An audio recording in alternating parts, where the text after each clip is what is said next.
Chapter 1625. Making ice. In the past, it was actually very simple. It was to throw saltpeter into the water and let it fully evaporate.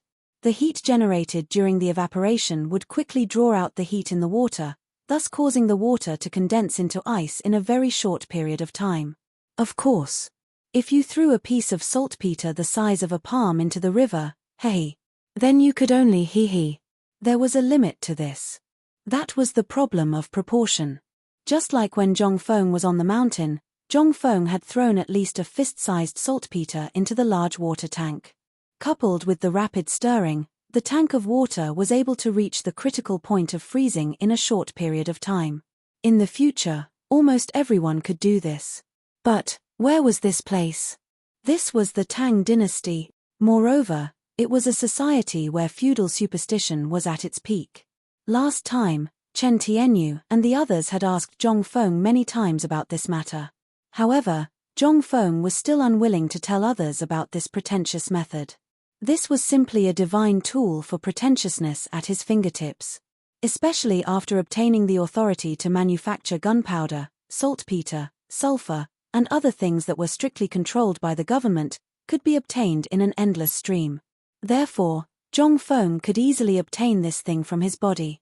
At this time, Zhongfeng looked at the different expressions on everyone's faces. He could not help but feel the gloominess in his heart disappear. Especially when he saw Kui Yingying's wide-open mouth and wide-eyed appearance, he felt that the hunger was worth it. Until now, Zhongfeng still did not know why this girl wanted to make things difficult for him. She wanted him to make a fool of himself at such an important occasion. Originally, Zhongfeng did not want to lower himself to the level of a girl, especially a girl who looked to be only 17 or 18 years old. However, he had already been forced to this extent. If he didn't show off his skills today, then the loss wouldn't just be Zhongfeng's personal reputation, but everything he had, including his life. Earlier, Zhongfeng had guessed that this person might be acquainted with Yue. But at this moment, it would seem like she actually had a deep understanding of that Zhongfeng from the time at Phoenix Ridge. Then this matter wasn't simple. Zhongfeng couldn't help but think of a person that old Yu had mentioned when they were on the mountain. That was the cousin who had come with the marriage contract. But these two didn't seem to be the same person, right? This was what worried Zhongfeng the most. If this was really Kui Yingying, Zhongfeng had to prepare to run away now. He had such an awesome grandfather, yet he was still so unruly. Who the hell could stand this? What if it was really her? Then would he be acknowledging this engagement? Or reject? How could he admit it? Did he agree to it in front of so many people? If only she was half as virtuous as Jingshu and the other two girls, Zhongfeng would be willing to marry her. But who the hell would dare to marry such an ancestor? At the thought of this, Zhongfeng had an even bigger headache. And for a moment of carelessness, he almost lost control of the strength in his hand and the glass rod almost broke the glass basin. Ding! With a crisp sound. Everyone almost came back to their senses.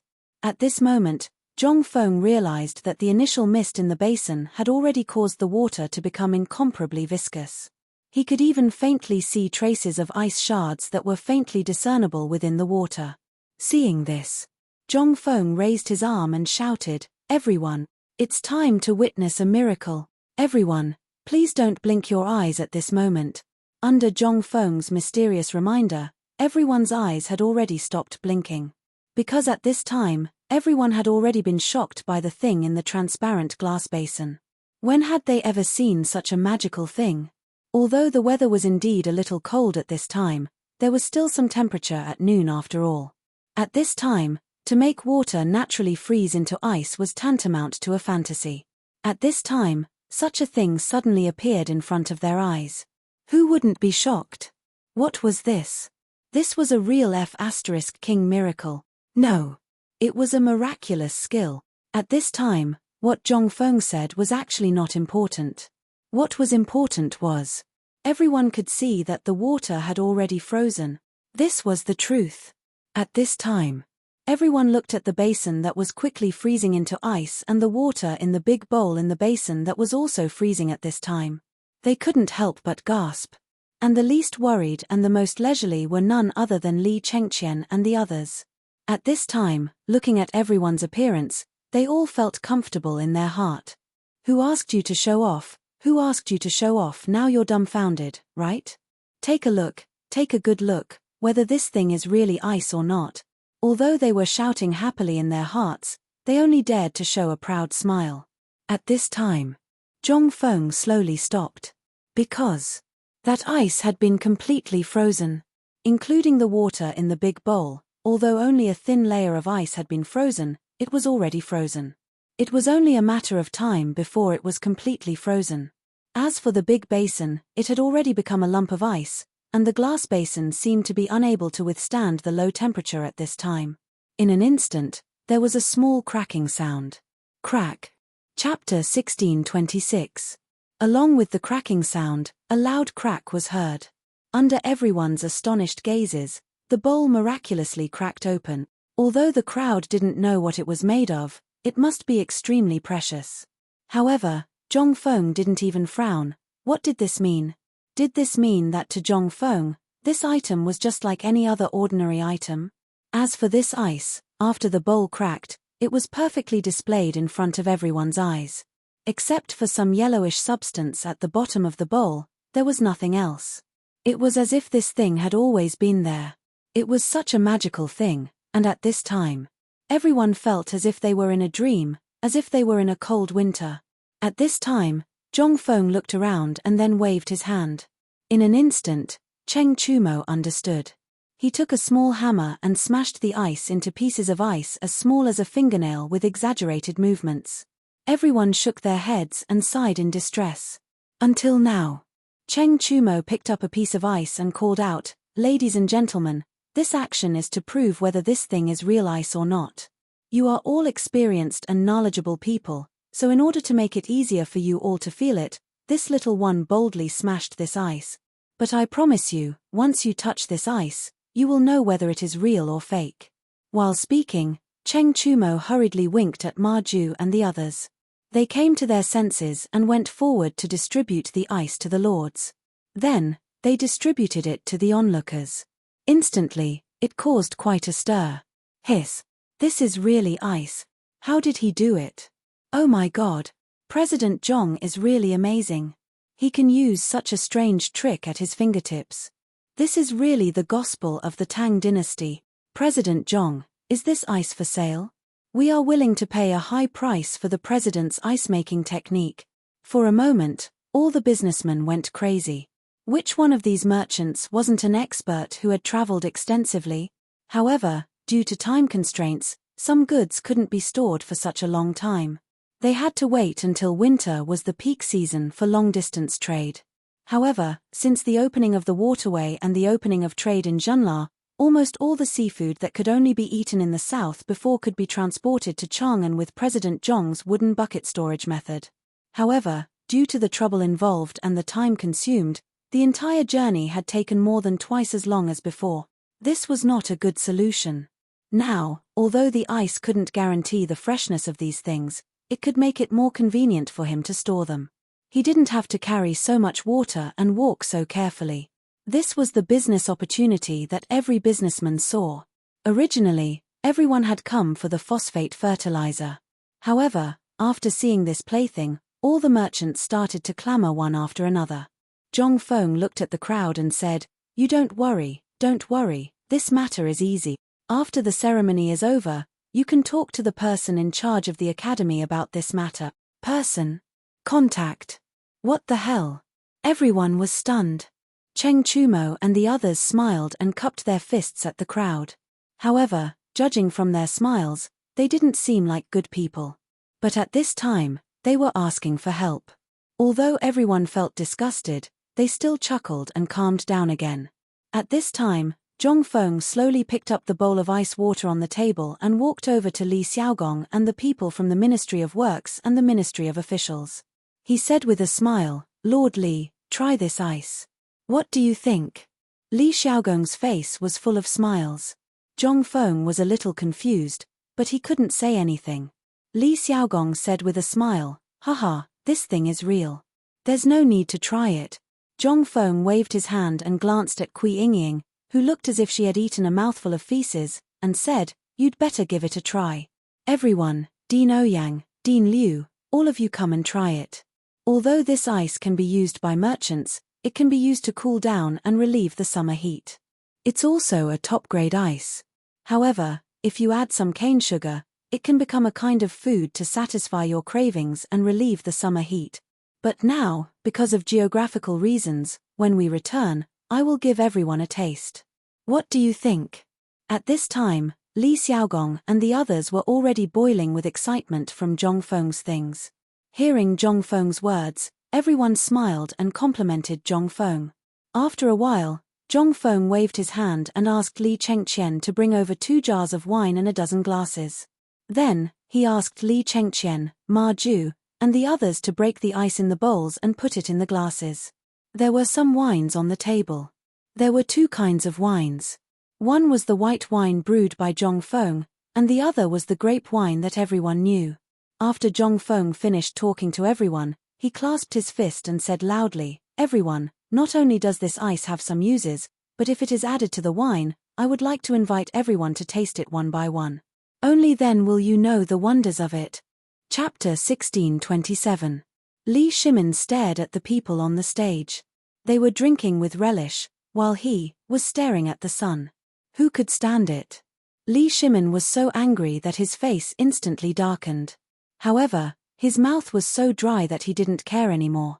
He plunged into the crowd and prepared to walk up. "How dare you do this in front of me? How preposterous!" Li Shimin was so angry. Wasn't this bullying? At this time, Li Shimin's intestines were green with regret. He knew that the transparent thing on the stage was something that he didn't have except for Zhongfeng.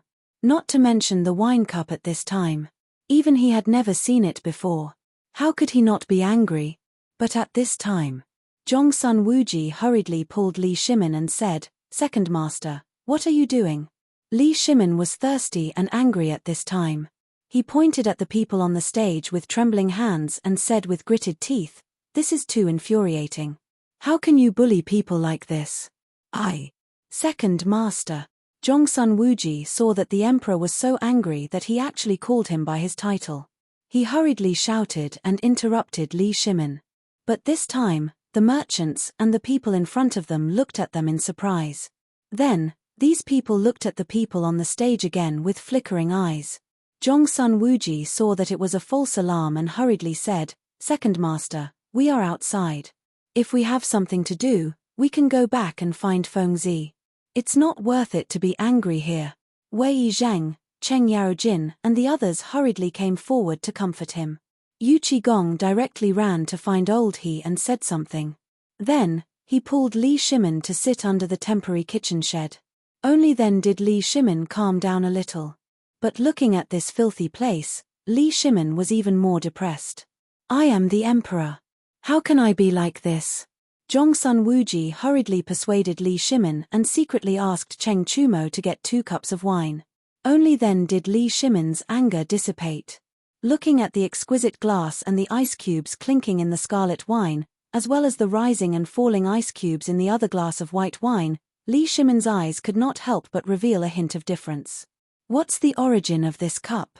Zhongsun Wuji heard this and said, "I just heard Tainyo said that Fengzi and Alkanen worked together for 3 hours last night to make this glass wine cup.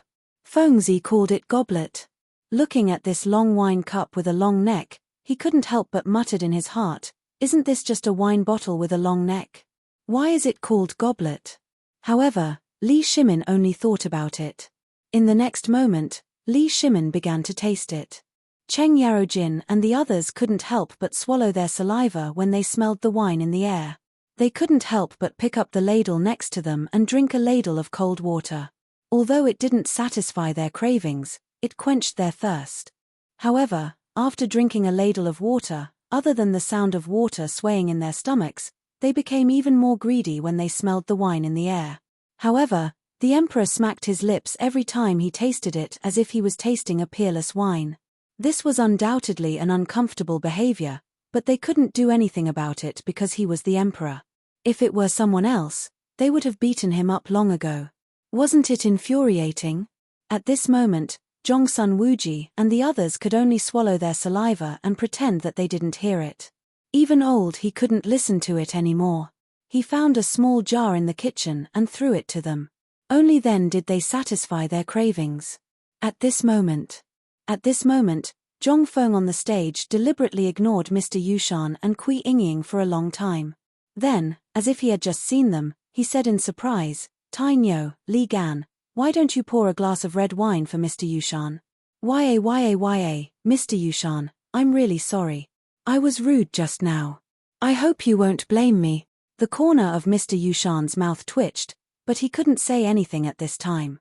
After all, he was in the wrong first. If it was someone else, they wouldn't even bother to look at him.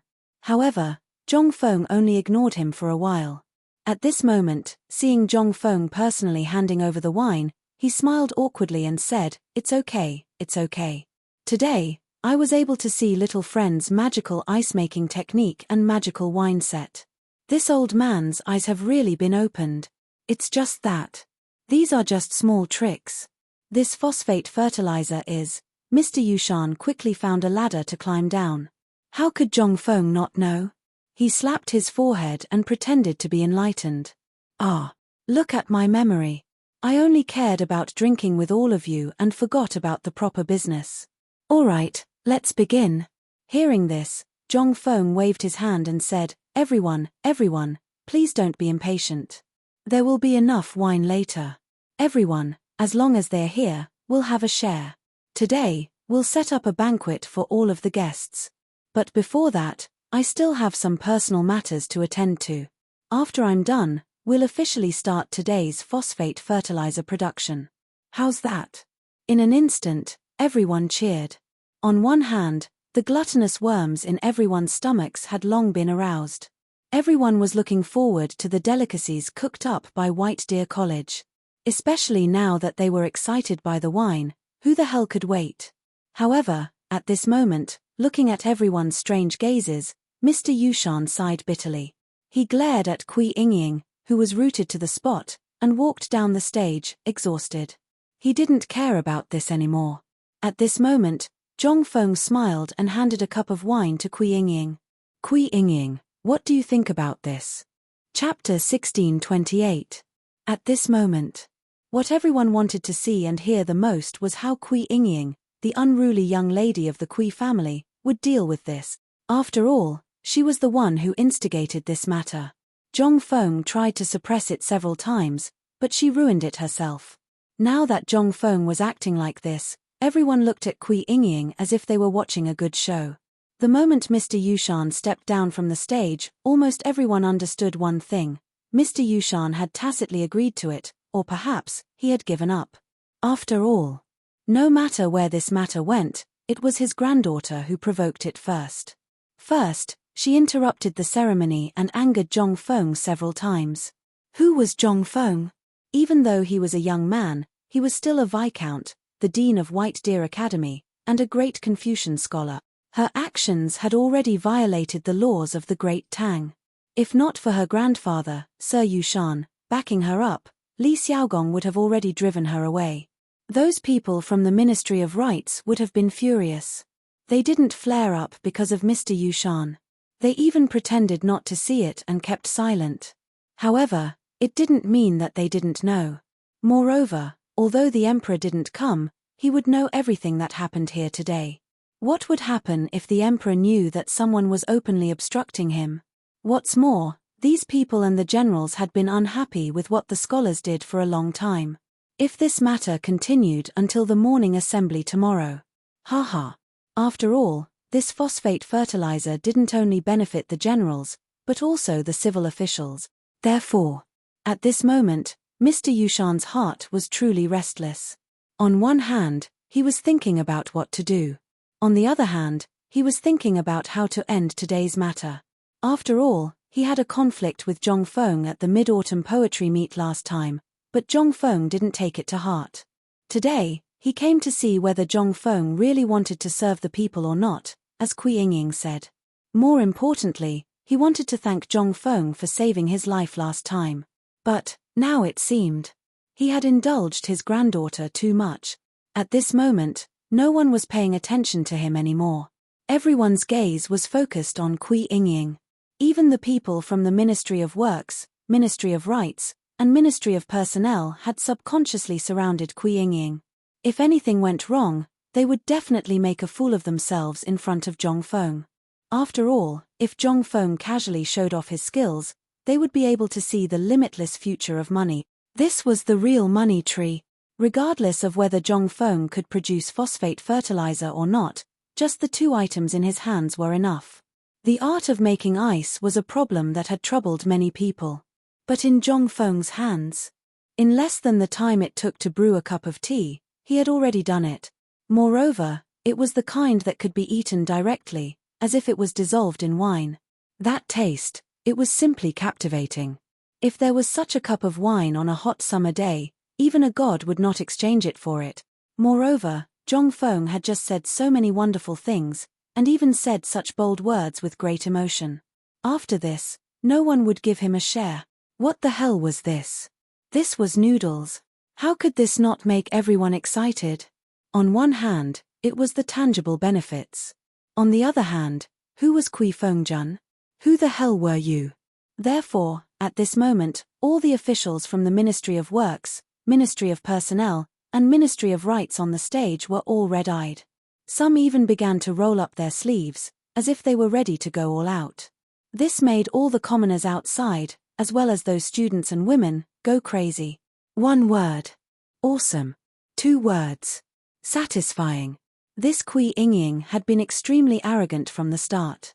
Relying on Mr. Yushan's prestige and the fact that she had some information about Zhong Feng, she thought that she was unbeatable and that she could control Zhong Feng. Ha ha ha. You'd better go back and study for a few more years before coming back. Where was this? This was Chang'an City. Where was this place? This was the opening ceremony of the phosphate fertilizer factory that President Zhong Feng had organized for the benefit of the people. How dare you mess around with such an important event? What if President Zhong got angry and decided not to do it? Wouldn't they have waited so long for it in vain? Wasn't this a joke? At this moment, seeing Zhong Feng's reaction, hearing the curses around her, and the sounds of people rolling up their sleeves and clenching their fists behind her, Kui Ingying's eyes instantly moistened. Putting on a pitiful look, she looked at Zhong Feng in horror and said, You, what do you want to do? Zhong Feng was stunned. He was dumbfounded. And everyone was also dumbfounded. What the hell was this operation? How could this work? This was too damn shameless, wasn't it? You brought up the matter. Now that something had happened, you put on a pitiful look. What did you want to do? Even though Zhong Feng had seen countless green tea ladies and harem soap operas, but this was really the first time he had seen this. He almost wanted to bow down and worship. This was too damn shameless. Chapter 1629. Fut. At this moment, Cheng Chumo, who was on the stage, had just taken a big gulp of ice water. Before he could swallow it, he heard Kui Ingying's words and was instantly stunned. He couldn't swallow the mouthful of water and was about to spit it out. He hurriedly found a place and spat it down, but, this time, it all sprayed on Yuchi Baolin's face. In an instant, Yuchi Baolin's face became completely gloomy. Cheng Chumo was shocked and hurriedly put his arm around her neck. While apologizing, he hurriedly gestured to the stage. This temporarily calmed Yuchi Baolin's anger. But below the stage, Yuchi Gong looked at Cheng Yarojin maliciously. Cheng Yarojin felt a chill down his spine. But he still pretended to be calm and looked at the stage, pretending not to notice the cold eyes behind him. Li Shimin was also stunned. He had seen countless people, but as one of the Tang emperors, this was the first time he had seen such a strange woman. Li Shimin took a deep breath and hooked his finger behind him. Little Gizi, who was mixed in with a group of guards disguised as common people, hurriedly ran over. Li Shimin pondered for a long time before saying, "Remember this woman. Later, send her to Madam. Tell her to be strict with the women in the family." Just now, Li Shimin was also shocked and broke out in a cold sweat. There were countless beauties in the harem, but he didn't have time to figure out their thoughts one by one. At this moment, after seeing Kui Ingying, Li Shimin thought of the harem and Zhongsun Wugo. Instantly, he felt sorry for the empress. He didn't know if there were such people among the beauties, but Li Shimin was sure that there were many such talents in the harem. After thinking for a while, Li Shimin added, "If there are, send them away immediately." Hearing this, everyone couldn't help but sympathize with Li Shimin. Although there were many women and concubines in their family, there were only a few of them. Therefore, when they went back and did some investigation, there was almost no problem with a bunch of them. But the harem, that's a few hundred people. Even if the emperor was exhausted to death, he would not be able to complete such a magnificent project. At this moment, everyone made a decision in their hearts. In the future, if any of their sons dared to marry such a woman, they would be directly tied up and sent to the grey house on the mountain to be eunuch Gao's companion. It was better than causing such trouble in the future. If their ancestors dared to jump out of their graves and hack them to death, furthermore, they believed that other than Fengzi, no one in the world could subdue such a vicious woman. In the future, she would definitely ruin their family.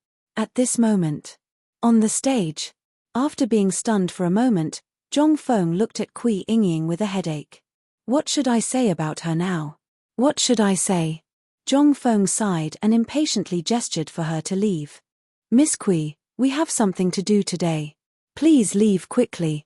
Otherwise, don't blame me, Zhong Feng, for finding someone to throw you out.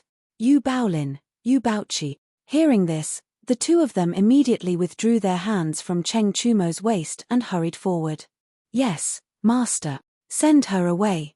Although the crowd didn't understand the meaning of Zhong Feng's gesture. But at this moment, they roughly understood the meaning of the gesture. It was basically equivalent to scram as far away from Laotsu as possible. Probably, Zhong Feng's mood was similar to this. It was just that for Mr. Yushan's sake, he couldn't say it directly.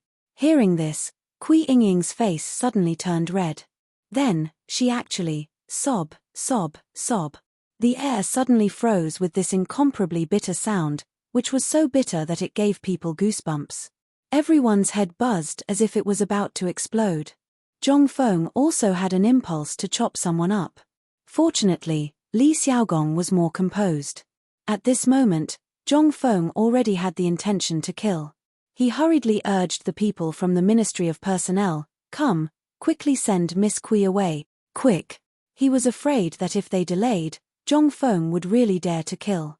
After all, for a person who dared to kill for his brother in the streets of Chang'an City, Zhong Feng really did do this. However, if Zhong Feng dared to do it now, then the trouble would really be big. Therefore, Li Xiaogong hurriedly called a few stationed soldiers with sticks and directly sent Kui Yingying away. Seeing this, Zhong Feng looked at Li Xiaogong meaningfully and then waved his hand impatiently, indicating that the experiment officially began. At this moment, Zhong Feng then weakly clasped his fist to the crowd and said, "Everyone, today's phosphate fertilizer factory's production phase officially begins. Please take a seat." As Zhong Feng's voice fell, everyone once again woke up from the shock caused by Kui Yingying. After all, Zhong Feng didn't want to mention this matter, which was the best ending. If someone was ignorant about this matter and asked about the bet, then that would be really ignorant. However, just as Li Chengqian and the others went up, at the entrance of Tonghua, Niu Weili and the others encountered a troublesome matter. Chapter 1630. At the city gate. Although there were very few people because of the phosphate fertilizer factory outside the city, there were still countless people who were rushing to the factory to see what was going on. There were also businessmen and celebrities who had just arrived from other places. At this moment, there was a commotion at the city gate. The county magistrate of Chang'an County, Niu Weili, was actually leading the bailiffs and driving the ox carts out of the city. These vehicles were not carrying prisoners, nor were they carrying anything else. Instead, they were carrying large, white pigs. And they were all alive. However, these pigs were as big as calves. Although there were black, white, and flowery ones, each and every one of these pigs was so shocking. This undoubtedly attracted a lot of attention. Therefore, along the way, many people followed these carts to see where they were going. However, when they found out that these people were actually from Mount Yi, and they were all from White Deer College. Everyone was in an uproar. Because long ago, they had heard that President Zhong had stirred up more than 300,000 pigs up the mountain. Then, not long after, there was this pork that was famous in Chang'an. After that, there was a rumor outside Chang'an City that there was a type of pig that no one had ever seen before. And now, the appearance of these pigs, as well as the appearance of these people, instantly made everyone come to a realization. This seemed to be, was it really made by President Zhong Zhongfeng? However, this was the big day of the phosphate fertilizer factory. Although this pig was not bad, why would it appear here at this time? Therefore, all the people could not help but follow these carts to the phosphate fertilizer factory outside the city. At this moment, just as these carts were about to cross the suspension bridge over the moat, all of a sudden, a series of shrill screams came from behind. This time, everyone, including the guards at the city gate, looked over. Even Nyo Weili and the old village chief turned around abruptly. They saw a skinny man in his 40s lying on the ground beside Tufu Zheng's carriage. He was really yelling. One of his hands was hugging his leg, while the other was hugging the wheel of the carriage. When he saw everyone looking over, his roar became even more shrill. Men! Zheng Tufu killed someone. Does anyone care? Murder! Hearing this, Zheng Tufu's face instantly turned the color of pig liver. Looking at the crowd, Zheng Tufu shouted, "Old Zheng my ass, you mother****, don't cause trouble for Laro Tzu. Can we talk about your matters later? I have something important to do today. I don't care. You crushed my leg. If you don't give me a clear explanation today, I'll go find the county magistrate and reason with him." Elder Zheng was lying on the ground. When he saw Zheng Tufu coming over, he hugged Zheng Tufu's leg and refused to let go. Looking at the time, it was almost noon. At this time, how could Nyo Weili have the time to care about this trivial matter? Annoyed, he walked over and scolded, "Men, tie up this blind dog for this official." Instantly, that old Zheng panicked. Zheng Tufu's expression was also a little unnatural. He hurriedly said, "Lord Nyo, please calm down. This person is my younger brother. He just saw that I've been living a better life recently, so he thought." Nyo Weili did not care about this trivial matter. He waved his hand and said, "There's only 2 more hours until noon. If you mess up this important matter, your family will have to move. You see for yourself." While speaking, Nyo Weili hurried to the old village chief and said, "Old village chief, if there's really no other way, let's go first. We'll come back after old Zheng has settled it." "No, he's the only one who knows how to kill pigs." Without waiting for him to finish, Nyo Weili said speechlessly, "Isn't it just killing a pig? When the time comes, how can so many people suffocate a pig?" While speaking, Nyo Weili took the lead and led the rest of the people and carriages to the phosphate fertilizer factory. Only Zheng Tufu and his family were left there bickering. At this time, that old Zheng did not even care about the county magistrate. He became even more arrogant. His words made the passers-by unable to listen to him any longer. Anyway, he said whatever was unpleasant to hear. At this time, the people who were being targeted because of this matter began to spread from the suspension bridge of the moat to the city gate. This was originally their family matter. Moreover, the city gate guards knew Zheng Tufu and White Deer College's matter. After all, they saw people from White Deer College coming in and out every day. Not only were these people generous, but they were also not arrogant at all. In the eyes of the city gate guards, they were as polite as brothers. At this time, things seemed to be getting more and more out of control. The city gate guards could not sit still anymore. They stepped forward. The city gate guards directly used long hair to prick up old Zheng's fart. "Men, drag Laro Tzu to the prison." This time, old Zheng's fart exploded. He hurriedly looked at the guards and said, "It was the county magistrate who told us to settle it ourselves. Sir, please understand." The city gate guard pursed his lips and crossed his arms. He pointed at his feet and said, "Other than here, he's in charge of other places. However, this is Laro Tzu's territory. You dare to cause trouble here? Now, Laro Tzu is telling you that I now suspect that you're closely related to the fire in Chang'an City. Men, escort him to the prison of the Ministry of Justice and wait for interrogation." This time, everyone was in an uproar. It was obvious that he did not like old Zheng. Otherwise, how could this small matter be related to the fire in Chang'an City? Him. Was he worthy? Chapter 1631. The disturbance on the moat did not affect today's matter at all. On the contrary, everyone's mood was even higher now. Old Zheng fought this person. Because Zheng Tufu had made a fortune, he wholeheartedly wanted to get a piece of the pie. However, everyone here knew that these were all Principal Zhongfeng's businesses, and Zheng Tufu was just a caretaker. However, he was the type who had the final say in terms of money and whatnot. That was equivalent to saying, President Zhong handed everything to Zheng Tufu. She even gave him money to come up with ideas. But President Zhong did not care about the money he earned. In the past 2 months, Zheng Tufu's business grew bigger and bigger. His influence was also growing. Hence, his poor relatives gathered around him. As for the purpose, naturally, they all knew. Now that he was in jail, everyone was naturally overjoyed.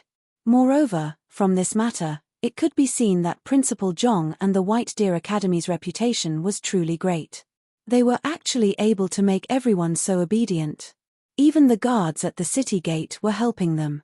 How could they not be excited? At this moment, outside the phosphate fertilizer factory, old He, Zhuzi's father, and the others were pacing around anxiously. Li Shimin also seemed to have noticed that something was wrong. The experiment on the stage was still ongoing. Although the experiment was very simple. The 2 water troughs, which were about 5 feet wide, were carefully replaced with a copper water trough in the middle. However, the water trough was in the shape of a barrel. There were some inch-high holes on it. There was a section of pipe in each of these holes. This made people feel uncomfortable.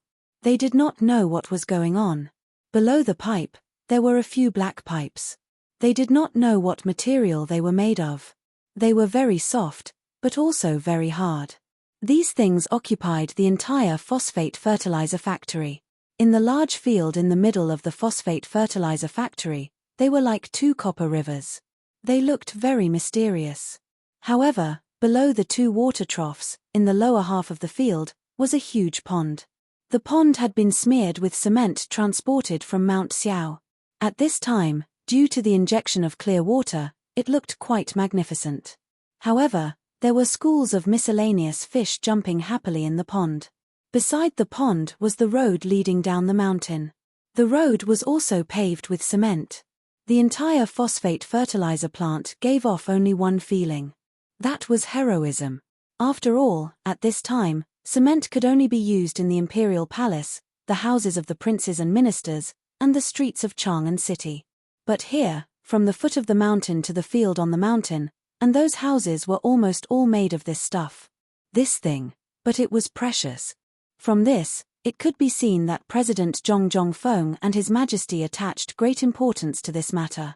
However, after working for so long, the experiment was about to begin. However, the pig still hadn't arrived. To those who knew about this, they were all incredibly hesitant, not knowing what was going on. Why was there still no sign of the pig after so long? Li Shimin also said slightly to Yu Qigong, "Old Yu, quickly bring some experts to take a look. Don't let anything go wrong." Yu Qigong muttered. But he still went. After all, this matter was really too big. Such a big thing had happened in Chang'an a few days ago. Today, everything was guarded except for the people transporting the pig. Logically speaking, this should be the time. But it was almost time. If they hadn't arrived yet, how could they not be worried? After all, even though Zhongfeng's shocking talent had shocked these merchants and the people of the outer regions, the phosphate fertilizer and this pork were the true highlight of the show. They couldn't be careless at all. However, less than the time it took to eat a meal, Yu Qigong hurried back. Li Shimin couldn't help but be stunned. But when he saw Niu Weili and the old village chief behind him, he was relieved and once again watched the performance of Li Chengqian and the others on the stage. At this time, on the stage, following the operation of Li Chengqian and the others. At this time, all the materials and equipment were installed under the command of the following people. And the sound of the pigs squealing attracted the attention of the merchants, the common people, and the ministers. But at this time, the focus of everyone's attention was still the phosphate fertilizer. So, although they were still surprised and shocked at this time, what was this pig? However, his eyes were fixed on the people on the stage. Zheng Tufu and the others were not idle either. After drinking a bowl of water, Old He urged anxiously, "Hurry up and kill the pig. Look at the time. Is there enough time in 2 hours?" Zhong Feng also saw the situation here. After giving instructions to Li Chengqian and the others, and chatting with Li Xiaogong and the others, and after a speech, he hurried to the kitchen here. As soon as he came in, Zhong Feng looked at Li Shimin and the others sitting on the small bench in surprise and said, "Lao Li, what do you mean by this? We have prepared a seat for you over there." Why?" Hearing this, Li Shimin waved his hand and said, "There are high-ranking officials and dignitaries everywhere. It's not appropriate for us to go there. Besides, in today's situation, do you think it's appropriate for me to go there? What if that crafty woman gets hold of something that can be used against us? Today's matter will be blown up." Hearing this, Zhong Feng nodded. After all, many people in the court knew that Lao Li and the others were secretly communicating with the ministers in the court. Zhong Feng didn't need to guess to know. But almost everyone pretended not to know. But if that bastard Kui Yingying exposed this matter, it wouldn't be fun. So, Zhong Feng didn't insist. After giving a few people a cigarette, he asked Old He and the others to quickly help kill the pig. Wait, this pig was the highlight. This time, Zheng Tufu instantly tore off the expensive clothes on his body and said generously, Come, give me 10 good men. The rest of you boil water for me. Today, we are killing a pig in front of all the ministers. This is an opportunity that I will never encounter in my life. What are you waiting for? Let's do it." Chapter 1632. Above, the phosphate fertilizer experiment was being carried out in a hustle and bustle. Below, the people in Tonghui Fang were sharpening their knives for pigs and sheep as if they were celebrating the new year. Moreover, there were hundreds of people in Tonghui Fang. Almost all the dishes had been prepared, and the brine had been prepared long ago. The bursts of fragrance could be smelled at least a mile away. Today, Zhong Feng wanted to make a big deal out of it. The best way to make it known to the entire Chang'an and all the people around Chang'an. Therefore, although the experiment had begun, there was still an endless stream of people coming. And this made the chefs in Tonghui Fang suffer. In the end, Li Shimin had no choice but to hurriedly send people to Chang'an City and call all the chefs in the Chang'an Hotel over. For a moment, a strange scene appeared at the foot of the entire Longzhu Mountain. On the platform above, there was complete silence. And at the kitchen less than 100 steps away, there was an uproar at this time. The pig roared as if it didn't care about its life or its cost. Chasing and cursing chickens and ducks, and the frightened cackling of chickens and ducks, made this place more lively than those high officials and dignitaries on the platform. But this made Li Shimin and the others suffer. At this time, several people wanted to leave, but they couldn't bring themselves to do so. But if they didn't leave, at this time, they were already covered with chicken feathers, but this fast didn't last long, and their attention was attracted by a jujube red horse.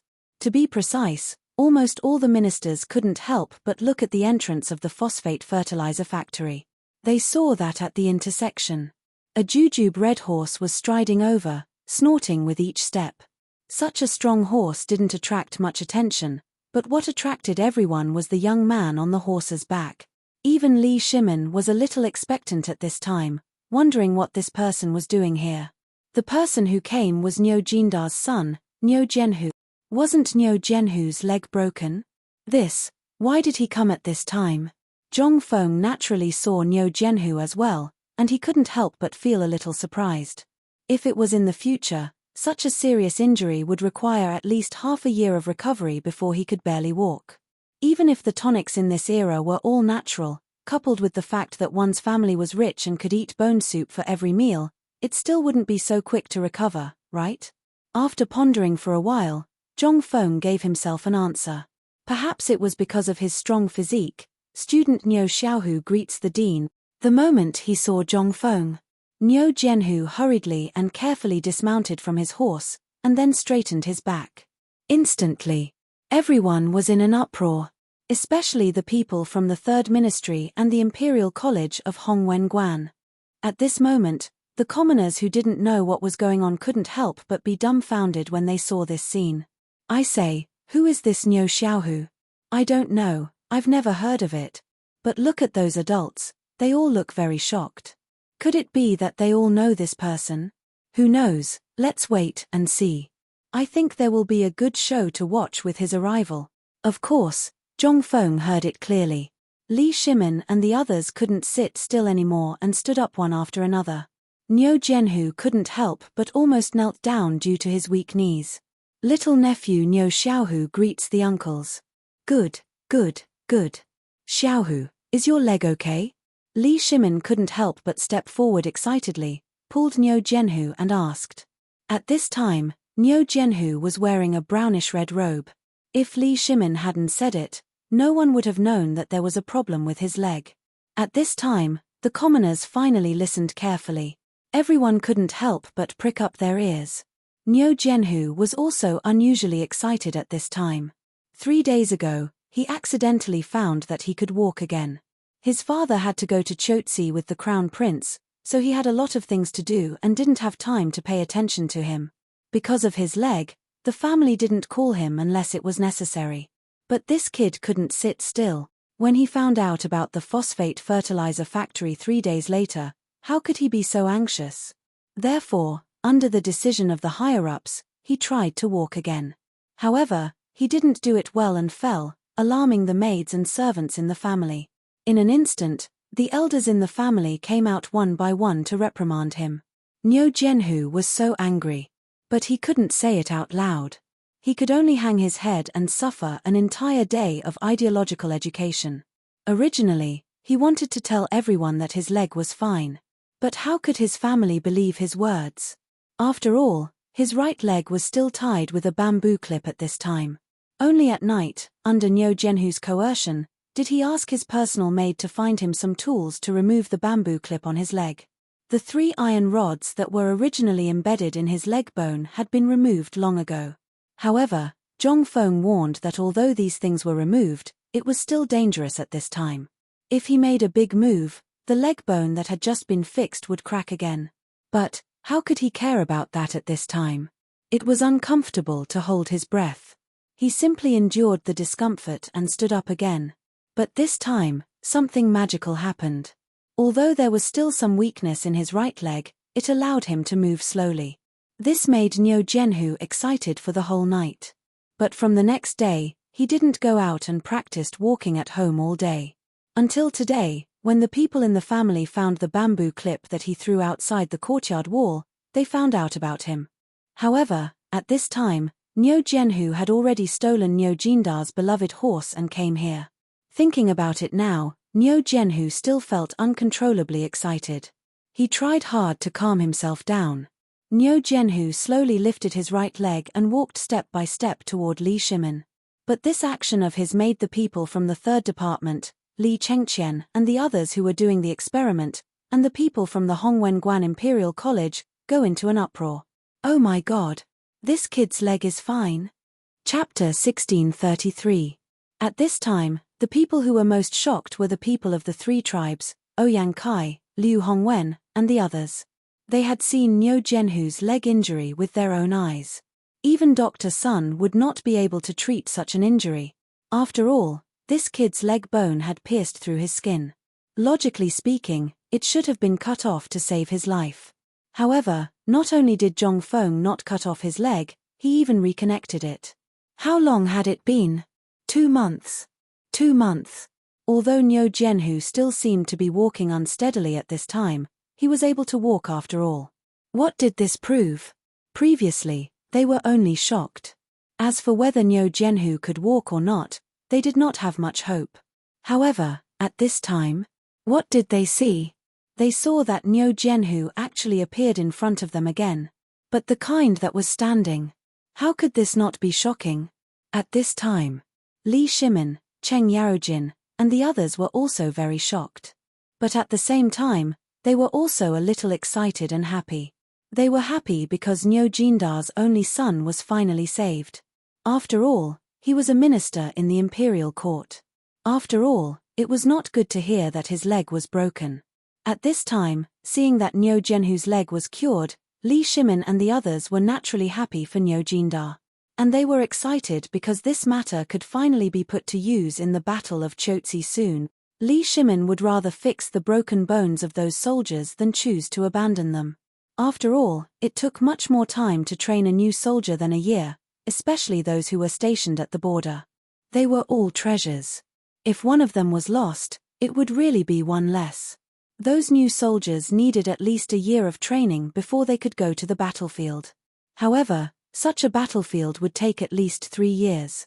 Therefore, at this time, Li Shimin and Cheng Yaojin were so excited. Cheng Yaojin hurriedly pulled Nyo Genhu and made him sit down. Then, he lifted up his trousers. In such a short period of time, Cheng Yaojin pulled up his pants. Ouyang Kai, Li Xiaogong, and the rest also slowly walked over. Their eyes were fixed on Nyo Genhu's legs, not daring to blink. After all, compared to what happened on the stage, there was simply no comparison. If this method of resetting a broken leg was real, then it would definitely cause an uproar all over the world. It was truly a miracle in the medical world. However, phosphate fertilizer was different. Previously, everyone knew that he would succeed. Today, they were only here to see how he operated it. What did this have to do with them? All they had to do was pay for the phosphate fertilizer. But this was different. If one day they broke their legs, this thing might come in handy. This was a matter of great importance to him. They cherished their lives more than anyone else, which was why they were like this.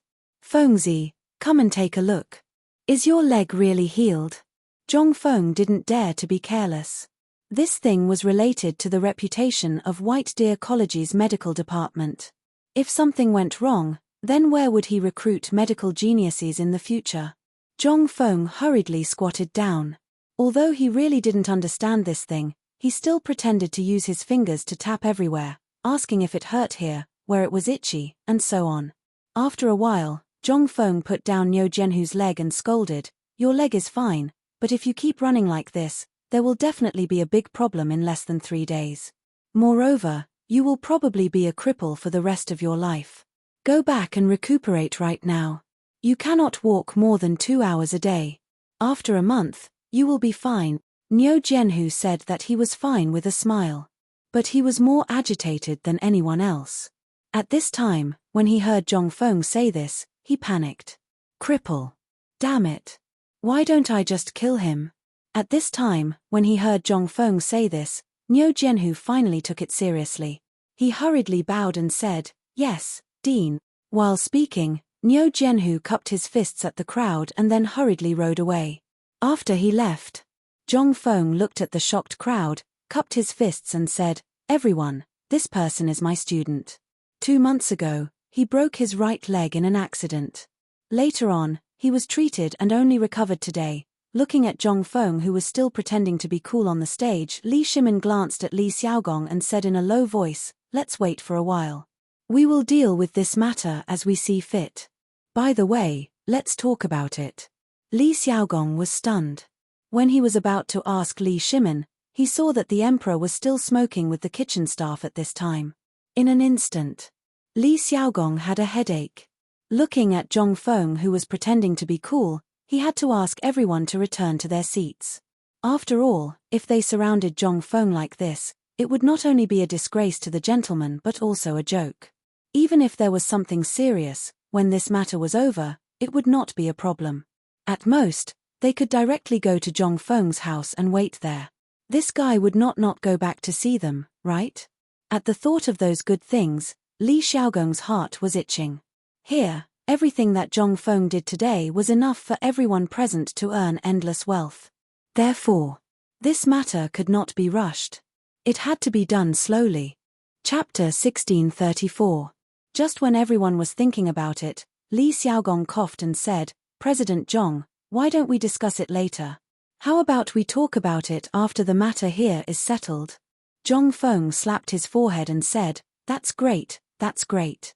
What happened just now was really an accident. Everyone, shall we continue?" Hearing Zhongfeng's words, how could anyone have any other thoughts? They had no choice but to return to their seats reluctantly. At this time, Zhong Feng didn't want to talk about it, and Li Qinwang was also like this. How could everyone not know what Li Qinwang was planning? Seeing this, everyone could only cup their fists and pretend that they didn't know anything.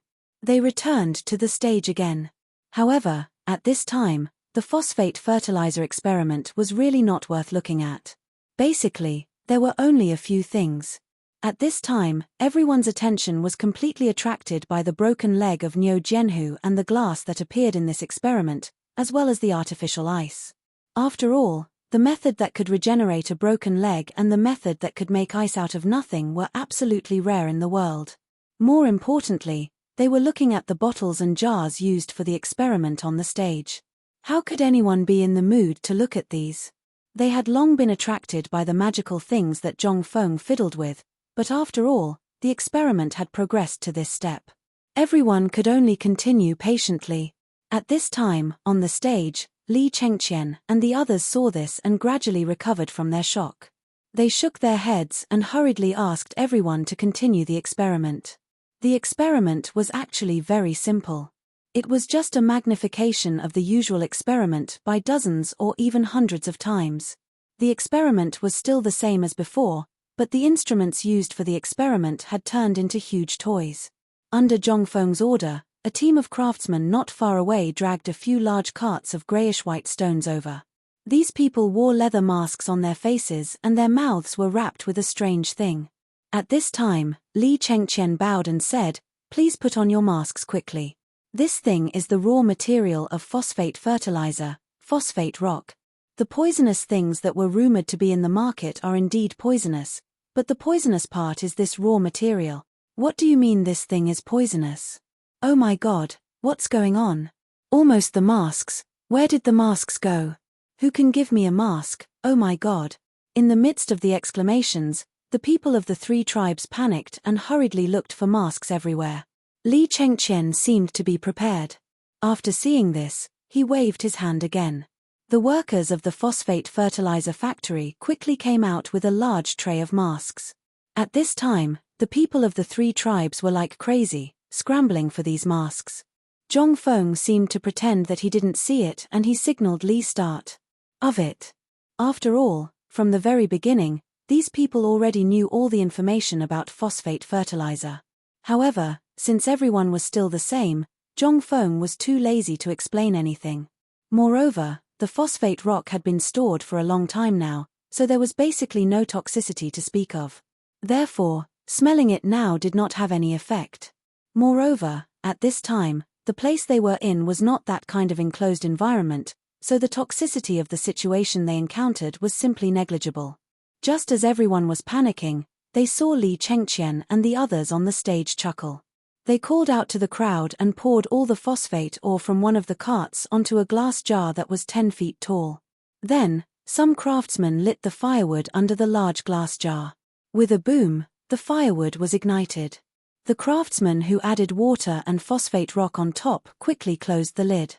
Then, they connected a black pipe made of unknown material to the large copper pipe that was prepared in advance and connected it to the port above the water tank. Although this matter looked very simple, at this time, with everyone's actions, slowly, in an instant, traces of smoke could be seen emerging from the pipes. These pipes may be simple, but in any case, these pipes had just been connected and the fire under the jar below had just been lit. This jar had just been lit. Why was there smoke? What was the matter with the smoke? Just as everyone was waiting in shock and anxiousness. In the time it took to eat a meal, traces of smoke could be seen rising from the brass pipe. At first, no one paid attention to it and mistakenly thought that it was smoke caused by the burning firewood. However, the smoke gradually became so thick that it couldn't be dispersed. This instantly attracted everyone's attention. Then, the entire pipe was filled with thick smoke. At this time, everyone couldn't sit still. However, the people on the stage didn't seem to notice at all. They continued to increase the fire under the large glass jar. In an instant, everyone was horrified to find that, at this time, this brass pipe that occupied the entire square was filled with smoke. They saw that Ma Ju and the others didn't just stand there. Instead, they followed Hao Chu-jun and the others down the pipe and walked towards the pool below. Everyone was speechless and surprised. They followed them down one after another to see what was going on. Chapter 1635. When they came to the bottom of the pool, in an instant, he was shocked speechless by the mist floating on the surface of the pond. However, if you exclude the floating or struggling fishes on the surface of the water surface at this time was like a fairyland. Although there were waves, the mist above it made people feel like they were in a fairyland. At this moment, Ma Ju and the rest acted as though they did not see anything amidst the exclamations of the crowd. They quickly used a stick and stirred the water with all their might. Then, they used a small ladle-like object to poke at the bottom for a while. Instantly, everyone saw that there was a layer of white substance in the ladle in Hao Chu-jun's hand. Instantly, everyone could not help but suck in a breath of cold air. Hiss. This is phosphate fertilizer? On the other side, Zhong Feng did not care about what happened here. After all, it was destined to happen. Zhong Feng was too lazy to care about it. As long as there was no big accident, the opening of the phosphate fertilizer factory could be completed perfectly. And it achieved an unexpected effect, especially Niu Xiaohu's last hit, which made Zhong Feng almost want to go up and kiss him. If Niu Xiaohu did not appear today, Zhong Feng would have forgotten about this matter. His appearance today would only make this matter more beautiful and achieve the best effect. There was also the phosphate fertilizer. After all, phosphate fertilizer was a necessary thing to improve the state of food in the Tang dynasty. It was also an important thing to solve the crisis of the Tang dynasty. In the agricultural era, food was the hard currency of a country. Without food, it was basically useless. The reason why Zhong Feng took out these bottles and jars today was actually premeditated. Although this thing wasn't a secret to Zhong Feng, and it wasn't heavy either, it was just a piece of glass. However, Zhong Feng always remembered that this was the great Tang dynasty. At this time, glass could only be called colored glass. At this time, the technology of making glass was not mature and could not be forged into that kind of transparent glass. On the one hand, it was because of the temperature. On the other hand, it was because there was nothing that could withstand the melting point of this dry pot. But after all, Zhong Feng used to be a college student. For these things, he had some understanding of common experimental courses. Therefore, he could make this thing. Coincidentally, Zhong Feng also met a group of talents brought back by Niu Jindar and others from the western region. Without this master, Zhong Feng really did not dare to guarantee that he could make it in a short time. Moreover, it was transparent glass. But at least it was made. However, this thing could not be enjoyed alone. It needed to be shared with others. More importantly, it needed to be turned into something useful, such as the golden ingot, which was a real good thing. What he lacked was such an opportunity. Zhong Feng had been pondering over this matter for some time, and the people who needed this item and those merchants who could discover the business opportunities of this item would definitely come after hearing the news. It was to the extent that some merchants from outside the realm would flock over, and what they needed was such an opportunity. After all, he was really short of money now. Although his previous businesses had already allowed him to make a lot of money, he still had more than 3,000 mouths to feed after all. Moreover, he had bought so much land some time ago. At this time, Zhong Feng really didn't have much money in his pocket. If he didn't develop some side businesses, he really didn't dare to guarantee that he wouldn't be able to survive this year. Most importantly, if this batch of goods could be sold, Zhong Feng could guarantee that these goods would be sold all over the western region before the end of the year, which was the spring festival. At this time, if he gave these businessmen hope, it would be a large batch of orders next year. It was really not a big deal. So what if he gave it away? What he cared about was long-term strategic cooperation and business exchanges.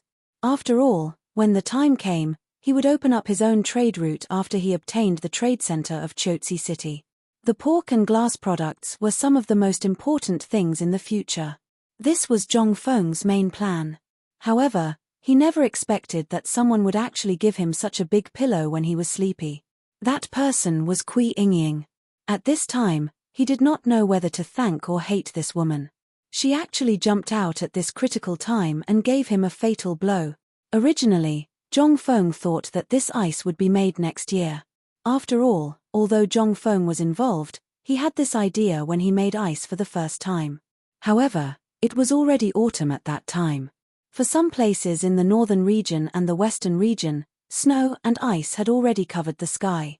At this time, the businessman could already harvest and use it. Therefore, there was almost no need to make ice. Therefore, Zhongfeng planned to launch this thing in spring or early summer next year. The sensation it would cause would definitely be unprecedented. At the very least, it would be cool in the imperial palace in summer. This would cause quite a stir. Zhongfeng was even sure that the emperor would definitely be pleased. At that time, it would be easy for him to become an official or something. However, after being provoked by Kui Yingying today, Zhongfeng could only beat her at her own game and get this thing out. According to his observation, this thing seemed to cause an unprecedented sensation. Then, Chapter 1636. At this moment, Li Shimin looked at Zhongfeng, who was deep in thought, with a smile. He found that Zhongfeng was secretly delighted at this moment. He couldn't help but pat Zhongfeng's shoulder in surprise. "Fengzi, what are you laughing at?" Zhongfeng tried hard to calm himself down. He coughed and said, Nothing. I just thought of something funny."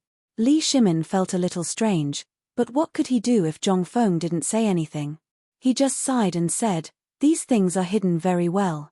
If I didn't come here secretly today, were you not going to tell me these things?" Zhongfeng pretended to be confused. He scratched his head and asked, "Laroli, what are you talking about? With our relationship, do I need to hide it like this?" "Haha." Li Shimin smiled insincerely and pursed his lips. "Then you're talking about these glazed cups and this ice. I remember this glazed cup.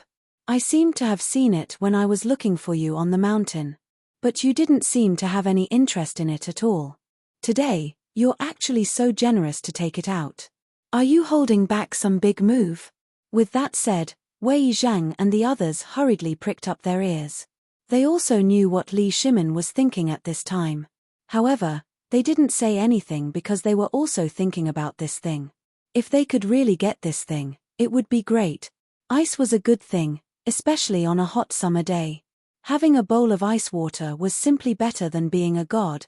But there were still people who couldn't sit still, such as Cheng Yarojin. Cheng Yarojin also added oil to the fire and sighed with a strange expression. "Aya, you still say that we're brothers. This confirms the old saying that brothers should settle accounts clearly. Such a good thing, but as brothers, you don't even have it. Instead, you want to hide it." How could Zhongfeng not hear the sarcasm in their words? He glared at Cheng Yarojin speechlessly. "I say, old Chen, can you not be so sarcastic? Don't think that I don't know that Tai Nyo and the others brought a lot of things back to Chang'an University. Do you really think that I'm a clueless person who doesn't know anything? What's more, Tai Nyo was the most diligent at that time, followed by Li Gan. Not to mention Da Bing, they took almost half of my things home. Now you're saying that I'm hiding it. Where's your conscience?" Seeing that his lie had been exposed, Li Shimin's face was a bit embarrassed. Although Li Chengqian was indeed a lot of things that he had brought back, for Li Shimin who had such a large family, those things were simply a drop in the bucket. There wasn't even enough to go around. When it was his turn, how could there be anything good left behind? But at this time, due to some things, he couldn't say anything. He just pretended that he didn't know. The alliance changed the topic. "Fengzi, you brought out such good things this time. Are you planning to export them?" Zhongfeng was a bit surprised. He glanced at Li Shimin and said, "Not bad, Laroli. As expected of a business family. You've guessed it so quickly. You're right. Today's opening ceremony of the phosphate fertilizer factory is actually an excuse. After all, you know that buying ores and other miscellaneous things requires a lot of money, and I haven't received any money for a month or two. So I'm guessing that your side might have encountered such a situation. I'll rely on you and those things. We can't always live off our savings. We have to find some ways to make money. Most importantly, didn't you say that the Qianbei city gave us the Qianbei city? Since the trade route in Chotzi city has been handed over to us, Shouldn't we open up our own trade route since it was taught to us? Look at the things that appeared today, as well as the many merchants who came. This is inevitable, but it also makes me feel a bit incredulous. After all, we've been planning this for a whole month, and we've been waiting for today. So, I've been prepared before this. We don't expect to make much money from the phosphate fertilizer, and we're not willing to sell it to the outside world. So we have to think of other ways. That's why we came up with this. However, today's matter is beyond my expectations. Especially this Kui Yingying. She's helped me a lot. Think about it. The seafood and other things that were transported from Zhenla are basically all dead, and the losses on the road are serious. We have to bear all these costs, so we can save a lot. Even the loss of the journey and the time spent traveling back and forth will be reduced by more than half. I believe you all know how to calculate this. As for the western regions, due to geographical reasons, it has always been relatively dry and the temperature is generally higher. Therefore, our current trading products are almost the same as before, such as some meat, poultry, and so on. Because it is not easy to preserve them, we can't sell them to those places. This is a huge loss. Now that the Qianbei city's commercial products are basically in our hands, why don't we develop a new commercial product? Chapter 1637. After all, Li Shimin was the emperor of the Tang dynasty. At this time, when he heard Zhongfeng's words, he understood a lot of things. Hearing Zhongfeng's words, he could not help but excitedly put his arm around Zhongfeng's shoulder. Did you plan all this long ago? Zhongfeng shrugged. If it weren't for Kui Yingying, this plan would probably be delayed until May next year. Because of Kui Yingying, our plan has to be brought forward today. But I'm worried that although the plan has been brought forward, it will have to wait until at least next year when the situation is temporarily stabilized before it can be carried out. At this time, Li Shimin's mind only encountered this word and the things that Zhongfeng said. For the Tang dynasty, this was like a timely rain. At this time, money was needed everywhere in the Tang dynasty. The military department had basically owed a lot of profits to the military. It was at least 3 months in arrears. Even at this time, winter was about to come. Li Shimin was also worried about the winter clothes and other things for the generals in the military. He was so worried that he could not sleep all day. Everything needed money. The reason why Li Shimin did not dare to fight this time was that he lacked money and food. Once the war started, the damaged machines would completely drain the Tang dynasty. Although there were many industries supporting the military at this time, this was only enough to maintain the current situation caused by the famine in the Tang dynasty. This was only enough to maintain the situation. It was still too early to really offset the two. Not to mention the problems caused by the emergence of new weapons at this time. Money was needed everywhere. Although he had tried everything to get money and even began to print a lot of banknotes, it was just a blank check after all. He was very clear about the drinks stored in the military and the vaults of various places. If he took these things and exchanged them, where would he get the things to exchange? There was only one word to describe them: poverty. It's coming out, phosphate fertilizer. Phosphate fertilizer is coming out. Following a cry of surprise, Li Shimin's sorrow was instantly interrupted. Li Shimin took a deep breath and looked at the sea of people who were crying out in surprise. He knew that now was not the time to talk about this. He stood up and said, "Let's go and take a look."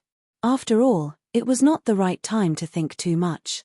He had to deal with the phosphate fertilizer first and see what the merchants wanted from ice, pork, and lioli before discussing other things. Zhongfeng naturally didn't have the time to play these childish games with them. All he knew was that after receiving compliments from the crowd, endless merchants, nobles, and ministers would come to befriend him. After Zhongfeng promised, he signaled Chen Chumo and the others with his eyes to go to the kitchen. After learning about the situation in the kitchen, Zhongfeng cupped his fists and said, "Everyone, please be quiet, everyone." After shouting for 2 or 3 times, everyone present slowly quieted down. However, everyone's gaze was still focused on the phosphor fertilizer in the white pond. After all, the phosphate fertilizer in the pool was just produced with their own eyes, and the consumption was only a few carts of ores. When had they ever seen such a magical item? Piles of ores that looked like dirt magically turned into a pool of white foam right in front of their eyes. And this thing was the legendary phosphate fertilizer that could increase the yield of grain by tens of times. Furthermore, it had only taken him less than 2 hours to do so. Looking at the pool at this time, everyone was smart. How could they not know the profit in it? To produce such a pool in 2 hours, one could imagine how much could be produced in a day. Moreover, everyone present at this time came for this thing. But after seeing this thing, who would be in the mood to do anything else? Even the glass and ice just now were suppressed in the bottom of their hearts at this time. Seeing Zhong Feng speak, everyone finally calmed down with difficulty. When Zhong Feng saw this, he laughed and cupped his fists. Everyone, I know how you feel about the phosphor fertilizer. Let's put this matter aside for now. There will naturally be someone who will discuss this matter with you later. Today, I've invited all of you here because I want to let all of you have a taste of something good that this brat made. I believe that all of you should know about the braised meat, right? When he said that, everyone instantly thought of the fat pigs just now. Everyone was shocked. Could it be? The thing President Zhong was talking about now was this big fat pig? Just as everyone was surprised, Zhong Feng slowly said, "That's right. I think everyone has already guessed it. It is indeed as everyone has guessed. It is those pigs just now. These pigs are not simple. Everyone, do you know how long it has been since these pigs were born? How would they know this?" They could only look at each other and wait for Zhong Feng to continue. Seeing that no one spoke, Zhong Feng could only rub his nose and say, "To be honest, these pigs only took a short 3 months. To be precise, it took less than 3 months for them to grow into what they are today." What? They grew to this size in 3 months. Chapter 1638. In an instant, everyone turned pale with fright. However, seeing that he had achieved his goal, Zhong Feng ignored everyone's exclamations and questions. He waved his hand and said, "Everyone, please come and taste it today. I guarantee that this pig is completely different from the pork you have seen before. However, I still need you to help me taste the difference. As for the specifics, Zheng Tufu will explain to everyone later. I'll leave all of this to Zheng Tufu. Everyone, please have your meal first. After dinner, we'll discuss the good and bad, as well as the phosphate fertilizer. What do you think?" As he spoke, Chen Chumo and the others had already called out to the people of Tonghui Fang to bring out basins of delicacies. The advantage of having more people was that the tables and stools that had already been prepared were neatly arranged in the square. At this moment, everyone was carrying basins of meat and placing them on the tables. Smelling the tempting aroma, everyone was already drooling. This time, not only did Zhong Feng prepare braised meat, he even prepared a variety of stir-fried dishes and even made a lot of red braised meat. After all, it was for these people to taste and promote the brand of pork. Therefore, Zhong Feng could be said to have put in a lot of effort this time. The old village head couldn't help but sigh when he saw these delicacies being taken advantage of so easily by these people. Every time he saw the plates of food and the meat on the table slowly diminishing, his heart ached as if it was dripping blood. Damn, this kid was too prodigal. He was simply a big prodigal. He didn't even have a bite of such good food. Instead, it was given to these ingrates. After a full 2 hours, Zhong Feng sneaked away dizzily. He used the method of urinating to sneak away. After all, he really couldn't withstand the continuous drinking. Not to mention the others. Just the 3 departments, including Hongwen Guan, Li Xiaogong and the others, added up to more than 100 people. Even if each person had a bowl. Damn it, they would end up drinking themselves to death. Not to mention these people who wanted to make friends with him, not to mention those merchants who were eagerly waiting for an opportunity to propose a toast. However, Zhong Feng's alcohol tolerance was only so. After forcing himself to drink 5 bowls of wine, Zhong Feng had no choice but to surrender and beg for mercy. For Zhong Feng, drinking was just for fun. If it was the real drinking culture in the officialdom, Zhong Feng would not be able to drink so many people's toasts even if he drank himself to death. Even if Zhong Feng wanted to risk his life, he had to admit defeat. After all, Zhong Feng had more important things to do at this time, and that was to go home. There was also a cousin at home whom he had never seen before. She was waiting for him with the marriage contract that he was so worried about. How could he dare to tarry here? Zhong Feng's main purpose of coming down the mountain this time was to meet this cousin of his. Otherwise, he would not have bothered to come out. He believed that Li Gan and the others would definitely handle this matter better than him.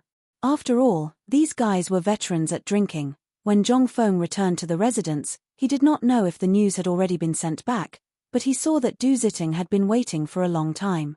The moment she saw Zhong Feng, Du Ziting seemed to have found her backbone. She quickly went up to him and explained everything clearly. Yesterday, a woman had already arrived. Although the family had already sent someone up the mountain to inform them, they met Yu Qigong halfway. Yu Qigong asked everyone to make arrangements for the woman while he went to inform them. However, they had waited for such a long time. How could the people in the residence not be anxious? After all, who knew if this woman was an enemy in disguise, or if she was really the family head's cousin? After all, the burning of Chang'an had just happened a few days ago. No one dared to be careless. Before Zhong Feng entered the living room, he finally heard the ins and outs of the matter. He could not help but feel slightly surprised. "Old Du, are you sure this woman is from Liangju?" With a stomachache and gastritis, he said uncertainly, Probably. I haven't had time to ask. Besides, this woman's identity is special. She hasn't done anything out of line. So I think I can only wait for the family head to come back and make a decision." Zhong Feng was instantly unhappy when he heard this. He asked, "Where did Zhou Daoren go? Why didn't I see him today?" Du Ziting was stunned and quickly said, "Didn't the old master send him to the in-laws' residence and Chang'an University to hold the fort?" When Zhong Feng heard this, he remembered this matter. He glared at her and asked, "What do you mean by probably?" "You're right. It's hard to say. Where did this woman come from? Didn't anyone go and find out? Also, you know that something big happened in Chang'an a few days ago. Why are you so bold when someone suddenly shows up?" When Du Ziting heard this, she immediately felt wronged and said, in reply to the old master, "Old You said to leave this matter to him. So I didn't ask about it for the time being. After all, this woman's accent does sound like the accent of the Phoenix Ridge area. I've been there before, so." Chapter 1639. When Zhong Feng heard this, he waved his hand speechlessly. He looked at Du Ziting and said, "Old Du, you can leave now. Remember, if you encounter something like this again in the future, ask around first." Hearing this, Du Ziting was so shocked that he broke out in a cold sweat. He apologized again and again before leaving. When Zhong Feng entered the study, he saw the back of a woman. She was wearing a pink gauze dress. The gauze dress was very ordinary, but that was only for rich people. It was indeed very ordinary. To ordinary people, it was definitely a rare item among rare items. To be able to wear it on this woman's body meant that her status was definitely not low. However, it was precisely because of this that Zhong Feng was even more depressed. After all, he did not know any cousin, nor was it that so-called Zhong Feng. At this time, the woman seemed to have reacted. She quickly turned around, and Zhong Feng finally saw her face clearly. Her appearance was actually not bad. Although she was not as pretty as the women Zhong Feng knew, and she was not as pretty as Kui Yingying, she had the kind of indescribable feeling that people who looked at her would remember her appearance. However, when the woman saw Zhong Feng, she did not seem to react at all. When Zhong Feng saw this, he clasped his hands and said, "I am Zhong Feng. Miss, may I ask who you are?" When the woman heard this, she reacted. Her expression was a bit strange. After a bit of etiquette, she said, "I am Zhu Ku. Does Mr. Zhong still remember me?" Hearing this, Zhong Hong's head exploded. If he knew, why would he ask? However, it was not good to show it now.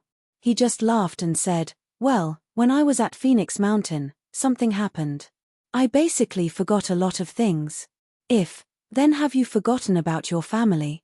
After Zhong Feng finished speaking, Zhu Ku interrupted him and asked, "What?" Zhong Feng's expression froze. After thinking for a while, he said, "I won't hide it from you. Back then, my family was hit by a mountain flood. At that time, I was playing in the mountains. Fortunately, I was able to escape. Dan was not able to escape and was also affected by the mountain flood.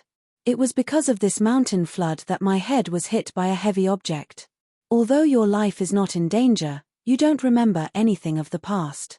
Fortunately, I encountered an expert in the mountains and was able to escape the calamity. However, I really don't know anything about what happened before. Zhu Kuo couldn't help but look a little disappointed. This time, she came to Chang'an for two reasons. First, after confirming Zhong Feng's identity, she wanted to see if Zhong Feng was indeed the widow of that uncle from Fenghuang Ridge. Second, she wanted to fulfill the promise of marriage.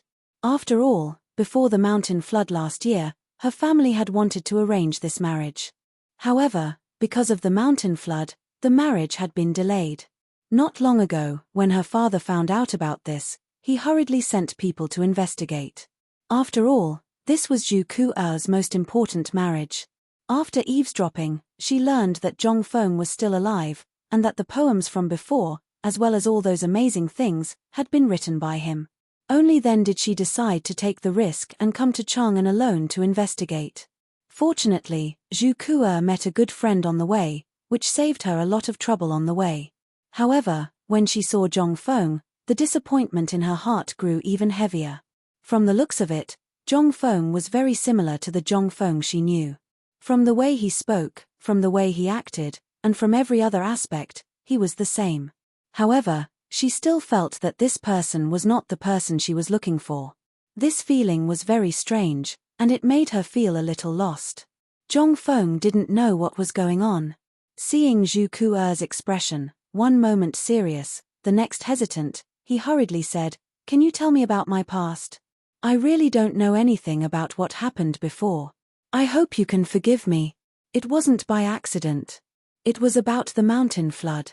Everyone knows about it. I also learned about it from my teacher and the people of Fenghuang Ridge. However, I don't know what really happened." Zhong Feng also didn't know why she was saying all this. However, he still wanted to know what kind of past this so-called Zhong Feng, who had the same name as her, had. After all, only by knowing the truth would he be able to ensure his safety when it came to his identity in the future. He didn't want to know that his relatives were coming to visit him every day. Most importantly, Zhong Feng was now even more curious.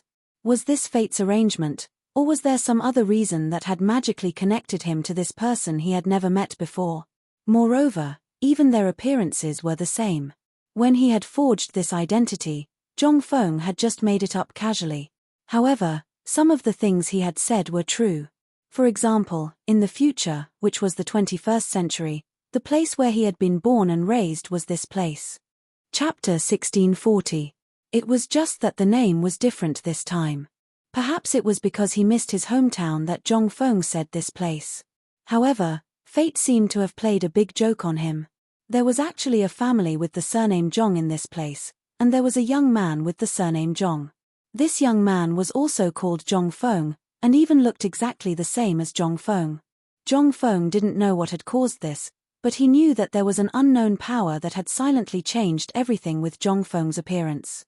Zhong Feng could even feel that his memory had been strengthened, and he was able to recall the things that had puzzled him in the past. He remembered that his memory had never been very good. However, his memory at this moment shocked even himself. Perhaps it was because he missed the 21st century too much, or perhaps it was because these things had accompanied his soul through time and space, but when Zhu Kuo appeared, and when he learned that there really was a person called Zhong Feng had a feeling that something was wrong. But he was like a cloud of fog, shrouded in mystery. Zhong Feng even had a terrifying thought. Was this Zhong Feng really dead? Had he died in the mountain flood or something else? Perhaps this person was watching him from somewhere, or perhaps he was this Zhong Feng.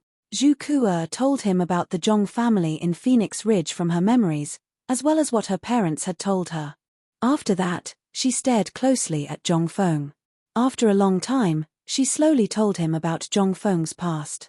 While the two of them were talking and listening to each other, Zhong Feng didn't know that a woman in an emerald green dress had appeared at the entrance of the villa. She looked very angry, as if she had been greatly wronged. The moment the guards at the entrance saw the woman, they became alert. After all, They still hadn't figured out why the master's fiancé had come yesterday. Also, the master had already entered the living room with the woman. There were some things that hadn't been leaked, so it was most likely true. This woman was the one who had accompanied the master's fiancé yesterday. Who would dare to offend her? When they saw the woman arrive, they didn't wait for her to speak before they hurriedly opened the door. After all, this woman's mouth was definitely the most terrifying in the real world. This woman was Kui Ingying, who had been wronged at the phosphate fertilizer factory. Kui Ingying had originally wanted to vent her frustrations on these dogs of a slave, and then go to her good friends to tell them about Zhongfeng's bad image. But when she saw the situation, Kui Ingying couldn't get angry. She asked angrily, "Has your master returned?" The guards were stunned and hurriedly said, "The master has just returned." At this time, without waiting for the guard to finish speaking, Kui Ingying lifted her skirt and rushed into the courtyard aggressively. One of the slightly more clever guards saw this and hurriedly threw the chi mai rod in his hand to his companion. Then, he ran into the courtyard like a madman. However, Du Ziteng, who was rushing towards him, caught him in her arms. Du Ziteng glared at the guard and said, "Why are you in such a hurry? Are you rushing to be reincarnated or what?" The guard saw this and pointed at Kui Ingying, who had just walked into the villa's corridor, and said, "Housekeeper, look at her. Aren't you afraid that something will happen?" Du Ziteng naturally saw Kui Ingying and waved her hand. "Just pretend that you didn't see this. Master has his ways to deal with it." When the guard heard this, he let out a long, "Oh." It was as if he had just thought of something incredible. Then, he left in a hurry with a smile on his face. As he left, an expression of understanding flashed across his face. It was as if to him, Kui Ingying was just like Zhu Qie, a member of the main family. At this time, Zhongfeng didn't know that danger was approaching. He also didn't know that Kui Ingying and Zhu Qie were close friends. Otherwise, he would have run to White Deer College and never come back down. But at this time, after hearing about the Phoenix Ridge incident, Zhongfeng couldn't help but ask, "Qie, this is your brother's fault. But, when you suddenly took out the marriage contract, I didn't know how to react. After all, you know about my situation. First I had a marriage contract with Miss Zhong Yuyao, and then with that." Without waiting for Zhongfeng to finish, Zhu Qie smiled faintly and said, "Of course, I have already investigated cousin's situation. Although I don't care, my good friend seems to be very excited. I wonder if cousin has seen her today." Zhongfeng was shocked when he heard this. But when he thought about it carefully, apart from Kui Ingying, he really hadn't seen any other woman at the phosphate fertilizer factory today. Not to mention bumping into some self-proclaimed good friend. Although there were many women at the phosphate fertilizer factory today, Zhongfeng was certain that none of them were good friends like Zhu Qie had said. Unless. Chapter 1641. Zhongfeng immediately thought of Kui Ingying, but he wasn't sure.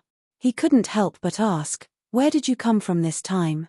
Zhu Qie looked at Zhongfeng strangely and said, "You really don't know about me?" Zhongfeng gave a wry smile and shrugged. Seeing this, Zhu Qie's eyes looked a little disappointed, but she still said, 16 years ago, my mother left Phoenix Mountain and married into Henan Dao. Then, she moved with my father to Shandong. Although she didn't return to Phoenix Mountain, my mother and uncle often wrote letters to each other. Our marriage was settled 5 years ago, when uncle and auntie went to Shandong." Zhongfeng didn't pay much attention to what she said after that. His mind was only thinking about the place Zhu Qie had just mentioned. Shandong. Zhongfeng had a bad feeling about this, and the image of Kui Ingying appeared in his mind. Was the good friend Zhu Qie was talking about Kui Ingying? Wasn't this 2F** king coincidental? Zhongfeng was speechless. The previous matters had not been resolved yet, so why did such a thing suddenly pop up? And the worst part was, wasn't this a bit too much of a coincidence? And at this time, he finally understood why this Kui Ingying was so aggressive when she saw him. Originally, he thought that she was someone Yue knew and felt that Yue had been wronged, so she came to seek justice from him. But at the time, when Kui Ingying told him about Phoenix Mountain, he felt a little suspicious. But he hadn't thought about it that way. Now that Zhu Qie said this, Zhongfeng's forehead broke out in a cold sweat. F***ck, could this really be a coincidence? However, It was at this moment that Zhong Feng heard a name he absolutely didn't want to hear. Zhu Ke looked at Zhong Feng with surprise. She then looked at the door and stood up. Yingying, did you come back with my cousin? That was the name Zhong Feng didn't want to hear. If he had heard it on the street, he would have turned around and left. He didn't want to have anything to do with this woman. But it was all for naught.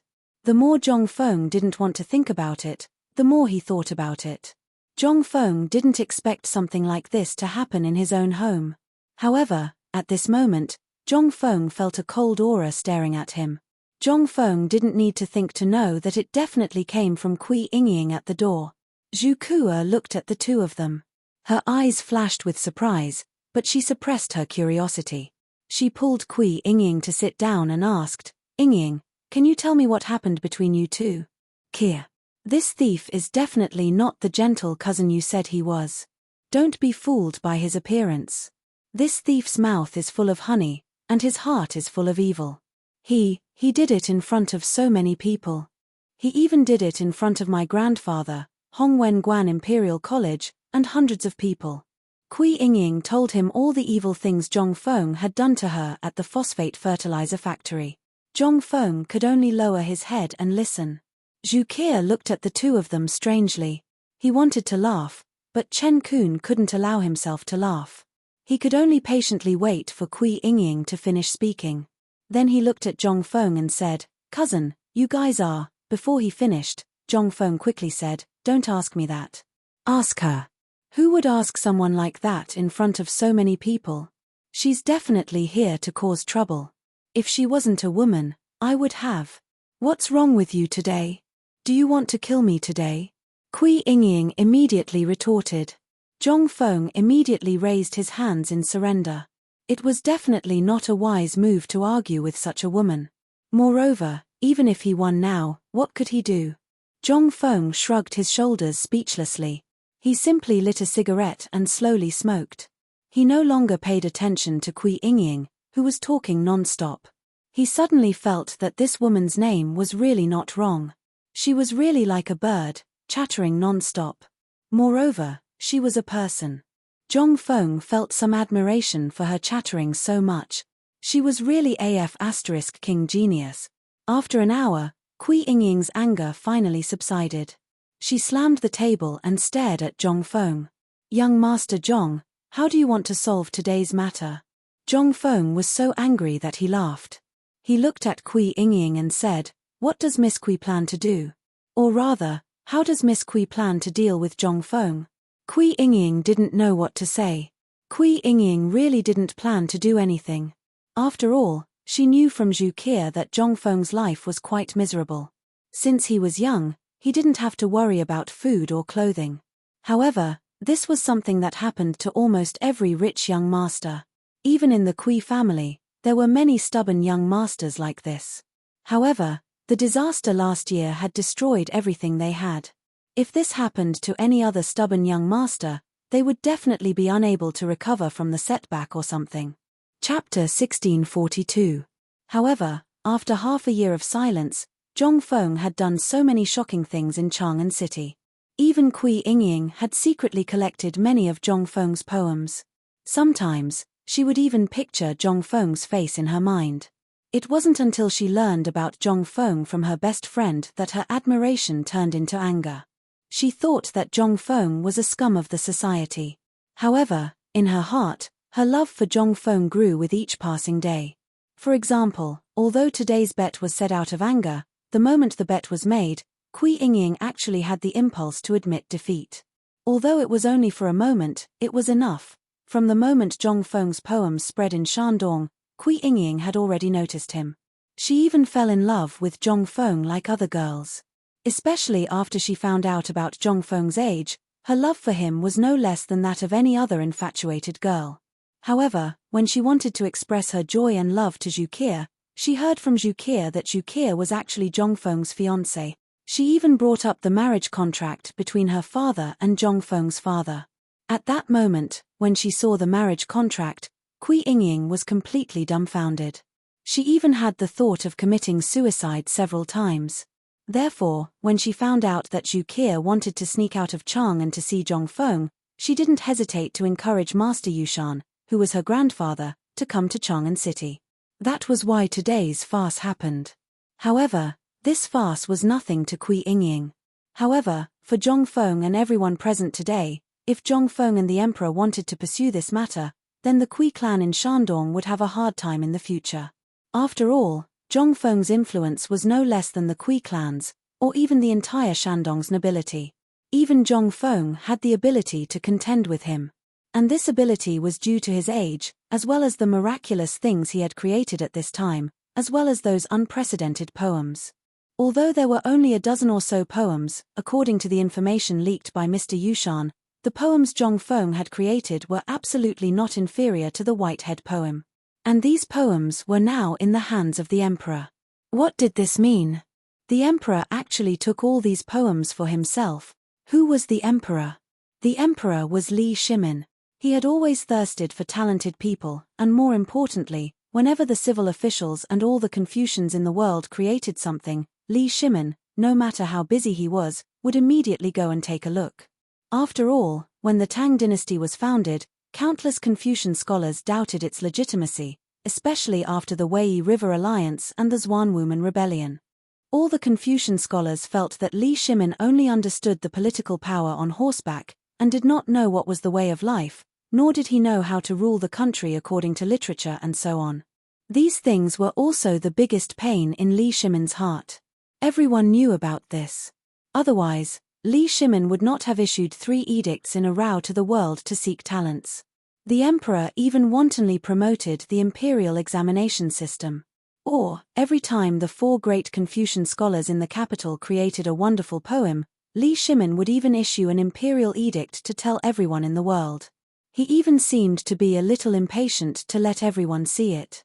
However, such a person was willing to keep Zhongfeng's poems in the hands of the imperial palace, and forbade anyone from spreading them privately. What was the meaning of this? But even so, the dozen or so poems that had been passed down from generation to generation were like a shot of adrenaline to all the young scholars and Confucians in the world. Generally, everyone went crazy, wanting to set Zhongfeng as their goal and pursue the highest point of the literary world. In particular, Zhongfeng at the Mid-Autumn Festival Poetry Meet, when he was conferred the title of Great Confucian, and when he argued with Master Yushan, and so on. At this time, Zhongfeng had the ability to compete with Shandong. However, Zhongfeng did not know these things at this time, and even Li Shimin and the others did not know.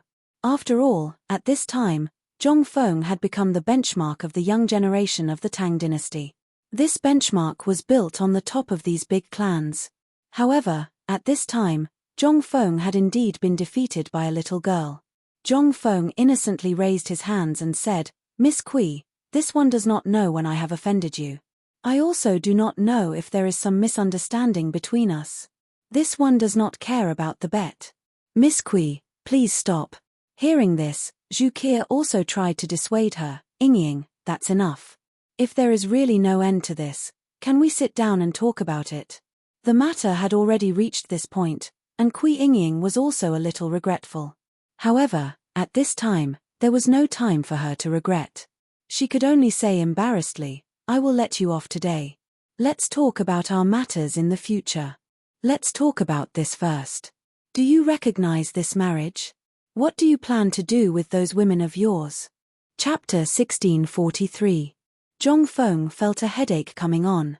This girl's background was definitely more difficult to deal with than anyone else's. The Kui family. And she could even pull Mr. Yushan to back her up. If this matter was not handled well, something big would definitely happen. But even a clay figurine had a temper, let alone anything else. Kui Yingying's actions completely pissed off Zhongfeng. At this moment, Zhongfeng's face darkened for the first time. He said, "Miss Kui, I don't know why you're here today, but congratulations, you've achieved your goal. Men, send the guests out. If these 2 come again in the future, throw them out." Zhongfeng's roar completely stunned Zhu Qie and Kui Yingying. What did he mean? Kui Yingying was a little confused. She asked like an idiot, "Zhongfeng, what do you mean? Do you want the world to laugh at you? There's real evidence, Ku. Lao Tzu also told you today that if you didn't come today, then everything would be fine. Even if you wanted me to marry Ku-er, it wouldn't be a problem. But you've been so aggressive since the start of the phosphate fertilizer factory. Do you know who came to the phosphate fertilizer factory today? Those are the people from the 3 divisions, as well as all the students in the world. Today, you almost ruined my plans.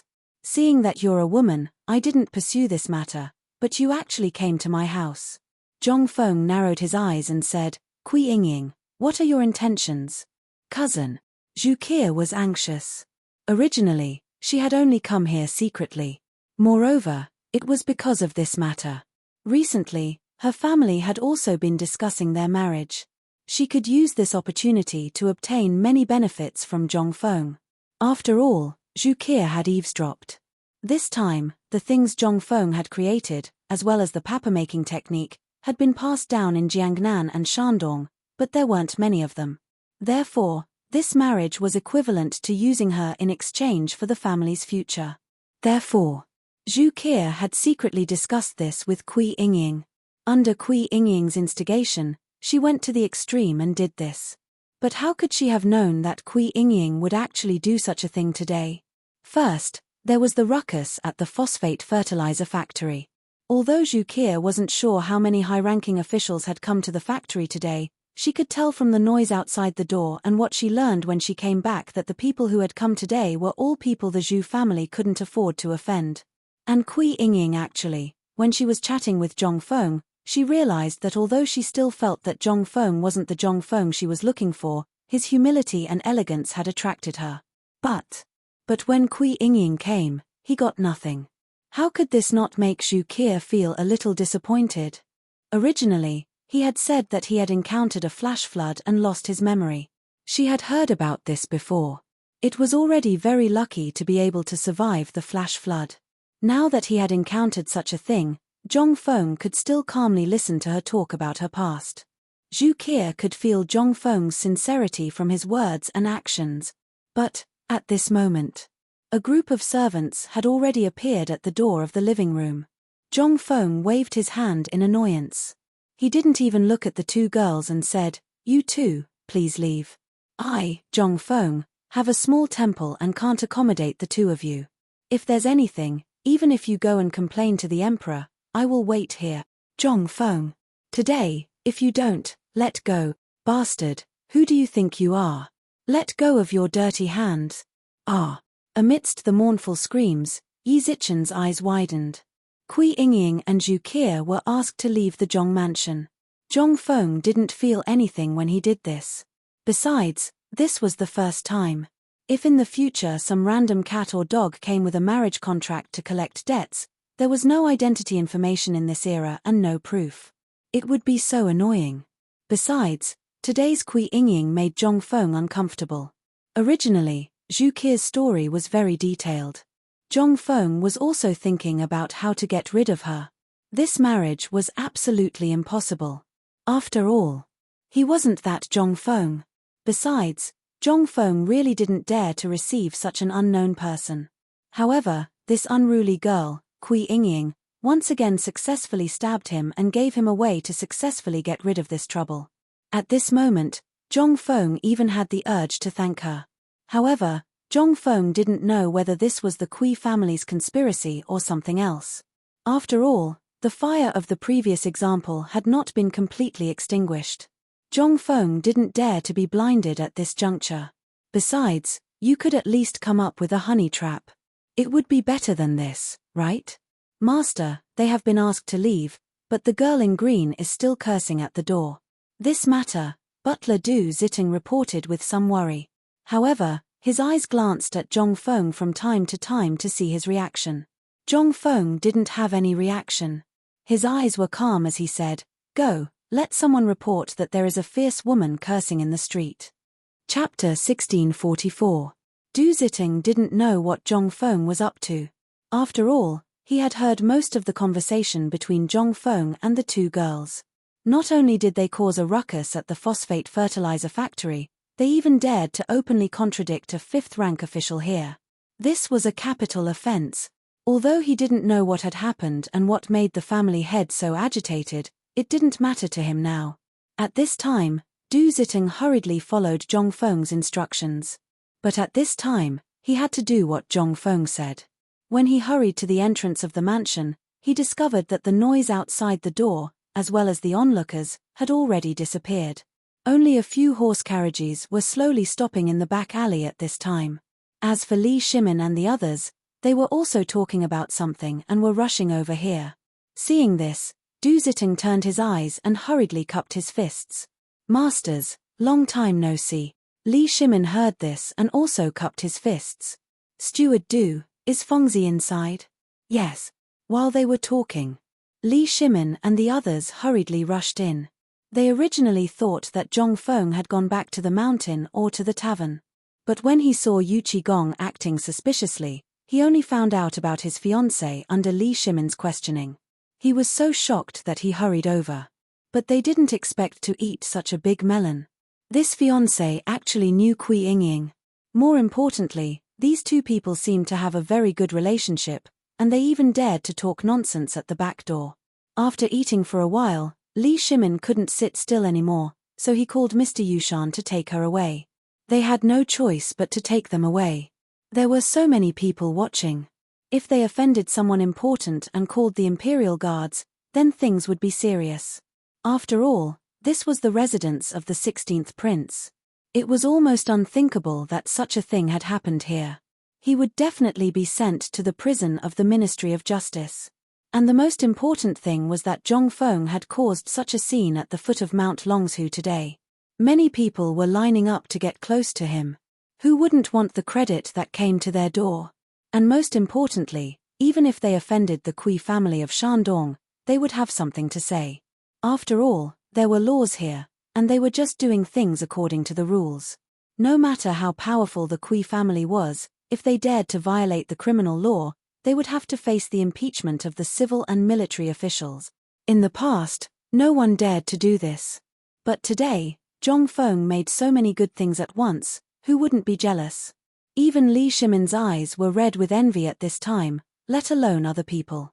Therefore, after thinking for a long time, Li Shimin still called Mr. Yushan. After all, it was best for him to come forward. How good would it be to not offend anyone? They swaggered into Zhong Feng's courtyard. As soon as they entered, they saw Zhong Feng walking out of the door, looking a little anxious. Seeing this, Cheng Yaojin hurriedly opened his arms and said, "Yo, where is our President Zhong going?" Seeing this, the corner of Zhong Feng's mouth twitched. He said with a fake smile, "Why aren't you doing business at the phosphate fertilizer factory? What are you doing here? Ma Ju is here, isn't he? And that money string, with those two together, there's really nothing for us to do. We're just here to see if you've been eaten by this woman." As Cheng Yaojin spoke, he looked up and down at Zhong Feng with a smile and said, "Fengzi, what's wrong with your fiancé?" Zhong Feng was most afraid that someone would ask this question. Just now, when he heard the voices outside disappear, he was ready to sneak away. But who would have thought that he would bump into these masters before he even left the door? He instantly understood that the situation outside the door was probably settled by these masters. Immediately, Zhong Feng gave up on the idea of going out. With these masters around, how could he escape? Forget it. Old Du, come, serve the tea and prepare the dishes. After shouting, Zhong Feng had no choice but to lead them to the living room. As soon as they sat down, the big chimneys started to act up. First, each of them took a cigarette and lit it up. Then, their eyes wandered around the room. They almost wanted to start rummaging through the room. Zhong Feng was a little speechless. But he could only accept this. He pretended not to see it. After everyone scanned the entire living room with their eyes, he said, "The phosphate fertilizer factory's matter has been settled today. Iron Bull and the rest can handle the related technical problems. The next thing is not something we can worry about. The key problem is the profit." After hearing about the profit, Li Shimin coughed at Zhong Sun Wuji. Seeing this, Zhong Sun Wuji laughed and said, "Fengzi, we have to talk about this matter. Just now, the Emperor sent a decree. The Emperor is going to personally participate in the phosphate fertilizer factory." "What?" Hearing this, Zhong Feng instantly lost his composure. At this time, The emperor was going to personally participate. Wouldn't all the previous arrangements be ruined? Zhong Feng had spent a lot of effort on this thing, and he had many arrangements. He was not afraid of anything else, but he was most afraid that the emperor would come out and do something worse. Damn it. Once the emperor took action, what benefits would he have? Wasn't this AF** king joke? The key was the emperor's words. Everything belonged to him. What the F*** could he do? Chapter 1645. Seeing Zhong Feng's gloomy face, Zhongsun Wuji was also a little embarrassed. After all, this was indeed not the right thing to do. However, this was inevitable. Paper-making and so on could be done as they pleased. For these things, even if all the profits were to be distributed, Li Shimin would not even bat an eyelid. But this phosphate fertilizer was different. This thing was not comparable to other things. Whoever controlled the phosphate fertilizer was equivalent to controlling the lifeline of the entire Tang dynasty. Which ruler would be willing to hand over the lifeline of the entire country to others? To be controlled by others? Wasn't this a joke? Seeing that Zhong Feng's expression was a little downcast, Zhongsun Wuji explained in a sincere and heartfelt manner. Zhong Feng finally figured it out. And he was so shocked that he broke out in a cold sweat. He also figured it out. This was an era of agriculture. Controlling the grain was equivalent to controlling everything in the country. Before, he was only thinking about the wonderful things and did not think about these twists and turns. At this time, after hearing Zhongsun Wuji's words, Zhong Feng instantly understood. But when he thought that the huge amount of money would be in the pocket of the old emperor whom he had never met, Zhong Feng was extremely angry and raised his middle finger to the sky. Damn it! Although the crowd did not understand the meaning of Zhong Feng's middle finger, they obviously knew what Zhong Feng meant by doing this. It was nothing more than venting the unhappiness in his heart. After all, no one would feel good if this happened to him. What's more, this matter was all funded by Zhong Feng alone. Thinking of this, Li Shimin's face was a little embarrassed. After all, although he had not shown his cards now, when he showed his cards, then, what would Zhong Feng think of this? The dignified emperor of the Tang dynasty was actually like this. Ahem, Fengzi, don't think too much. His Majesty also said that when the time comes, he will give you 10% of the profits, 10%. Zhong Feng was shocked.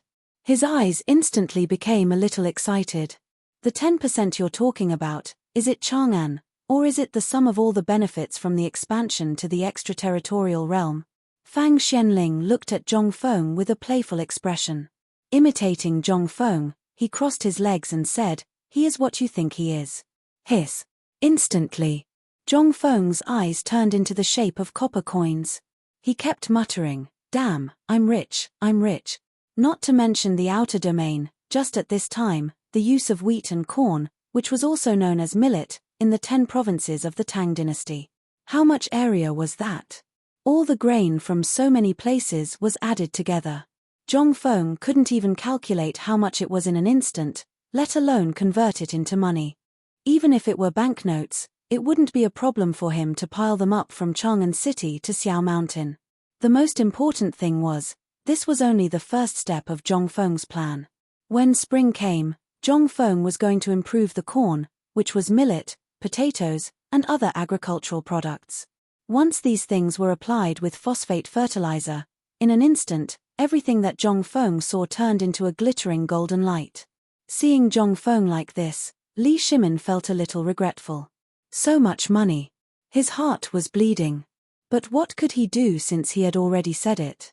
And it was Zhong Feng who came up with it, and this guy liked it very much. Otherwise, what would he give him? Would he give him a state capital?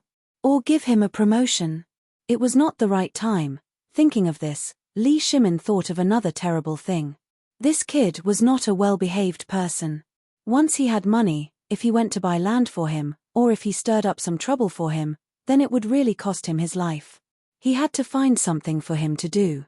Otherwise, when the time came, thinking of this, Li Shimin thought quickly. Then, an idea came to him. Fengzi, with so much money, although the emperor didn't say anything, the people in the court might be jealous. If someone sets their eyes on you and you cause trouble, These people will definitely make a big deal out of it.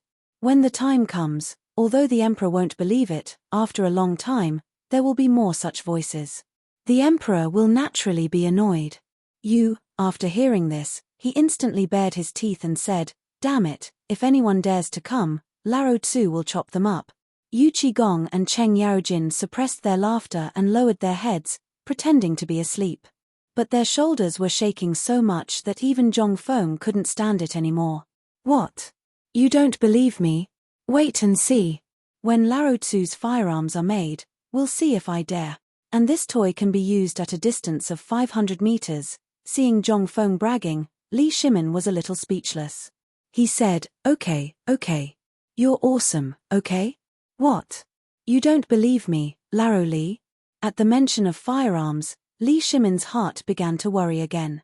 "Old Wei, tell me about Tuli's matter." Wei Zheng couldn't help but be shocked when he heard this. He hurriedly said, "Second Master, this is top secret." At this time, Zhong Feng also became interested. He waved his hand and said, "Top secret my ass.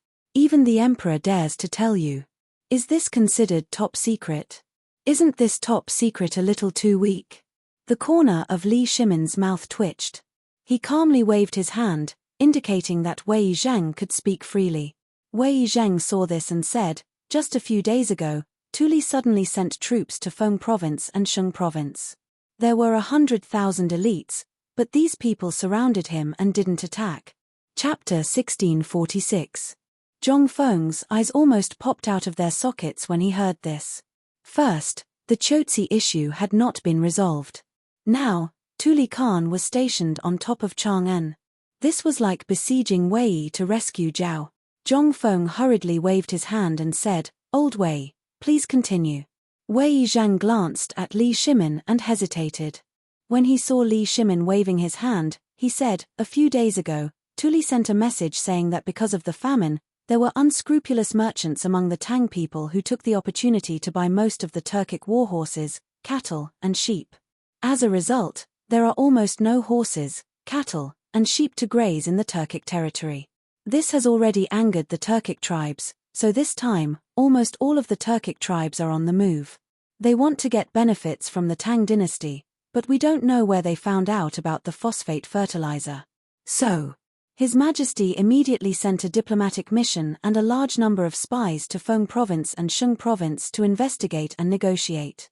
They found that these 100,000 people were really all the elites of the Tuli tribe. Moreover, the diplomatic mission sent this time made no progress at all. That's why His Majesty is so worried. Tuli went south. Zhong Feng finally remembered the fuse that had caused the war between the Tang dynasty and the Turkic Khaganate to last for 50 years.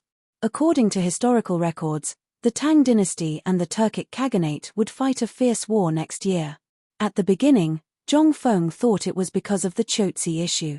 However, after hearing Wei Zheng's words, Zhong Feng suddenly felt that this Chotzi issue was just a preparation for this plan. They wanted to remove all the soldiers of the Tang dynasty's Longyu Road and station the 300,000 allied troops outside Chotzi city. Then, Tuli's 100,000 elites suddenly appeared and headed straight for Chang'an. This was just like the Wei River Alliance. His Majesty's thoughts and ideas had been thoroughly studied. He wanted to let Tubo have internal strife, and then Tubo would inevitably come to the Tang dynasty for help.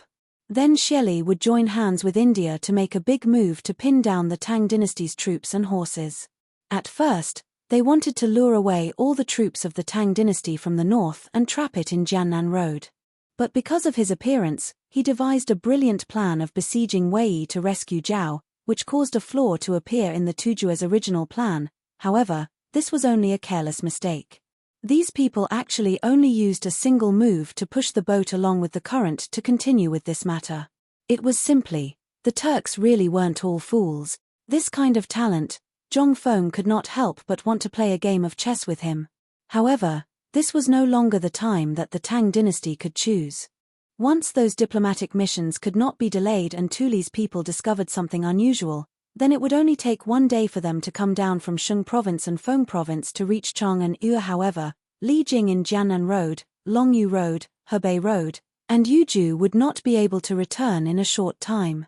Even if there were more than 10,000 Chang'an garrison, as well as more than 10,000 imperial guards in Chang'an City and the imperial city, could they stop this army of 100,000?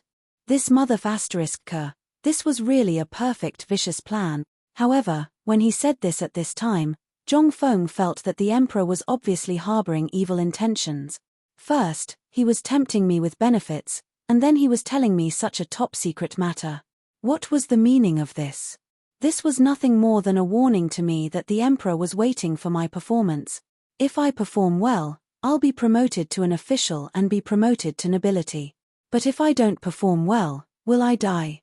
Such a strange and absurd scene instantly appeared in Zhong Feng's mind. But what could he do? He was just a commoner. At this time, the emperor's intention was very clear, that was, he was waiting for his weapon and strategy. This meant that there was no way to solve this problem at this time, so he used this method to ask Zhong Feng for help. But what could Lao Tzu do? Zhong Feng wanted to curse. He said with grievance, "Lao Li, can I pretend that I didn't hear it just now?" Li Shimin's expression froze. He said, what do you think?" In an instant, Zhong Feng withered. This matter was getting more and more out of Zhong Feng's expectations.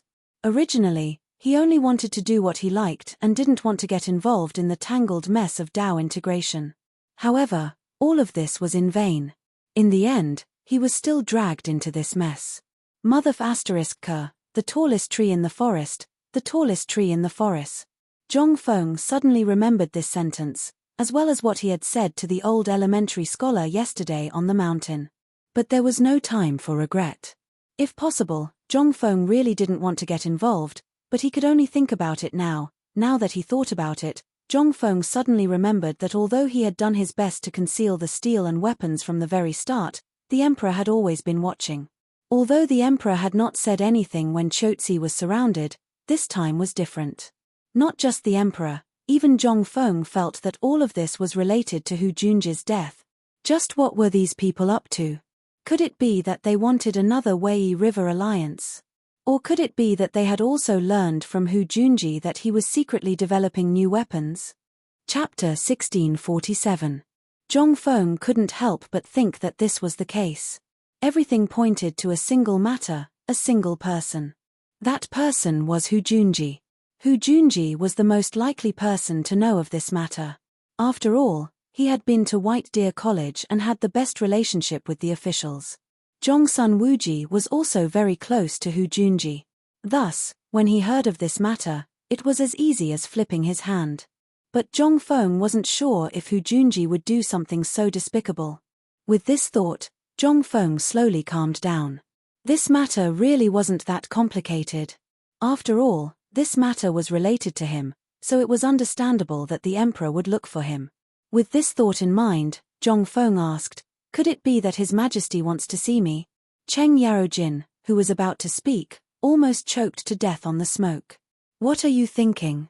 His Majesty definitely can't see you right now. Moreover, you might have been targeted by the Turks at the phosphate fertilizer factory today. His Majesty called us here to protect you. For the time being, you mustn't take half a step out of White Deer College. Moreover, White Deer College's defenses have been set up to the maximum, so you can be at ease." Hearing this, Zhong Feng breathed a sigh of relief. He slowly took a puff of his cigarette and said, "If you really leave this matter to me, then it'll be easy." Li Shimin's eyes lit up as he hurriedly asked, "Have you thought of some brilliant plan?" Zhong Feng indifferently nodded. "Who am I? That Zhuge. Enough, you can just fool others. Don't talk about it here." Without waiting for him to finish, Li Shimin decisively interrupted him and continued, "This matter, just tell me, how should we do it?" Zhong Feng waved his hand, indicating for everyone to follow him. A few moments later, Zhong Feng led Li Shimin and the others to the study. He then unfurled the map and used charcoal to mark out the locations of Chang'an, Feng Province, and Sheng Province.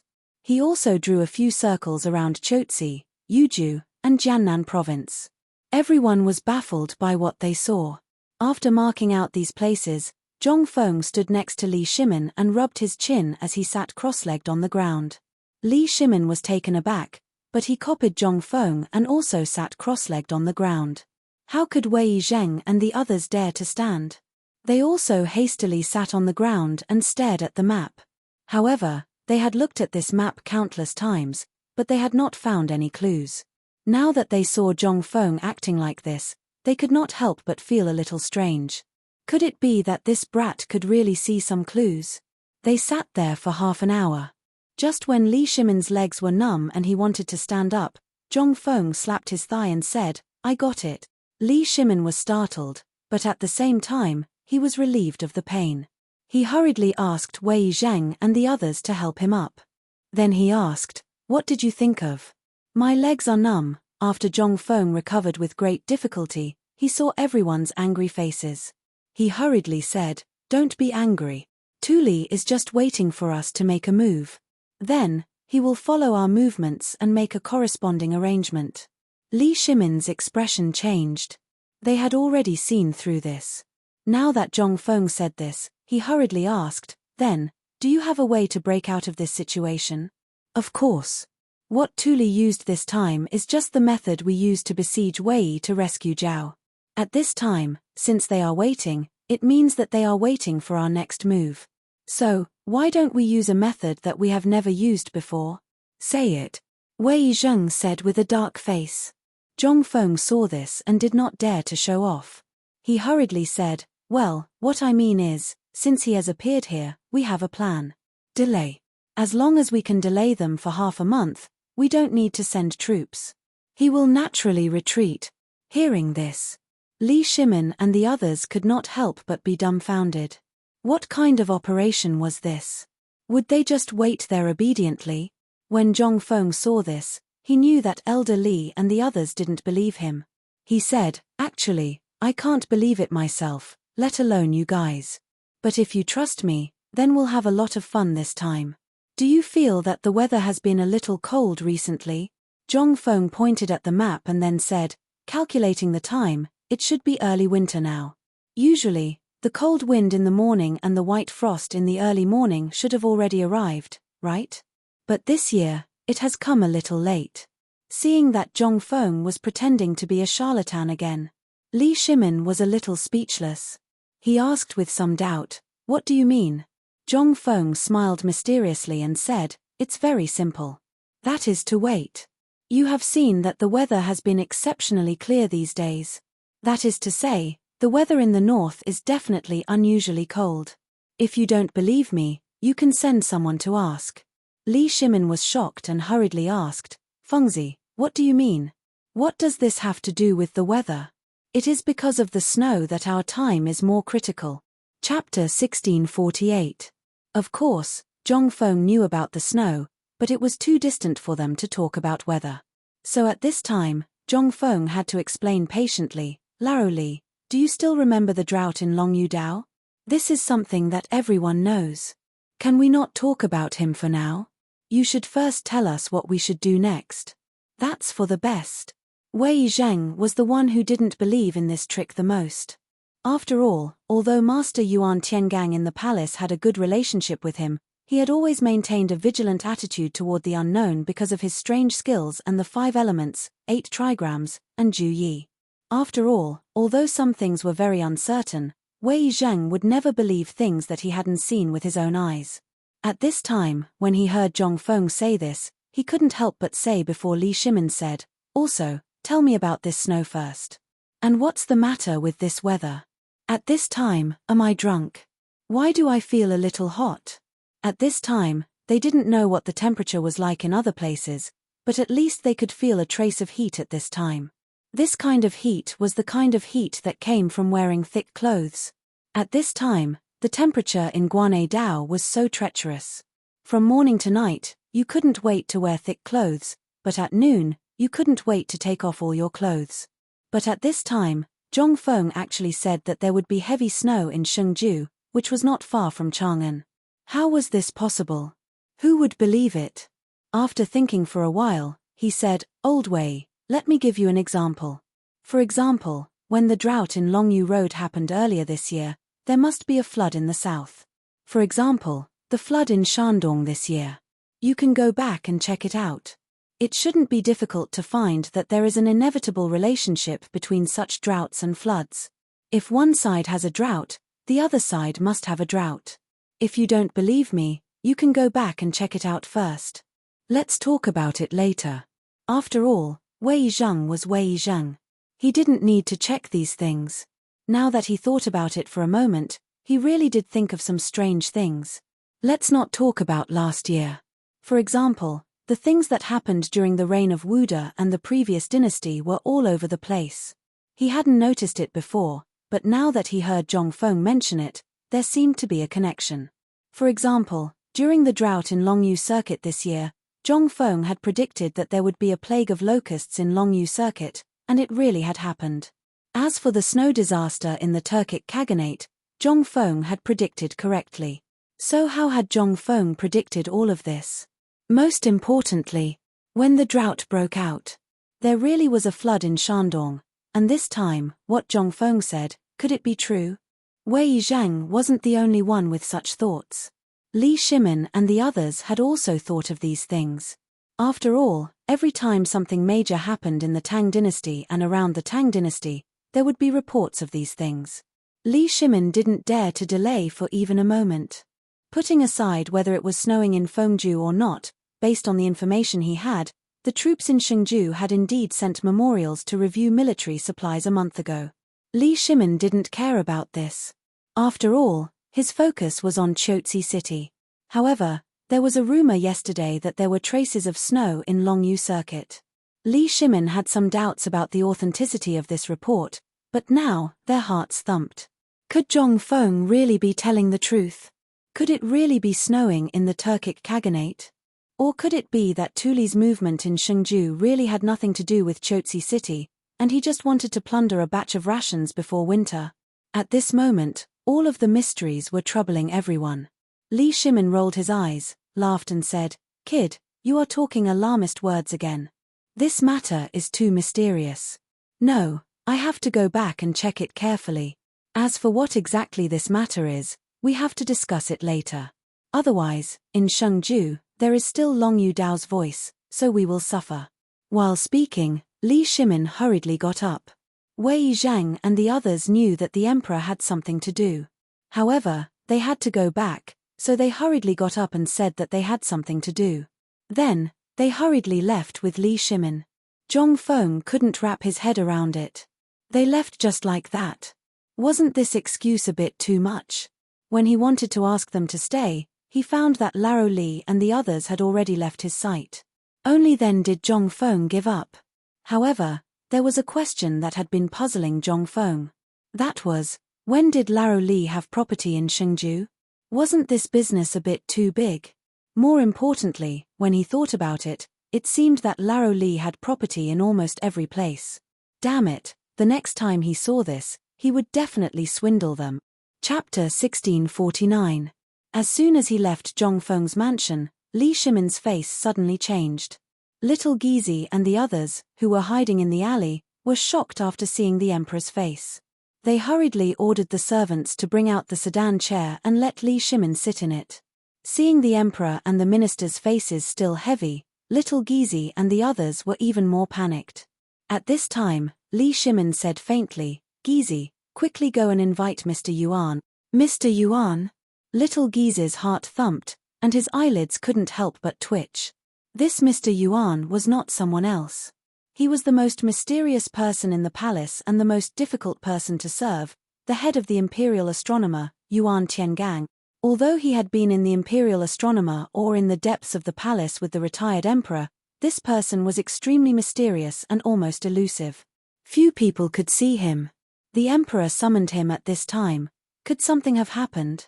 Little Gizi couldn't help but quickly estimate in his heart as he walked. After all, after the emperor met Zhongfeng, he rarely saw Yuan Tiangang being summoned by the emperor. However, at this time, the emperor just went to the phosphate fertilizer factory and then went to President Zhong's courtyard. What happened in such a short time? Did he still need to send Mr. Yuan? But all this was just an idea in Little Gizi's mind. He just thought about it and didn't dare to have any ideas. When Jiaozi safely walked to the vicinity of Zhuqiu Gate and quietly entered the imperial city with all the spies arranged, little Gizi hurriedly sent someone to inform Yuan Tiangang. Not long after, when Li Shimin arrived in the imperial study, he already saw an old Taoist priest with grey and white hair in a white robe sitting cross-legged on a futon.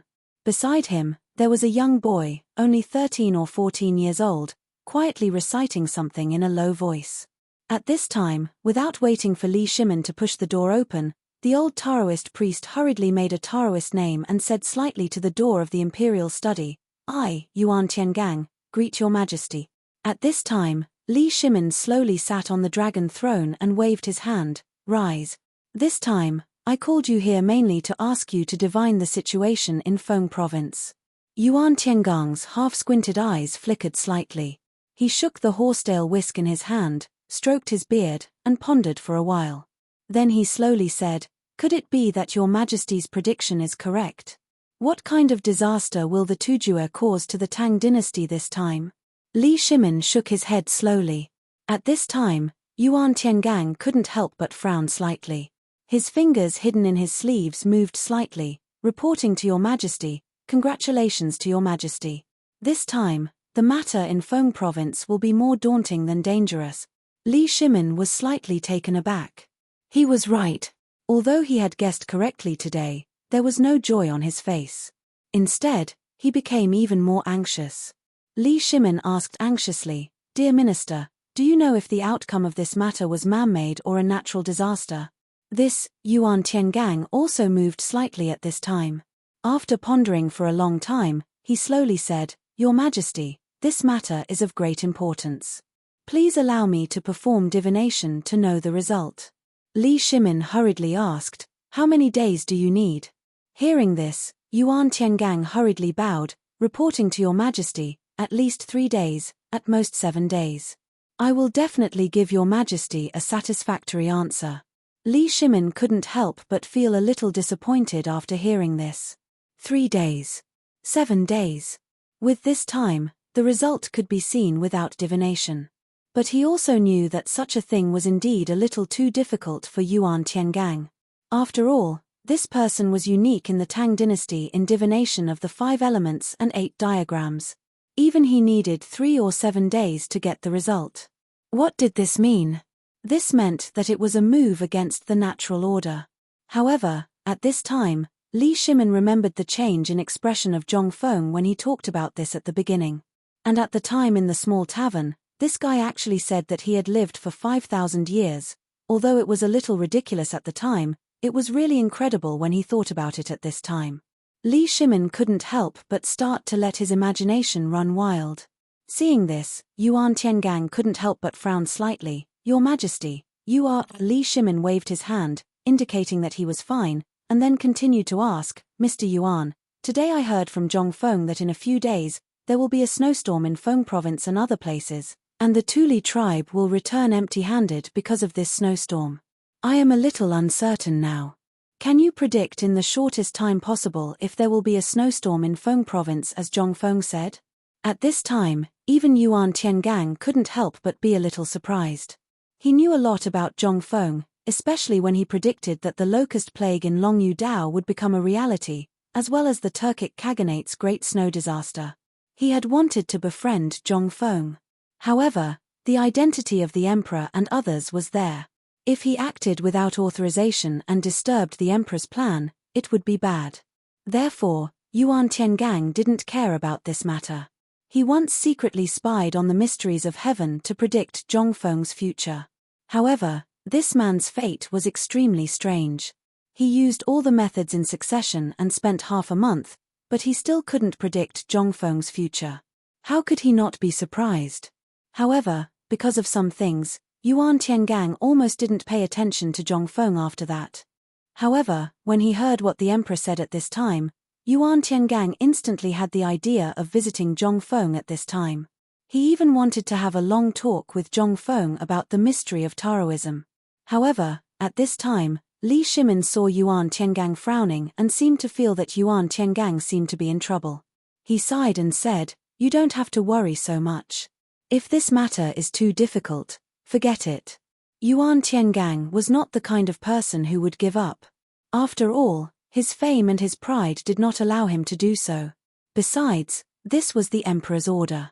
How could he not obey? Hearing what Li Shimin said, Yuan Tiangang's desire was aroused. He said, "Your Majesty, I have thought of a way to predict in a short time. I can give it a try." While speaking, Yuan Tiangang ordered Li Chunfeng, the disciple he had just accepted, to prepare all the things needed for the practice. Li Shimin also waved his hand and asked Yuan Tiangang to find a place to perform the practice in the imperial study and anywhere in the entire Taiji Palace. He also followed Yuan Tiangang closely, wanting to see what he could calculate. In fact, the method of calculating these things was very simple. Yuan Tiangang just prepared 3 bowls of water and 3 incense sticks. However, the 3 incense sticks were hung upside down with 3 red lines right above the 3 bowls of water at this time. After searching for a while, Yuan Tiangang still put the 3 bowls of water in the north, west, and south of the imperial study. Only the east position was empty. Although Li Shimin was a little surprised, he couldn't ask anything. At this time, Li Chunfeng slowly lit the 3 incense sticks and poured the incense sticks on the water. Then, he sat cross-legged in the middle of the 3 incense sticks with Yuan Tiangang. He silently murmured something in obscure language. The placement of these 3 water bowls was very strange. It was a bit like the triangular ruler made by Zhongfeng before. This was awkward. Li Shimin thought of it by accident, but it was also the only thing he could understand. As for some other things, Li Shimin was really confused. At this time, seeing that Yuan Tiangang still seemed to need some time, Li Shimin had to be patient. He sat on the dragon throne and continued to review the memorials. But at this time, Yuan Tiangang shouted, and then the strange dark words that were slowly murmured in his mouth suddenly became loud and fierce. This made Li Shimin couldn't help but put down the memorials in his hand and stare at Yuan Tiangang and Li Chunfeng closely.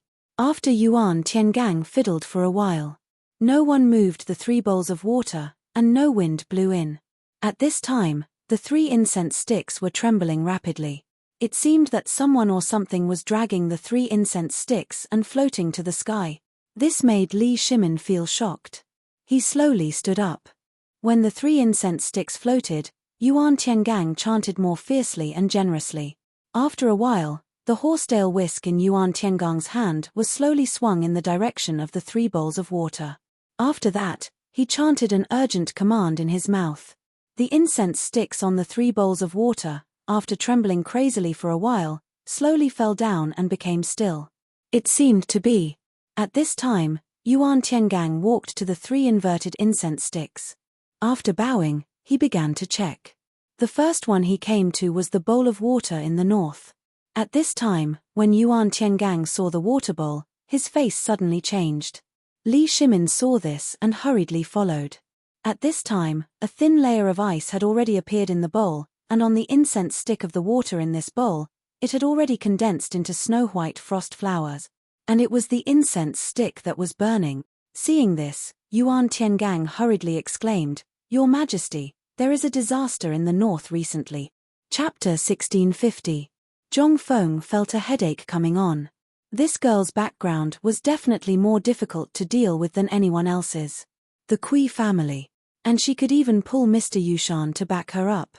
If this matter was not handled well, something big would definitely happen. But even a clay figurine had a temper, let alone anything else. Kui Yingying's actions completely pissed off Zhongfeng. At this moment, Zhongfeng's face darkened for the first time. He said, "Miss Kui, I don't know why you're here today, but congratulations, you've achieved your goal. Men, send the guests out. If these 2 people come again in the future, throw them out." Zhongfeng's roar completely stunned Zhu Qie and Kui Yingying. What did this mean? Kui Yingying was a little confused. She asked like an idiot, "Zhongfeng, what do you mean? Do you want the world to laugh at you? There's real evidence, Ku-er. Lao Tzu also told you today that if you didn't come today, then everything would be fine. Even if you wanted me to marry Ku-er, it wouldn't be a problem. But you've been so aggressive since the start of the phosphate fertilizer factory. Do you know who came to the phosphate fertilizer factory today? Those are the people from the 3 divisions, as well as all the students in the world. Today, you almost ruined my plans. Seeing that you're a woman, I didn't pursue this matter, but you actually came to my house. Zhongfeng narrowed his eyes and said, Kui Yingying, what are your intentions? Cousin. Zhu Qie panicked. Originally, she had only come secretly this time because of this matter. Recently, her family had been discussing their marriage. They wanted to use this opportunity to gain many benefits from Zhongfeng. After all, Zhu Qie had eavesdropped. This time, the things Zhongfeng had created, as well as the paper-making technique. Although there were some rumors in Jiangnan and Shandong, there weren't many of them. So this marriage was equivalent to using her in exchange for the family's future. Therefore, Zhu Qie had secretly discussed this with Kui Yingying. Under Kui Yingying's instigation, she went to the extreme and did this. But how could she have known that Kui Yingying would actually do such a thing today? First, there was the ruckus at the phosphate fertilizer factory. Although Zhu Qie wasn't sure how many high-ranking officials had come to the factory today, she could tell from the noise outside the door. When she came again, she learned what had happened. The people who had come today were all people the Zhu family couldn't afford to offend. And Kui Yingying actually, when she was chatting with Zhongfeng, she realized that although she still felt that Zhongfeng wasn't the Zhongfeng she was looking for, his humility and elegance had attracted her. But when Kui Yingying came, he got nothing. How could this not make Zhu Qie feel a little disappointed? Originally, he had said that he had encountered a flash flood and lost his memory. She had heard about this before. It was already very lucky to be able to survive the flash flood. Now that he had encountered such a thing, Zhongfeng could still calmly listen to her talk about her past. Zhu Qie could feel Zhongfeng's sincerity from his words and actions. But, at this moment, a group of servants had appeared at the door of the living room. Zhongfeng waved his hand in annoyance. He didn't even look at the 2 girls and said, You two, please leave. I, Zhongfeng, have a small temple and can't accommodate the 2 of you. If there's anything, even if you go to the imperial court, I'll wait here. Zhongfeng. Today, if you don't, let go, bastard, who do you think you are? Let go of your dirty hands. Ah. Amidst the mournful screams, Yi Zichen's eyes widened. Kui Yingying and Zhu Qie were asked to leave the Zhong mansion. Zhongfeng didn't feel anything when he did this. Besides, this was the first time. If in the future some random cat or dog came with a marriage contract to collect debts, there was no identity information in this era and no proof. He would be annoyed to death. Besides, today's Kui Yingying made Zhongfeng uncomfortable. Originally, Zhu Qie's story was very detailed. Zhongfeng was also thinking about how to get rid of her. This marriage was absolutely impossible. After all, he wasn't that Zhongfeng. Besides, Zhongfeng really didn't dare to receive such an unknown person. However, this unruly girl, Kui Yingying, once again successfully stabbed him and gave him a way to successfully get rid of this trouble. At this moment, Zhongfeng even had the urge to thank her. However, Zhongfeng didn't know whether this was the Kui family's conspiracy or something else. After all, the fire of the previous example had not been completely extinguished. Zhongfeng didn't dare to be blinded at this juncture. Besides, you could at least come up with a honey trap. It would be better than this, right? Master, they have been asked to leave. However, the girl in green is still cursing at the door. This matter, Butler Du Ziting reported with some worry. However, his eyes glanced at Zhongfeng from time to time to see his reaction. Zhongfeng didn't have any reaction. His eyes were calm as he said, Go, let someone report that a fierce woman is cursing in the street. Chapter 1651. Du Ziting didn't know what Zhongfeng was up to. After all, he had heard most of the conversation between Zhongfeng and the 2 girls. Not only did they cause a ruckus at the phosphate fertilizer factory, they even dared to openly contradict a 5th-rank official here. This was a capital offense. Although he didn't know what had happened and what made the family head so agitated, it didn't matter to him now. At this time, Du Ziting hurriedly followed Zhongfeng's instructions. But at this time, he had to do what Zhongfeng said. When he hurried to the entrance of the mansion, he discovered that the noise outside the door, as well as the onlookers, had already disappeared. Only a few horse carriages were slowly stopping in the back alley at this time. As for Li Shimin and the others, they were also talking about something and were rushing over here. Seeing this, Du Ziteng turned his eyes and hurriedly cupped his fists. "Masters, long time no see." Li Shimin heard this and also cupped his fists. "Steward Du, is Fengzi inside?" "Yes." While they were talking, Li Shimin and the others hurriedly rushed in. They originally thought that Zhong Feng had gone back to the mountain or to the tavern. But when he saw Yu Qigong acting suspiciously, he only found out about his fiancée under Li Shimin's questioning. He was so shocked that he hurried over. But they didn't expect to eat such a big melon. This fiancé actually knew Kui Yingying. More importantly, these two people seemed to have a very good relationship, and they even dared to talk nonsense at the back door. After eating for a while, Li Shimin couldn't sit still anymore, so he called Mr. Yushan to take her away. They had no choice but to take them away. There were so many people watching. If they offended someone important and called the Imperial Guards, then things would be serious. After all, this was the residence of the 16th Prince. It was almost unthinkable that such a thing had happened here. He would definitely be sent to the prison of the Ministry of Justice. And the most important thing was that Zhong Feng had made such a scene at the foot of Mount Longshu today. Many people were lining up to get close to him. Who wouldn't want the credit that came to their door? And most importantly, even if they offended the Kui family of Shandong, they would have something to say. After all, there were laws here, and they were just doing things according to the rules. No matter how powerful the Kui family was, if they dared to violate the criminal law, they would have to face the impeachment of all the civil and military officials. In the past, no one dared to do this. But today, Zhong Feng made so many good things at once, who wouldn't be jealous? Even Li Shimin's eyes were red with envy at this time, let alone other people. Therefore, after thinking for a long time, Li Shimin still called Mr. Yushan. After all, it was best for him to come forward. How good would it be to not offend anyone? The few of them swaggered into Zhong Feng's courtyard. As soon as they entered, they saw Zhong Feng walking out of the door, looking a little anxious.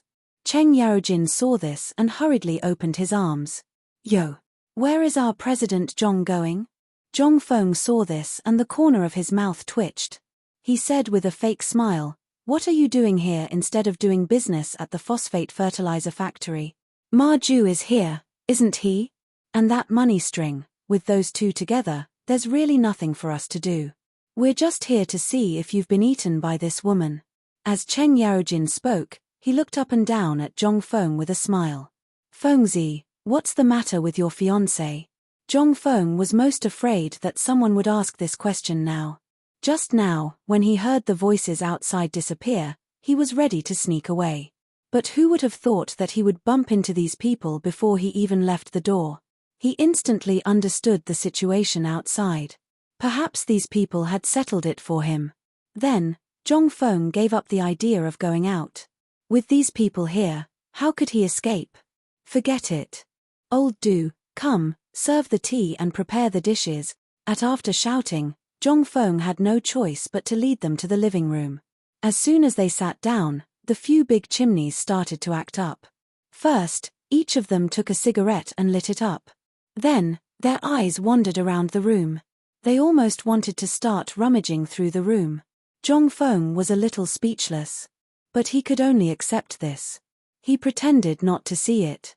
After everyone scanned the entire living room with their eyes, he said, "The phosphate fertilizer factory's matter has been settled today. Iron Bull and the rest can handle the related technical problems. The next thing is not something we can worry about. The key problem is the profit." After hearing about the profit, Li Shimin coughed at Zhongsun Wuji. Seeing this, Zhongsun Wuji said with a smile, "Fengzi, we have to talk about this matter. Just now, the Emperor sent a decree. The Emperor is going to personally participate in the phosphate fertilizer factory." "What?" Zhong Feng heard this and instantly lost his composure. At this time, the Emperor was going to personally participate. Wouldn't all the previous arrangements be ruined? Zhong Feng had spent a lot of effort on this thing and had many arrangements. He was not afraid of anything else. What he was most afraid of was that the emperor would come out and do something worse. Damn it. Once the emperor took action, what benefits would he have?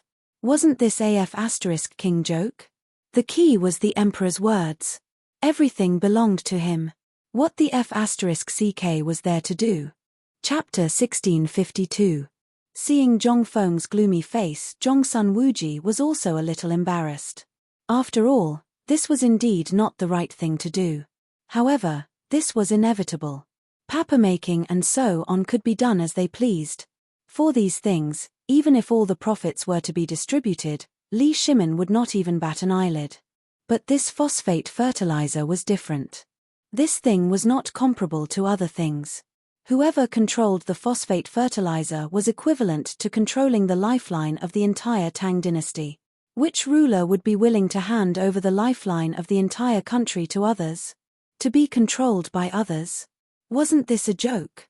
Seeing that Zhong Feng's expression was a little downcast, Zhongsun Wuji explained in a sincere and heartfelt manner. Zhong Feng finally figured it out. And he was so shocked that he broke out in a cold sweat. He also figured it out. This was an era of agriculture. Controlling the grain was equivalent to controlling everything in the country. Before, he was only thinking about the wonderful things and did not think about these twists and turns. At this time, after hearing Zhongsun Wuji's words, Zhong Feng instantly understood. But when he thought that the huge amount of money would be in the pocket of the old emperor whom he had never met, Zhong Feng was extremely angry and raised his middle finger to the sky. Damn it! Although the crowd did not understand the meaning of Zhong Feng's middle finger, they obviously knew what Zhong Feng meant by doing this. It was nothing more than venting the unhappiness in his heart. After all, no one would feel good if this happened to him. What's more, this matter was all funded by Zhong Feng alone. Thinking of this, Li Shimin's face was a little embarrassed. After all, although he had not shown his cards now, when he showed his cards, then, what would Zhong Feng think of this? The dignified emperor of the Tang dynasty was actually like this. Fengzi, don't think too much. His Majesty also said that when the time comes, he will give you 10% of the profits, 10%. Zhong Feng was shocked. His eyes instantly became a little excited. The 10% you're talking about, is it Chang'an, or is it the sum of all the benefits from the expansion to the extraterritorial realm? Fang Xianling looked at Zhong Feng with a playful expression. Imitating Zhong Feng, he crossed his legs and said, "He's just like what you think." Hiss. Instantly, Zhong Feng's eyes turned into the shape of a copper coin. He kept muttering, "Damn, I'm rich, I'm rich." Not to mention the outer domain, just at this time, the use of wheat and corn, which was also known as millet, in the 10 provinces of the Tang dynasty. How much area was that? All the grain from so many places was added together. Zhong Feng couldn't even calculate how much it was in an instant, let alone convert it into money. Even if it were banknotes, it wouldn't be a problem for him to pile them up from Chang'an City to Xiao Mountain. The most important thing was, this was only the first step of Zhong Feng's plan. When spring came, Zhong Feng was going to improve the corn, which was millet, potatoes, and other agricultural products. Once these things were applied with phosphate fertilizer, in an instant, everything that Zhong Feng saw turned into a glittering golden light. Seeing Zhong Feng like this, Li Shimin felt a little regretful. So much money. His heart was bleeding. But what could he do since he had already said it? And it was Zhong Feng who came up with it, and this guy really liked it. Otherwise, what would he give him? Would he give him a state capital? Or give him a promotion? It was not the right time. Thinking of this, Li Shimin thought of another terrible thing. This kid was not a well-behaved person.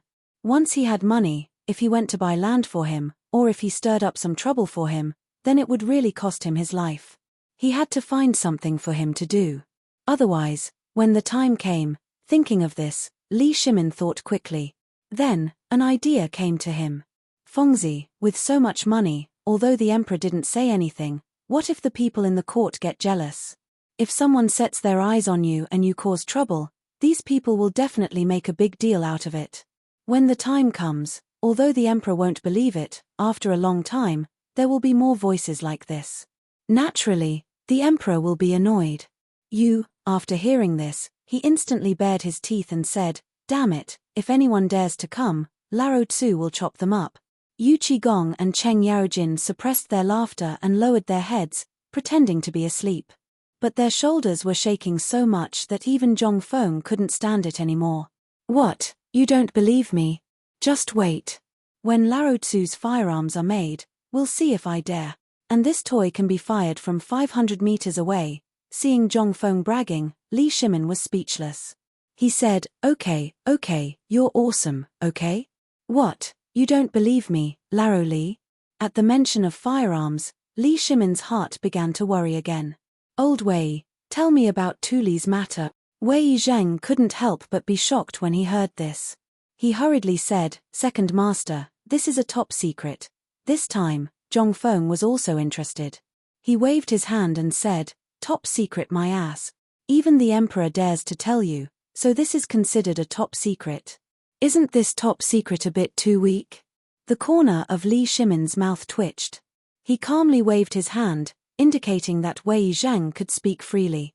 Wei Zheng saw this and said, "Just a few days ago, Tuli suddenly sent an army of 100,000 elites to Feng Province and Shung Province. However, these people surrounded him and didn't attack." Chapter 1653. Zhong Feng's eyes almost popped out of their sockets when he heard this. First, the Chotzi issue had not been resolved. Now, Tuli Khan had appeared and stationed himself above Chang'an.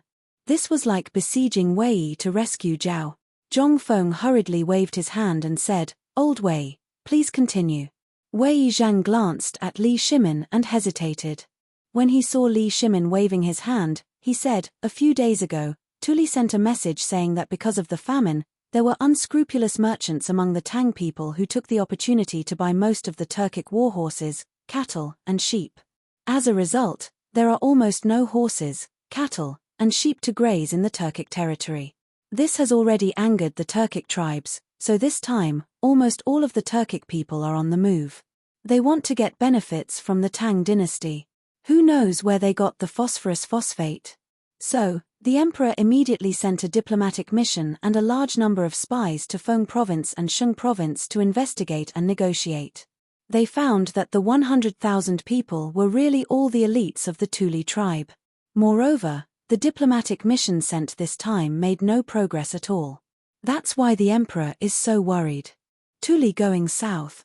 Zhong Feng finally remembered the fuse that had caused the war between the Tang dynasty and the Turkic people to last for 50 years.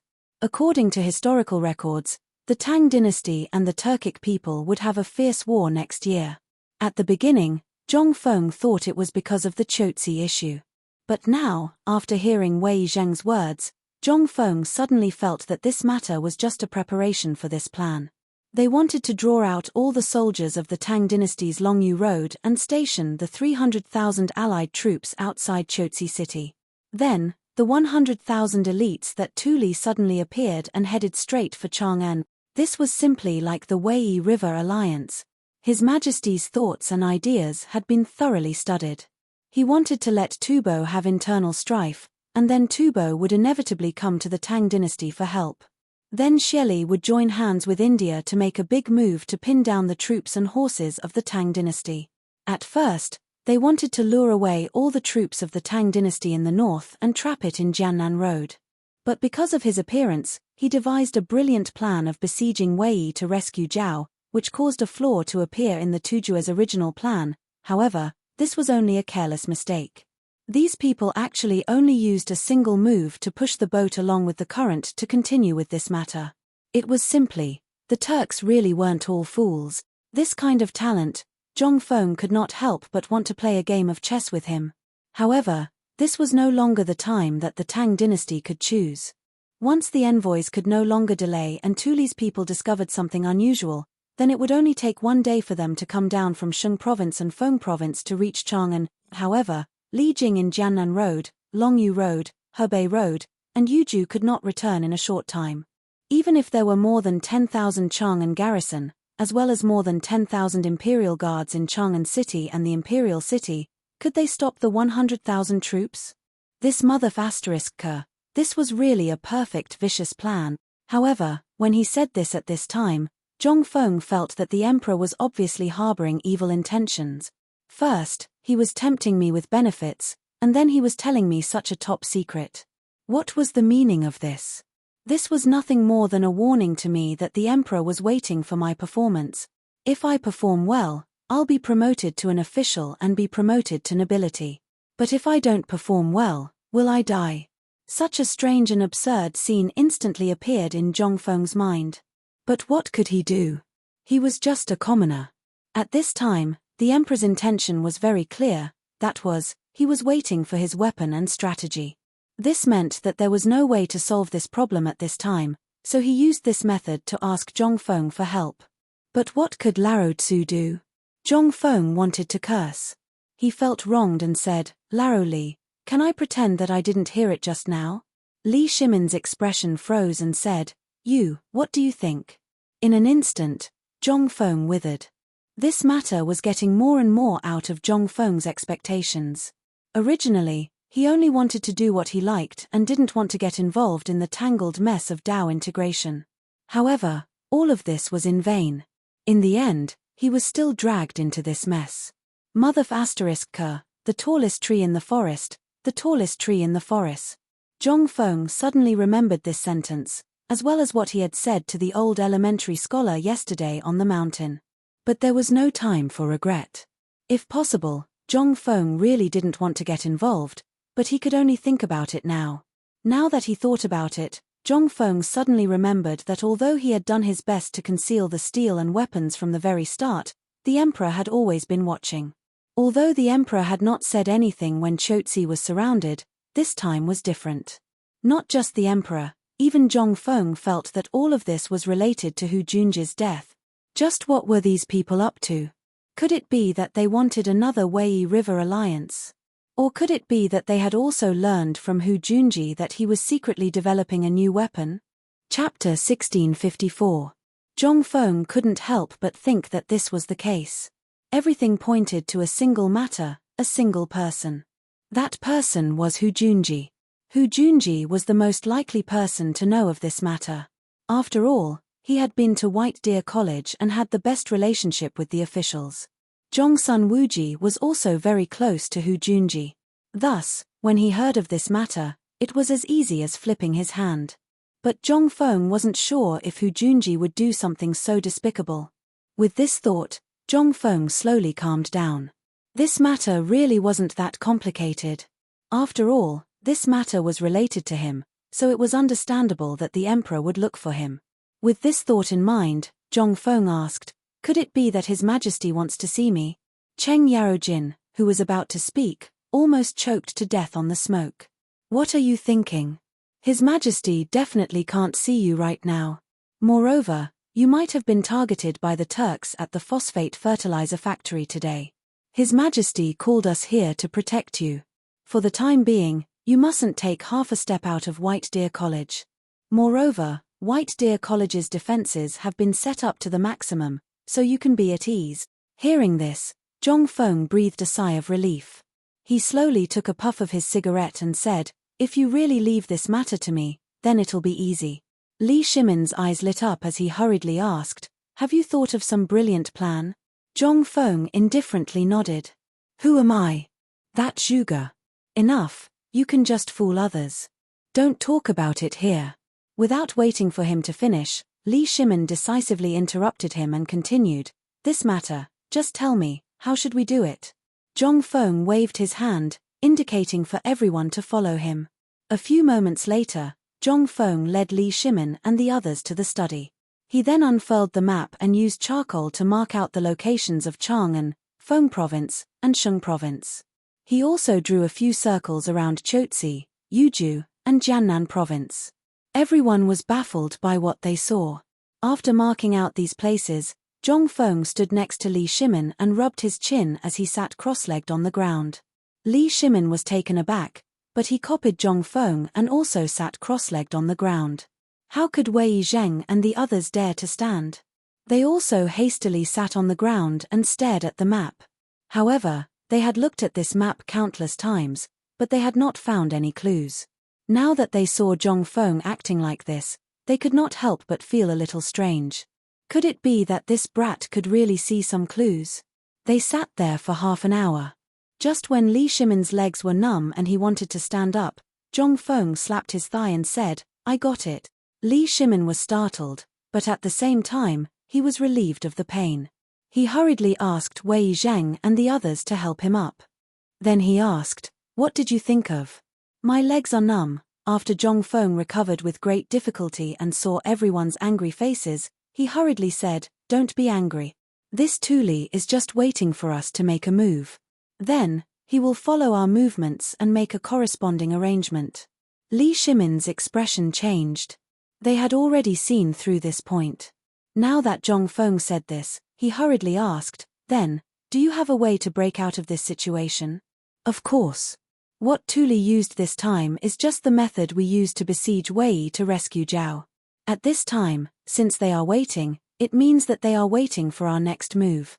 So, why don't we use a method that we have never used before?" "Say it," Wei Zheng said with a dark face. Seeing this, Zhongfeng didn't dare to show off.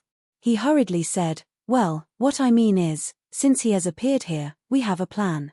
Delay. As long as we can delay them for half a month, we don't need to send troops. He will naturally retreat."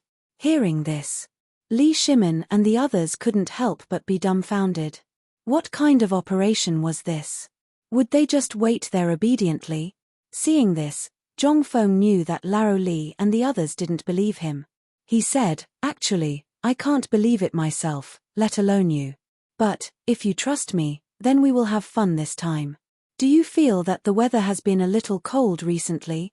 Zhongfeng pointed at the map and then said, "Calculating the time, it should be early winter now. Usually, the cold wind in the morning and the white frost in the early morning should have already arrived, right? But this year, it is a little late." Seeing that Zhongfeng was pretending to be a charlatan again, Li Shimin was a little speechless. He asked with some doubt, "What do you mean?" Zhongfeng smiled mysteriously and said, "It's very simple. That is to wait. You have seen that the weather has been exceptionally clear these days. That is to say, the weather in the north is definitely unusually cold. If you don't believe me, you can send someone to ask." Li Shimin was shocked and hurriedly asked, "Fengzi, what do you mean? What does this have to do with the weather?" "It is because of the snow that our time is more critical." Chapter 1655. At this time, Li Shimin was also shocked by Yuan Tiangong's move. Hearing Yuan Tiangong's words, Li Shimin fixed his eyes on it, only to see, there was actually a thin layer of frost on top of the fragrance. At this moment, Li Shimin couldn't help exclaiming and asked, "Master Yuan, how did you do it?" Li Shimin naturally had never encountered such a miraculous thing. No. Wasn't this method the same as the one Fengzi made in the phosphate fertilizer factory? And it was so similar. However, the only difference was that these were fragrant incense sticks, and they had been lit up. Yet, they were still frozen by the frost and snow. This seemed to, at this time, seeing Yuan Tiangang was fiddling with something but ignoring him, Li Shimin was not in a hurry. Yuan Tiangang seemed to be extremely dignified at this time. At this time, Li Shimin also looked a little nervous. For a full hour, Yuan Tiangang and Li Chunfeng were fiddling with something on the ground. First, they inserted a chopstick into a bowl full of water, and then the water could flow up along the chopstick. How could such an exaggerated scene not shock everyone? After fiddling with it for several times, Yuan Tiangang also used divination, astrology, and so on. Then he suddenly said, "Your Majesty, this time, I have indeed divined the two provinces of Shung Province and Feng Province, as well as the north. The Turkic territory must have been covered by snow at this time. Therefore, I think what President Zhong said is probably true." "Really?" Li Shimin was a little hesitant. After pondering for a long time, Li Shimin waved his sleeves and said, "Come here." Xiao Gizi, who had been waiting outside the imperial study, hurriedly pushed the door of the imperial study open. "Your Majesty, is there any news from the Ministry of Rights mission to Shung Province and Feng Province?" "Your Majesty, there is no news for the time being. You, Find the person who sent this news to Chang'an. Yes, Your Majesty. After a while, Xiao Gizi led a person in the Ministry of Rites official robe to the door of the imperial study while teaching etiquette. As soon as he entered the door, Xiao Gizi hastily said, Your Majesty, the official from the Ministry of Rites who came back to Chang'an to deliver the message has arrived. When Li Shimin heard this, he put down the memorial in his hand. With a wave of his hand, he dismissed everyone. Li Shimin walked down from the dragon throne and came to the side of the minor official from the Ministry of Rites who was kneeling on the ground and trembling with his head pressed against the ground. Let me ask you, did you come back from Feng Province or Sheng Province? When did you come back? When that person heard this, he hurriedly replied, replying to Your Majesty, this lowly one returned to the Ministry of Rites in the afternoon today. That minor official from the Ministry of Rites even clearly explained how long he had been delayed on the road, who he had met on the road, and what he had eaten. Li Shimin frowned slightly. He interrupted that person and asked, let me ask you, when I left, what was the weather like in Sheng Province and Feng Province? The petty official couldn't help but be stunned. The emperor actually asked such a question? But he didn't dare to think too much. He hurriedly replied, Your Majesty, I left Feng Province early yesterday morning, but this lowly one didn't pay much attention to it. I just felt that it was much colder than usual. How cold was it? Li Shimin instantly grasped the key of the question and asked. This answer almost confirmed Li Shimin's thoughts. After all, at this time, there were already the memorials from Longyu Province and Yuju Province in the last 2 days on his desk.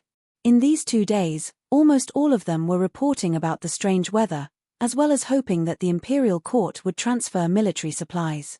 Even in some places, because of the arrival of winter, many soldiers were still wearing summer clothes. There were already soldiers who were frozen to death due to the cold. It was just the beginning of winter. That was it. Then, at this time, when the petty official spoke again, Li Shimin couldn't help but come to his senses. The petty official said, Your Majesty, this lowly one only knows that the wind and rain at the end of the year in Feng Province and Sheng Province have lasted for countless days. And I don't know why it suddenly became cold these 2 days. The cold was like rolling in the snow without wearing clothes. When I came back, some people in the delegation had already caught a cold because of the cold. Hearing this, Li Shimin instantly understood. Before the gathering, Yuan Tiangang had told him the result of divination, but Li Shimin still felt it was incredible. If it was true, then the matter of Tuli's visit this time could be discussed. Master Yuan, what do you think of this matter? Li Shimin dismissed the petty official and then turned to ask Yuan Tiangang, who was sitting on one side. Yuan Tiangang first silently looked at the bagua mirror on the desk in front of him, then nodded and said, according to the observation of the imperial astronomer these days and the calculation of venting anger in the past, it has been a few days since the beginning of winter. So at this time, it's reasonable that something happened in the Turkic territory. Otherwise, Tuli wouldn't be so arrogant. Although this lowly one doesn't know anything about military deployment, I know that once he really starts a war, he won't be stationed in Sheng Province and Feng Province. Chapter 1656. After all, Yuan Tiangang really didn't understand military science. He just guessed the things in Feng Province and Sheng Province in the way he was good at. In the end, Li Shimin's head was about to explode because of Yuan Tiangang's astrological divination. He hurriedly sent Yuan Tiangang away. Only then did he find that the light had already been lit in the imperial study. At this moment, Zhongsun Wugo, who was dressed in dark green robes, slowly walked in with a plate of food. When Xiao Gizi saw this, he hurriedly dismissed all the palace maids and closed the door on his way out. In an instant, only the Emperor and Empress Zhongsun were left in the imperial study. Second brother, have some porridge first. You haven't had a good meal all day. Seeing this, Li Shimin sighed. At this moment, Empress Zhongsun had already handed the porridge to Li Shimin's mouth. Li Shimin looked at the porridge and instantly smiled bitterly. Is it still that guy's porridge? Yes. While speaking, Empress Zhongsun had already come behind Li Shimin. She pressed Li Shimin's temples and began to gently massage him. With such a massage, Li Shimin instantly moaned comfortably. Maid Guanyin, Do you think Tuli's trip to the south is really as easy as Fengzi, Master Yuan, and the others said? While speaking, Li Shimin's jade spoon stirred in the glazed bowl with tinkling sounds. He instantly thought of the transparent bowl Zhongfeng used in the phosphate fertilizer factory today and instantly lost his appetite. He simply leaned on the dragon throne and let Empress Zhongsun massage his temples. At this moment, Li Shimin calmed down. In an instant, everything that had happened before surged into his mind. People needed to be quiet. After calming down, they would find the difference when looking at the same thing again. Especially at this time. Li Shimin had been worrying about such trivial things all day long. But at this time, his mind was still in a mess. Using Zhongfeng's poem, Unending and Messy, to describe it was the most accurate. But at this moment, as he calmed down and quietly enjoyed himself, as he recalled this matter, he suddenly had a different feeling. That is, the main point of this matter was when Tuli would go south. What was the purpose of going south? At this moment, as long as these two problems were confirmed, this matter would be easily solved. After all, the matter of the Turkic Great Snow was almost certain. If Tuli really wanted to go south, why would he station himself in these two places? Moreover, it was widely publicized. This did not conform to the logic of development. In particular, to the east was Yuju and Li Jing's 100,000 elites, and to the south was Chang'an City. Although there weren't many garrisons in Sheng Prefecture, Feng Prefecture, and the other prefectures along the way, it was more than enough to stop them for 3 to 5 days. This little bit of time was enough for them to go back and help. However, at this time, Li Shimin followed Zhongfeng's way of thinking and made another important discovery. That is, Tuli's purpose this time was not simple. It could be said that he was fighting for Chotzi, or it could be said that he was simply asking for something. Only by figuring out these two things could he know Tuli's real purpose this time. At this time, Li Shimin's mind was being massaged by Empress Zhongsun, and he understood more and more things. When Empress Zhongxuan's hands began to tremble, Li Shimin held her and said gently, "Maid Guanyin, come, I'll give you a massage." Empress Zhongsun heard this, covered her mouth and smiled, and said, "Your Majesty, forget it. Seeing that Your Majesty has recovered, I feel very gratified." Hearing this, Li Shimin's eyes were slightly moist. Maid Guanyin, he took the opportunity to hold Zhongsun in his arms. But at this moment, two very small voices sounded outside the imperial study. However, Li Shimin and Qin Haodong had already heard it. As if they had been electrocuted, they quickly separated. Li Shimin coughed and asked somewhat angrily, "Why are you quarreling outside?" Outside the door, Zhongsun Wuji's voice suddenly sounded. "Your Majesty, I have something to report." Empress Zhongsun blushed when she heard this. She glared at Li Shimin with some anger and then said, "Then I'll leave first." After Empress Zhongsun left, Zhongsun Wuji, Yu Qigong, Cheng Yaojin, and Qin Qiong entered the imperial study one after another. Li Shimin sat on the dragon chair as usual and said, "What's the matter?" "Your Majesty, just now there was news from Longyu. Liangju, Shoju, Shizhou, and Chotzi City had continuous heavy rain today. The weather suddenly dropped, and countless soldiers were frostbitten. The situation in Chotzi City is quite serious now." Hearing this, Li Shimin's heart skipped a beat, and he asked in a trembling voice, "What did you say? When did this happen?" Yu Qigong took out a report from his arms with a dignified expression and handed it to Li Shimin. "Your Majesty, this is the military report that was just sent back from Chotzi." "Your Majesty, please take a look." Chapter 1657. When Li Shimin heard this, his face instantly changed. Yu Qigong did not hesitate and presented the memorial to the emperor. The content of the memorial was actually very simple. It was a lack of military supplies. In other words, winter clothes. Seeing this, Li Shimin's face gradually turned cold. The memorial was sent from Liangju, Ganju, Shoju, and other places 5 days ago. These places were located at the foot of Mount Chilian. Due to the low temperature a few days ago, the snow on Mount Chilian that never melted all year round had caused an avalanche. The temperature instantly dropped. In addition, due to the low temperature in the past 2 days, traces of snow had already appeared in these places. The garrison in Longyu Road accounted for more than half of the total military strength of the Tang dynasty.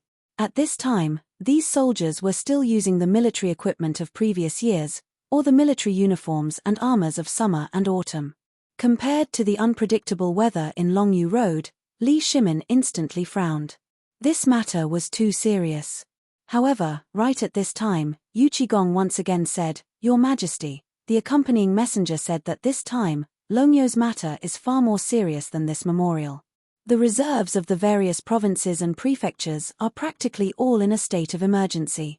If the court still doesn't respond, who knows, in another half a month, it might. Is there any news from Chotzi?" Li Shimin was most concerned about Chotzi. In the end, this matter could be solved. If something happened to Chotzi, then, the problem would be really big. At this moment, Li Shimin suddenly thought of a terrifying matter and hurriedly asked, "Have you seen the Crown Prince?" At this question, their expressions changed instantly. "Your Majesty, didn't we agree that the Crown Prince would go to Chotzi City from the Chang'an barracks with Nyo Jijie tomorrow?"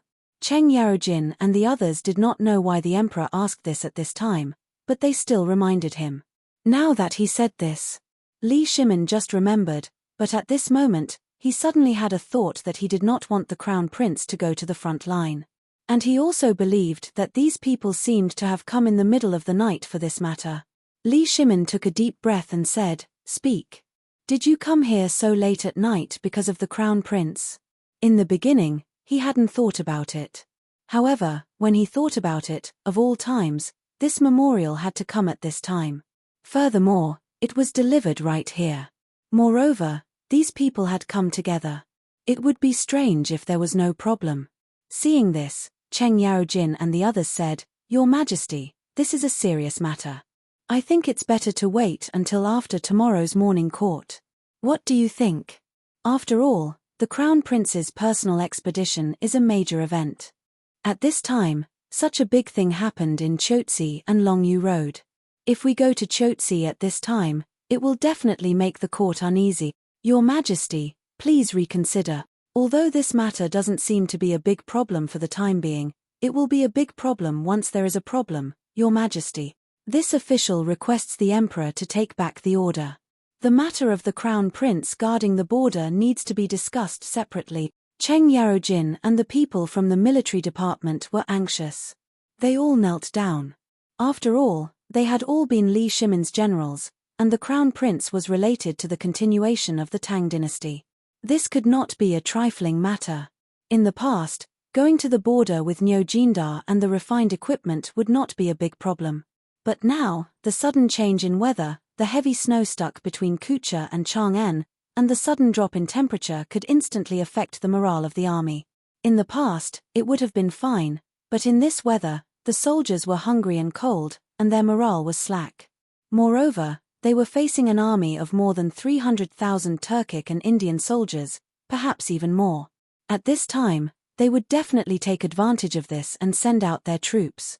At that time, once the morale of the soldiers was shaken, it would cause irreparable losses. At this time, even if the Crown Prince went, it would not be of much use. On the contrary, it would be a signal for both sides to send out their troop. At this time, everyone began to worry. Li Shimin was also somewhat vexed. "Enough. Do you think I'm willing? I'm sure you all know what happened in Chang'an City last time. Without the Crown Prince's intelligence, how could the rebellion be judged overnight? This is really what I and the Tang dynasty need. If he can solve the siege of Chang'an, why can't he solve the siege of Chotzi? Don't you believe in the Crown Prince? Or don't you believe in Zhongfeng and the military science developed by Zhongfeng?" At this time, in an instant, everyone's doubts came to an abrupt end. That was right. They could not believe in Li Chengqian. After all, they watched Li Chengqian grow up. He was timid, overthinking, and always indecisive. But after Li Shimin told them what happened in Chang'an last time, they suddenly realized that the Crown Prince was no longer the Crown Prince of the past. And today, everything in the phosphate fertilizer factory was almost handled by the Crown Prince alone. And these things seemed to have never been seen before, although today, when facing Kui Yingying, he was a little lost and everyone was worried that the Crown Prince would do something bad. But to their surprise, they were after the dispute between Kui Yingying and Zhongfeng. The crown prince could distinguish the pros and cons in a short time. When had they seen this before? What did this mean? This meant that the crown prince had really grown up. Chapter 1658. How could Li Shimin not hope that Li Chengqian wouldn't go? But he also knew that if Li Chengqian didn't experience a storm, he would never be able to take on such a great responsibility. And Chotzi City was a necessary condition for Li Chengqian's growth. Although the court's attitude toward him had somewhat changed because of Hu Junji's night raid, this was still not enough. At the very least, what Li Chengqian had done so far was far from enough. After all, he was the crown prince of the Tang dynasty, the hope of the Tang dynasty. Last time, not even Li Shimin dared to believe that these schemes had come from Li Chengqian's mouth. In his view, this was nothing more than Zhongfeng exerting a great deal of effort behind the scenes, and he had only come to convey the message. Li Shimin had also asked Zhongfeng about Li Chengqian's trip to Chotzi, and Zhongfeng hadn't been too worried. Today, when Li Shimin said that the temperature had plummeted, he hadn't even said that Li Chengqian couldn't go. This meant that Li Chengqian's trip would probably go without any mishaps. After all, Zhongfeng had said that he would bring the best equipment with him. Moreover, he would have Jiaoji and Niu Jindar with him.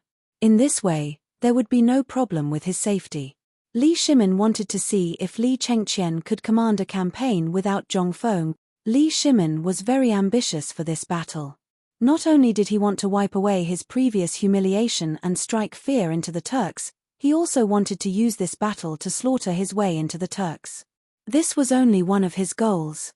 The other was to test this batch of military equipment and see when it could be used as a killing machine on the battlefield. Most importantly, intimidate. It had been a very long time since the Tang dynasty had won a major battle. Countless people were waiting to see how he would deal with this situation in Chotzi. The slightest mistake would be a fuse. Not only would the Tubo and the other members of the Tang dynasty have their own ideas, Gaoju Li and the Wei clan would also be shaken. Thus, for this battle, Li Shimin was very greedy.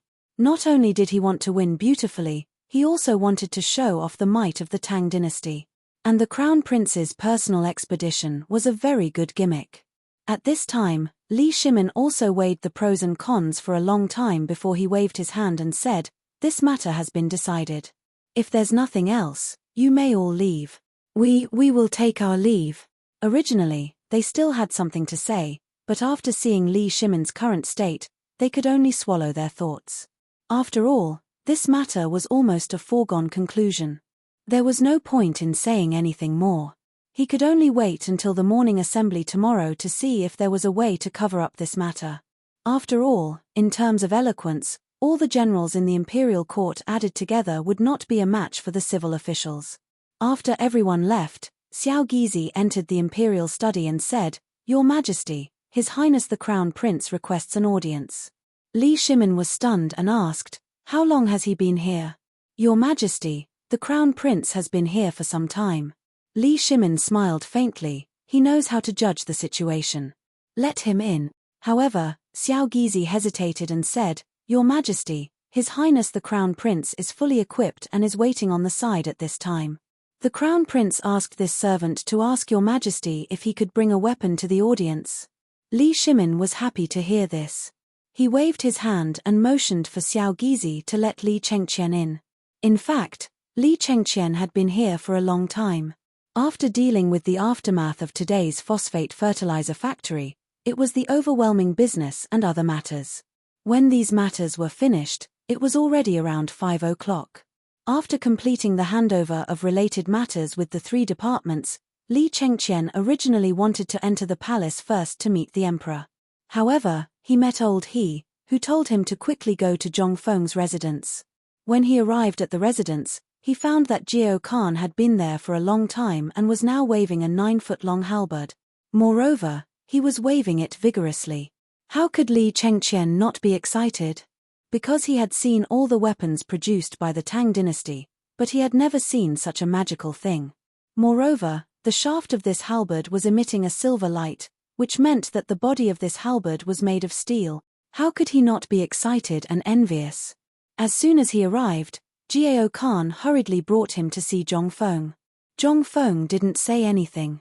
He just showed him a map and a sand table and asked him to control the defense of the city with 100,000 people. Then, he inexplicably threw a big box to him. The box was very heavy. At the very least, it took him a lot of effort to bring the box to the courtyard. When he opened the box, he was instantly blinded by the neat set of equipment. The armor was in the style of the Mingguang armor, except that it was mixed with a more compact armor-making technology. The scales on it were like fish scales, divided into 3 layers. The first layer was as thin as a fingernail, and it was connected by wires. The second layer was as big as a copper coin, and the most important layer was the third layer, which was the size of a palm. And this was only a breastplate. When he took out the breastplate, in addition to 2 wrist guards, there was a silver arm guard that connected the breastplate and wrist guards with layers of fine wires. However, on the arm guard, there were 2 things similar to the tiger subduing tiger.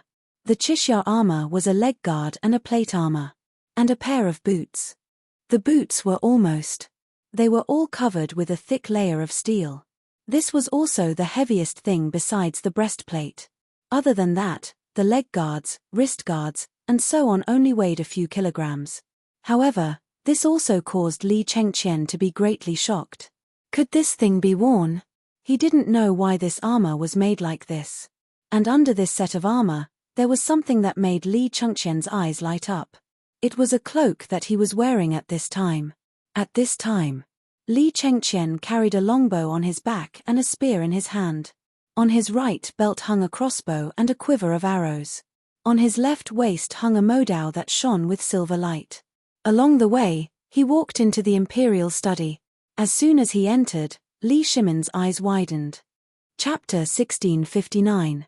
Your son pays his respects to father. As Li Chengqian spoke, he straightened his body and gave Li Shimin a standard military salute. Li Shimin's eyes almost popped out of their sockets. Seeing Li Chengqian's reaction, he hurriedly called for more candles to be lit in the imperial study. Only then did he see the armor he was wearing clearly.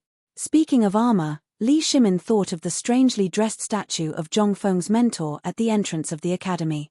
At this moment, Li Chengqian was wearing exactly the same as that. "Qian, what are you wearing?" At this time, Li Chengqian was wearing a loose shirt with countless large pockets. Among them, several crossbow bolts could be faintly seen. Especially in the pockets on his arms, it was unknown what was inside, but they looked incomparably flat. The shirt was as green as a thicket. There was also something without sleeves on the outside of the shirt. It was made of a kind of leather. There was nothing else on it, but it looked like 2 pieces of turtle shell. No matter how he looked at it, it felt awkward. Moreover, he didn't see that kid take it out when he was on the mountain last time. Could it be that this thing was the bulletproof vest? "Qian, this is the bulletproof vest." Hearing this, Li Chengqian hurriedly took off the bulletproof vest.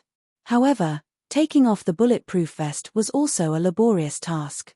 It took him a whole cup of tea's worth of labor to take off the bulletproof vest. When he threw it on the ground, it made a clanking sound of jingshu. Seeing this, Li Shimin became even more curious. He picked it up from the ground. In an instant, the weight shocked Li Shimin. This thing already weighed more than 5 kilograms. After touching it carefully, he realized that the things that looked like plate armor were actually pieces of steel. The back of the bulletproof vest was sewn with an inch-thick piece of iron. This, before Li Shimin could finish, Li Chengqian said, "Father, this is the bulletproof vest. It's made of 3 steel plates and 5 small steel plates on the side. It's also made of steel wire. It took Feng Zi, Mokiado, and the craftsman on the mountain 3 days to sew it. And so far, only 3 have been made. More than 70 people have been mobilized, and in 3 days and 3 nights." Hearing this, Li Shimin finally understood. However, he was still shocked by Li Chengqian's description. 3 days. And that's what they came up with. Damn it. It was simply insane. 3 pieces of equipment had already mobilized so many people. What would happen if an entire army of 100,000 people was equipped with this thing? How could that be? At this time, Li Shimin was still quite shaken. With Li Chengqian's help, he put on the bulletproof vest. Although it took some effort to put it on, it didn't affect his movements at all. He didn't feel any discomfort even when he swung Li Chengqian's spear. It was as if he wasn't wearing it at all. At this time, looking at the armor on Li Chengqian's body, Li Shimin's eyes burned as if they were on fire. Seeing this, Li Chengqian introduced them to Li Shimin one by one. "Father, look." Fengzi said that this is a combat uniform. There are 20 eyebrows and 2-foot-long Lujiang arrowheads on each arm. When he's not using them, he uses them as arm guards. The one on the wrist is called a special combat glove. It's made of steel wire and leather. The rubber on the back of the hand is actually a steel plate. These bags are filled with steel plates. This is called a combat trouser. The pockets of the trouser have the same effect. The difference is that there are 2 3-pronged military spikes on each of the calves. The boots are the most complicated. According to Fengzi, the weight of these boots is even heavier than the bulletproof vest. The main reason is the weight. If you wear this, the chassis will be very stable. There's also knowledge on the boots. There's a rejecting dagger that can be controlled by the big toe. More importantly, these boots are a set with the armor I brought. Li Chengqian was wearing a kind of equipment that Zhong Feng created based on the Special Forces equipment in his memory and the current situation. Zhong Feng created this kind of equipment according to the needs of both offense and defense. After all, this was the era of cold weapons. While reducing the number of steel plates, it increased the number of weapons equipped. This was not only suitable for individual combat, but also for group combat. In this battle, Zhong Feng not only wanted to make a name for himself with these pieces of equipment, but he also wanted them to shock everyone in this battle. Therefore, in the future design, this set of equipment was the most eye-catching. However, this was only the beginning. The equipment that Zhong Feng designed could only be used by special forces, special combat personnel, and generals. The equipment used by real soldiers was actually what Li Chengqian was wearing right now. This kind of equipment could block most of the damage even if it was a frontal assault. This was especially true for the vital parts. It could provide the best protection without affecting the battle. The most useless part of this set of equipment was the helmet. In Li Shimin's opinion, this green thing that looked like a pot lid and a turtle shell was really a little. However, when Li Shimin used the spear in his hand to knock on Li Chengqian's helmet, he immediately shut up. The crisp sound of metal colliding made him realize that this thing was definitely not simple. "Qian, you said there was another set of armor. Where is it? Hurry up and take it out. Let me take a look." Chapter 1660. "Father, do you really want to see it?" Li Chengqian was a little hesitant. The reason he chose this set of equipment was because it was light and agile. The other reason was because Li Chengqian felt that it was the most eye-catching. The set of equipment in the box was really too heavy. It was so heavy that even a strong man like Jiao Khan despised it, let alone him. However, would Li Shimin allow him to not wear it at this time? He even ran to Lao Tzu to show off. How could he let this brat slip away so easily? Li Chengqian seemed to have noticed that Li Shimin was a little unhappy today. Originally, Zhong Feng had always warned him that he could only wear this thing after leaving the Guanay Pass and not be seen by others. However, it was late at night, and Li Chengqian was also in the Eastern Palace. He heard that someone from the military wanted to dissuade him from going to Chotzi. Therefore, after weighing the pros and cons, he put on this thing and came to the imperial study to give Li Shimin some reassurance. In his opinion, with these layers of protection, there was no need to worry about safety. As for the cold and whatnot, these were indeed problems. However, in his opinion, these problems should not affect this expedition. At the very least, they would not affect his trip to the border. However, he was still worried, so he came to take a look. Fortunately, in the end, his father did not exempt him from going to Chotzi. At this time, under Little Gize's instructions, 4 imperial guards carried a large wooden box into the imperial study. After seeing Li Shimin's armor, Little Gize was shocked. However, he still ordered everyone to leave for fear of harming the innocent. Who was Little Gize? He was Li Shimin's personal eunuch. How could he not know the preciousness of this thing? After they left, Only then did Li Chengqian take out the set of armor and weapons, placing them one by one on the ground. Li Shimin had worn armor before, but when he saw this thing that looked like Mingguang armor, he was a little confused. Wearing armor was very complicated, but this thing seemed a little simple no matter how he looked at it. After seeing the armor, Li Shimin's interest was piqued. He said, "Qian come, help me put it on." "Imperial father, you can't do that." Li Chengqian turned pale with fright. He knew about this armor. It would take him a lot of effort to wear it, let alone his father. However, Li Shimin had already steeled his heart. He waved his hand and said, "Let's not talk about this anymore. First, help Zhen put on some armor. It has been a long time since Zhen has worn armor." When Li Chengqian heard this, he wanted to say something, but it was already too late. He could only agree. He didn't know why his father wanted to wear this. After all, the weight of this armor was not light at all. However, he had no choice but to help his imperial father put it on.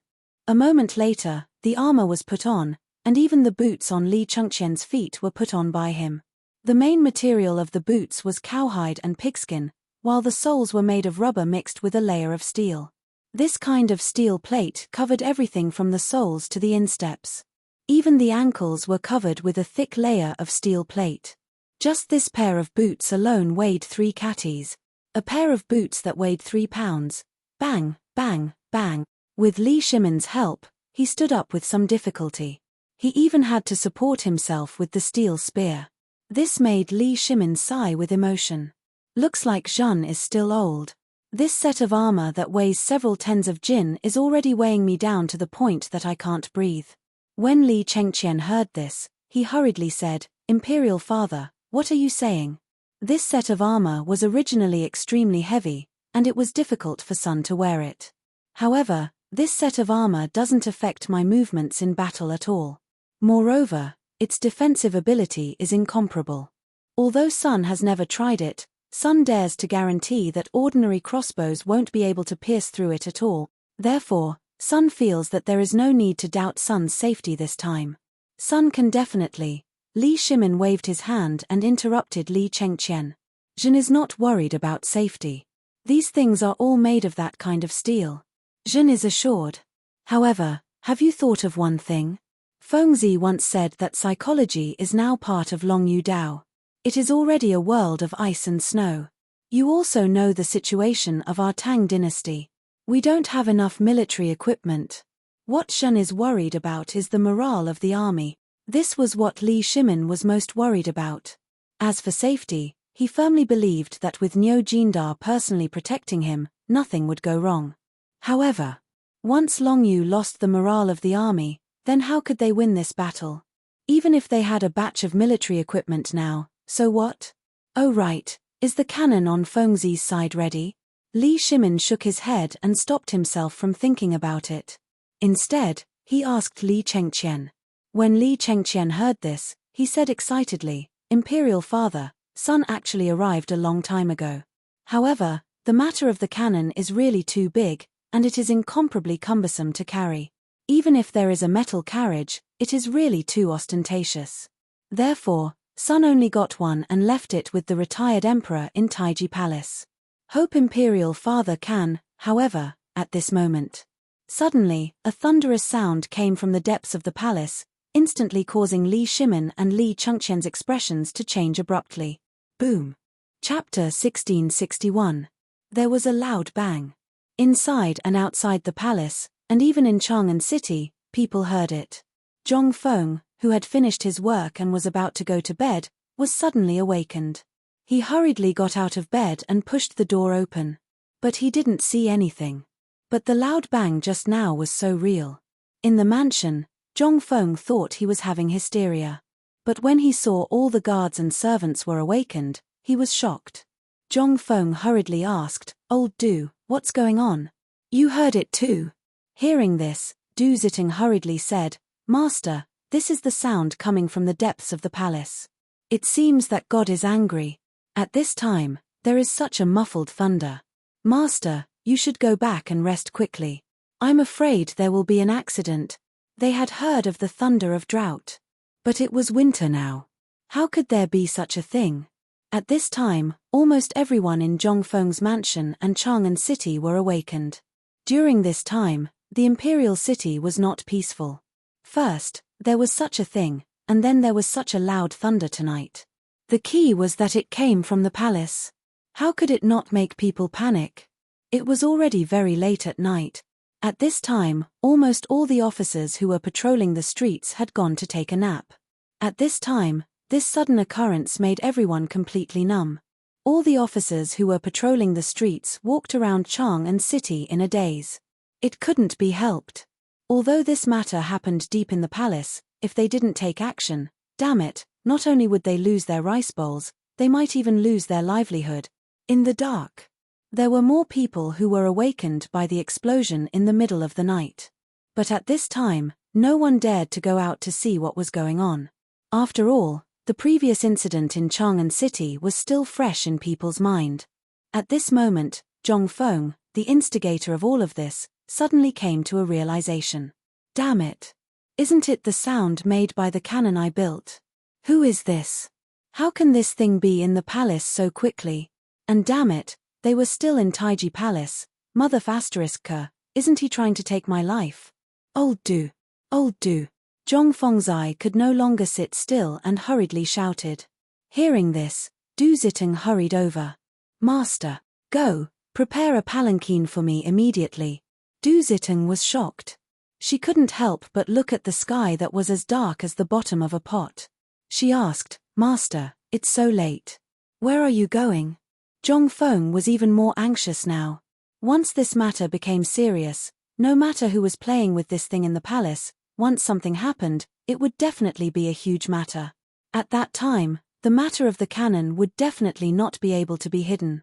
Even if the emperor didn't get involved, what would the civil and military officials of the court, as well as the eccentric retired emperor, do?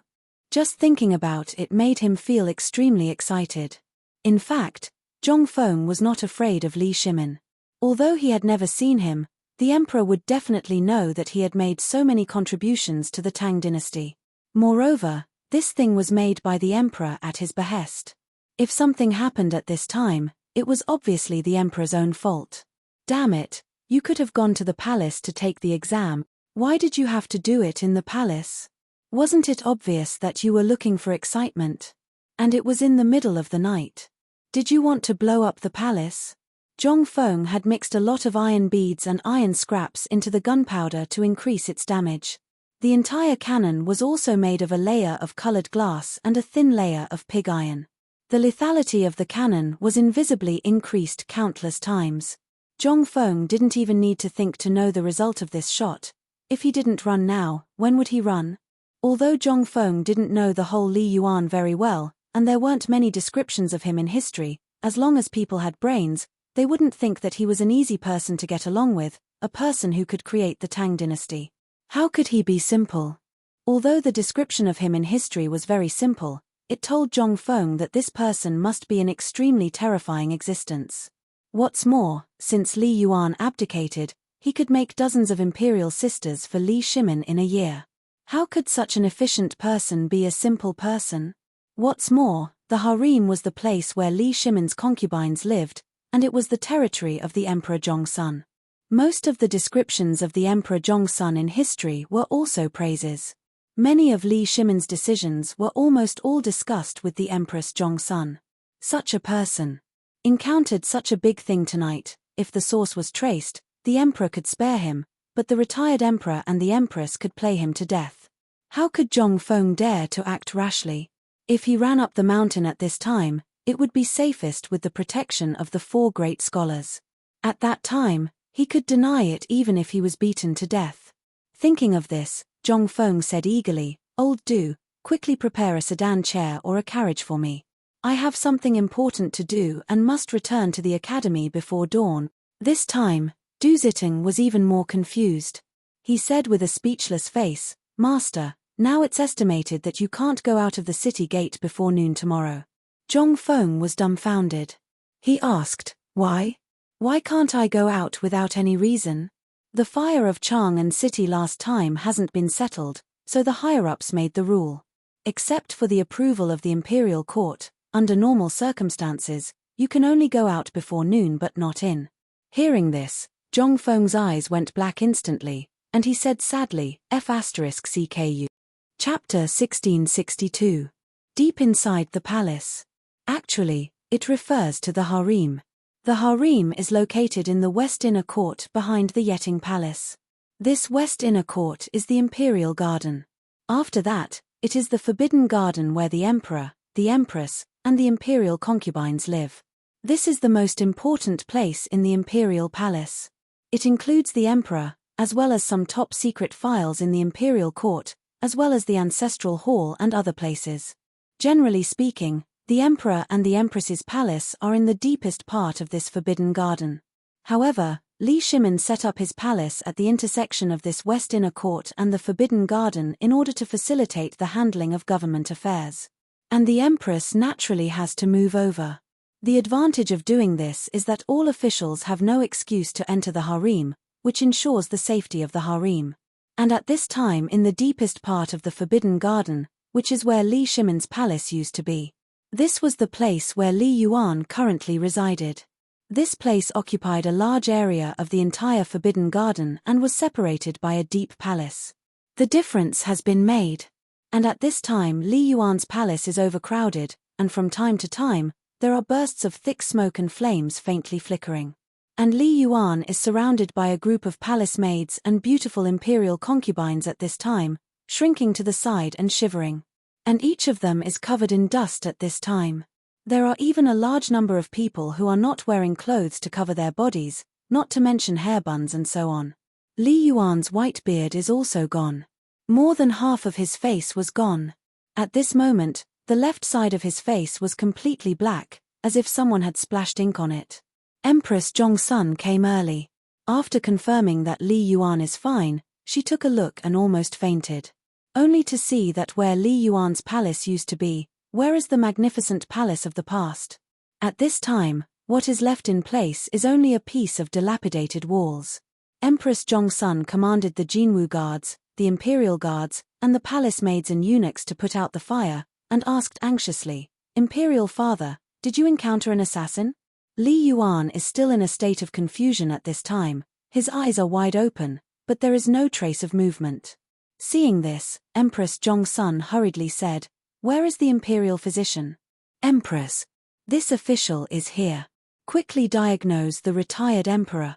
"Your Majesty, this subject has just diagnosed that the retired emperor is fine. He was just shocked." At this time, he was just overly shocked. This subject has already sent someone to boil some soup for the retired emperor to calm his nerves, not waiting for him to finish. Li Shimin and Li Chengqian also hurried over.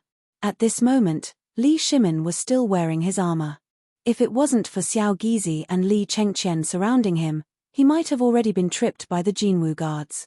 At this moment, Li Shimin first glanced in shock at the palace that was almost blown into ruins. Then, he hurriedly came to the pavilion not far away. After looking up and down at Li Yuan, he asked, "Is there anything wrong with Imperial Father?" Empress Zhongsun anxiously pulled Li Shimin to the side and said, "Imperial Father is fine, he was just frightened." "But what happened? Where did this assassin come from?" Li Shimin glared at Li Chengqian, then hurriedly comforted her, "Don't worry, Guanyin. This wasn't done by an assassin, En." When Empress Zhongsun heard this, she was momentarily stunned. Then, she looked at Li Shimin. She saw that he was wearing armor from head to toe. Li Chengqian also didn't know what he was wearing. He was wearing all sorts of strange things. Although the armor that Li Shimin was wearing right now was specially made, other than the color, its appearance was almost the same as the original Mingguang armor.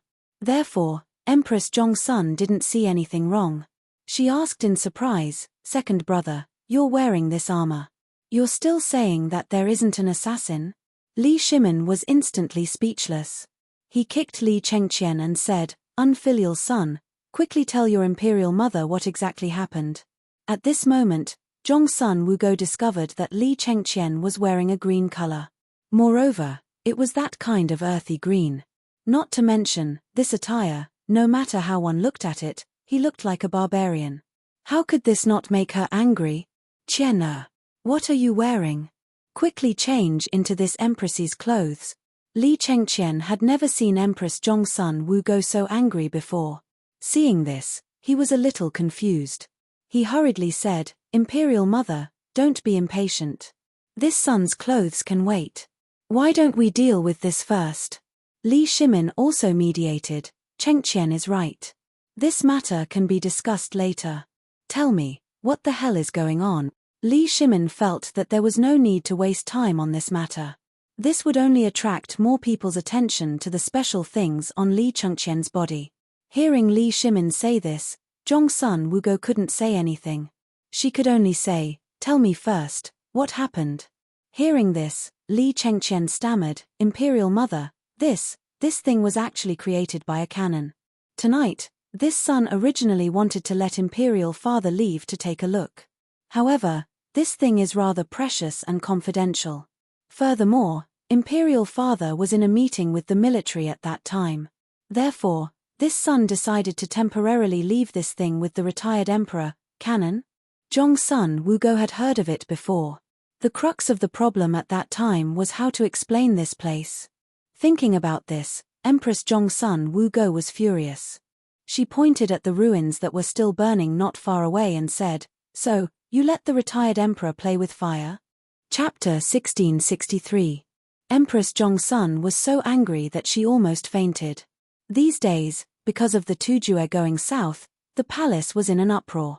She had just finished dealing with the matters of the imperial harem with great difficulty and eliminated the hidden dangers and suspicions.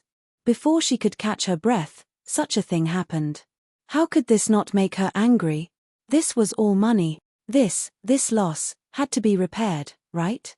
Where did this money come from? Besides, how was she going to explain this to the people outside? In the middle of the night, there was a sudden accident in the palace. The retired emperor's bedroom was blown up by fire. How was she going to explain this to the people outside? Thinking of this, Empress Zhongsun was so angry that her whole body was shaking.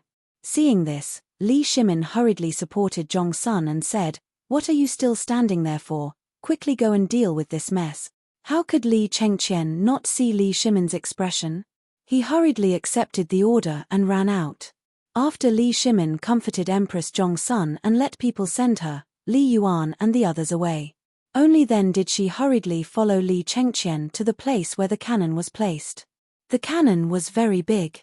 It was placed on the lawn outside Li Yuan's bedroom, Yongshan Palace Hall. Moreover, there was a large carriage beside the cannon. At this time, Li Shimin and Empress Zhongsun did not dare to raise the torch. They just looked at the cannon in the light of the burning fire. The cannon originally had 2 iron wheels, but at this time, one of the wheels had already sunk deep into the mud, and the other one was also broken. It looked a little strange. The material of the cannon was like a large iron rod. There was not a trace of decoration on it. At this time, the barrel of the cannon still had a trace of residual heat. The muzzle of the cannon still had the smell of gunpowder and wisps of smoke entwined around it. At the back of the cannon barrel, at the position of Li Shimin's armrest, there was a protruding place. There was a cover at this place. It was unknown what it was for, but when the cover was opened, a gust of gunpowder smoke instantly choked Li Shimin and forced him to retreat. Li Shimin covered his mouth and asked in a low voice, This is that cannon? Yes, Imperial Father. This is it. Li Shimin pointed at the lid and asked, Then, what is this? Imperial Father, this is the place to fill the ammunition. You only need to fill the cannonballs. The cannonballs are gunpowder. Look, this is it. As Li Chengqian explained, he took out a cannonball the size of a head from a metal box on the metal car and handed it to Li Shimin. The artillery shell was oval in shape and had a bottleneck on it. Some stripes were engraved on it. It didn't look beautiful at all. Li Shimin weighed it for a moment and instantly had an evaluation. The entire cannon looked very ordinary.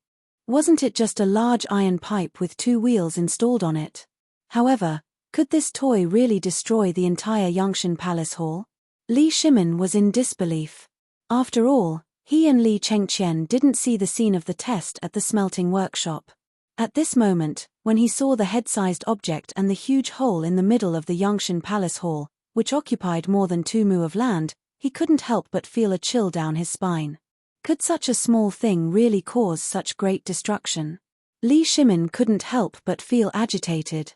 He couldn't help but ask, is this toy really so powerful? Li Chengqian swallowed his saliva and said, Imperial Father, why don't we give it a try? In an instant, the two of them couldn't help but shiver. Li Shimin's expression changed and he asked, did you say the same thing when the retired emperor asked you a question just now?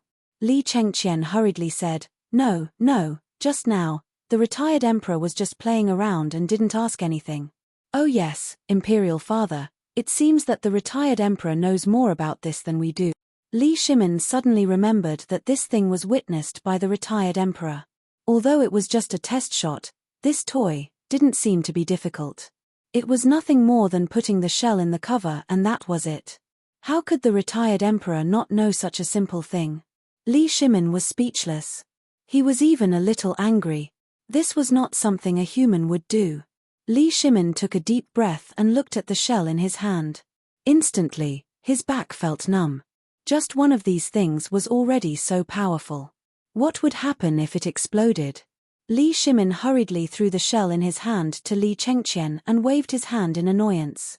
You have to settle this before dawn. Otherwise, I'll teach you a lesson in the morning court. Li Chengqian felt wronged. But what could he do? One was Lao Tzu and the other was his grandfather. His grandfather was in trouble and he didn't stand up for him. What could he do? Although he felt wronged, when he saw the power of this shell, his chances of winning the battle against Chotzi were even greater. Although there were only 10 cannons. At this moment, 1 cannon blew up his grandfather's bedroom. If 10 cannons were fired at the same time, Li Chengqian felt excited just thinking about it. Chapter 1664. Long live the Emperor. The next morning. To be precise, it was 6 hours later. He had just finished dealing with the matters in Yangshan Palace Hall when it was time for the morning court. Li Chengqian hurried back to change into his court attire. As soon as he arrived at the political announcement hall, he heard Xiao Gizi singing. Li Shimin waved his hand tiredly. The morning court had officially begun. At first, Wei Zheng hurriedly reported, Your Majesty, what happened in the palace last night at 1 o'clock in the morning? This morning, on my way to the court, I heard someone say that there was a thunderstorm. I'm afraid there's a change.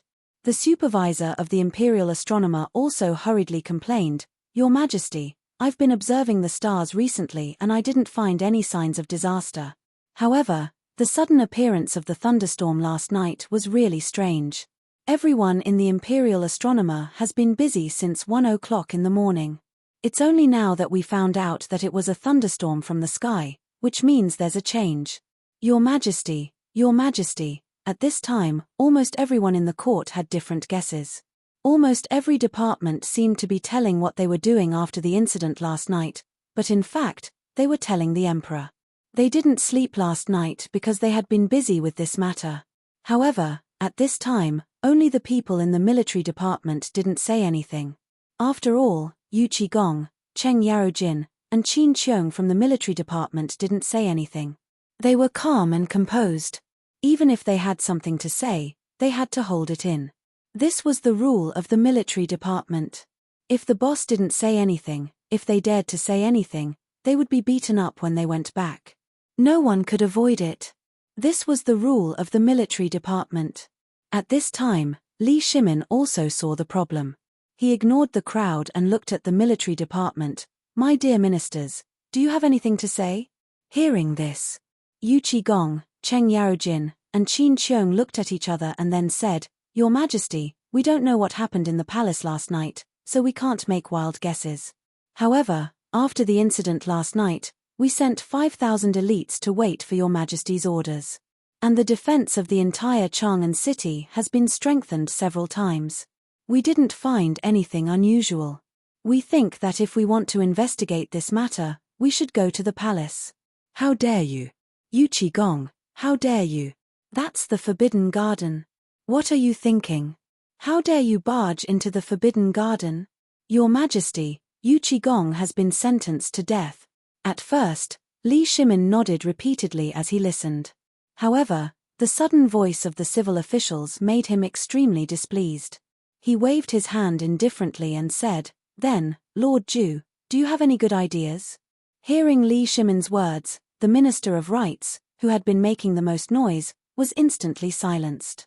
His expression quickly changed as he said, "Your Majesty, this matter must be investigated from within the palace. However, this matter is of great importance. I feel that Your Majesty should personally, shut up." At the end of the day, he just didn't want to care. Li Shimin looked indifferently at the Minister of Appointments and said, "As the Minister of Rights, you don't know what to do when something happens in the palace." Minister Yuchi only spoke his opinion and it was a capital offense. "What do you think your punishment should be?" Instantly, the faces of the ministers who had just jumped up changed slightly. The Minister of Rights' face was as pale as paper. Seeing this, Li Xiaogong hurriedly said, "Your Majesty, this matter concerns the dignity of the emperor. Therefore, I feel that this matter should be investigated thoroughly. It should be handed over to the Supreme Court to investigate." Seeing this, Li Shimin nodded. "My dear Minister, you are right. However, I saw what happened last night with my own eyes. Nothing happened in the palace. Let's not talk about this matter for the time being." "What? Your Majesty saw it with his own eyes? Then, what the hell is going on?" Hearing this, Wei Zheng hurriedly said, "Your Majesty, may I ask what exactly happened in the palace last night? I want to give an explanation to the people of Chang'an. Last night, everyone in Chang'an heard that sound. If Your Majesty, last night, I was doing divination with Minister Yuan Tiangang in the palace. By chance, we talked about repairing the east and west markets. While chatting, my interest was piqued and I made some lime powder, then it caused such a noise." "Yuan Tiangang? Lime powder? What did this mean?" Everyone was instantly dumbfounded.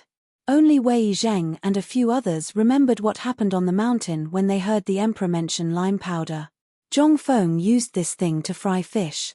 And the noise caused by that, but at this moment, Wei Zheng's expression suddenly became strange.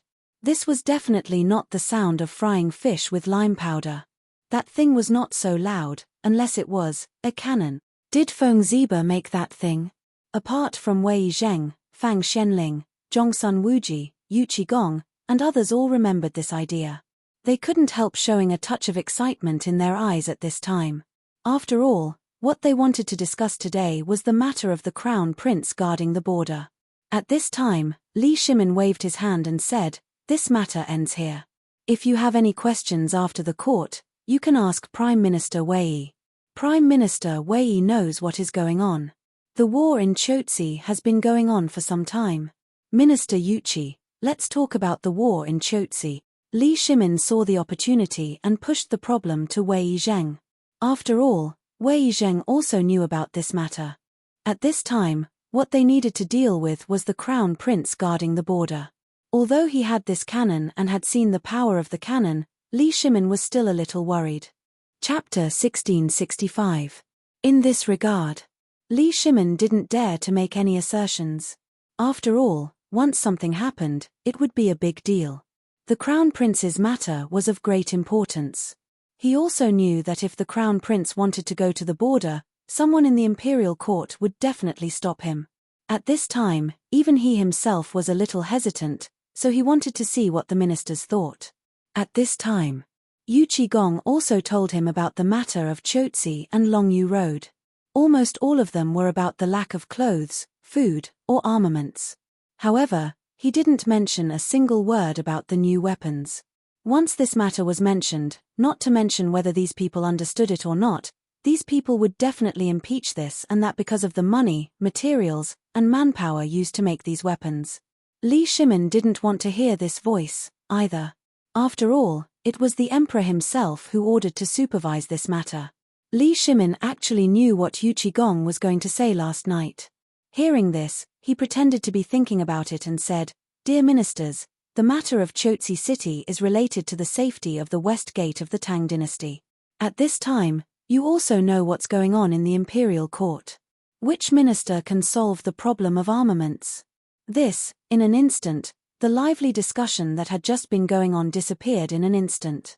At this time, because of the appearance of reward the good and punish the evil, almost all the affairs in the imperial court were clear. They even knew what was in the treasury of Chang'an City. Therefore, at this moment, the emperor's words made this group of people, who only knew how to talk, shut up in an instant. Li Shimin ignored them and asked, "Beloved official Yuchi, have you distributed the cotton-padded clothes required for military use this year?"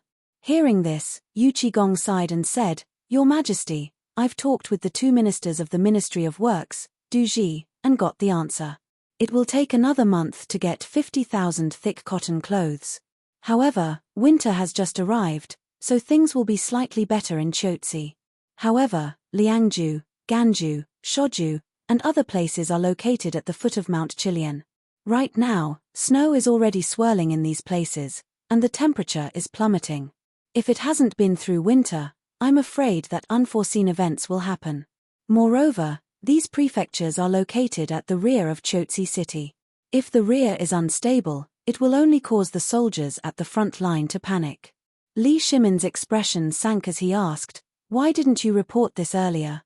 Didn't we remember that this matter was reported in June? Why is it still like this when winter is about to enter the 12th lunar month? Du Ji, Ministry of War, Ministry of Works, can you give me an explanation?" The ministers' expressions changed when they heard this, and they hurriedly explained.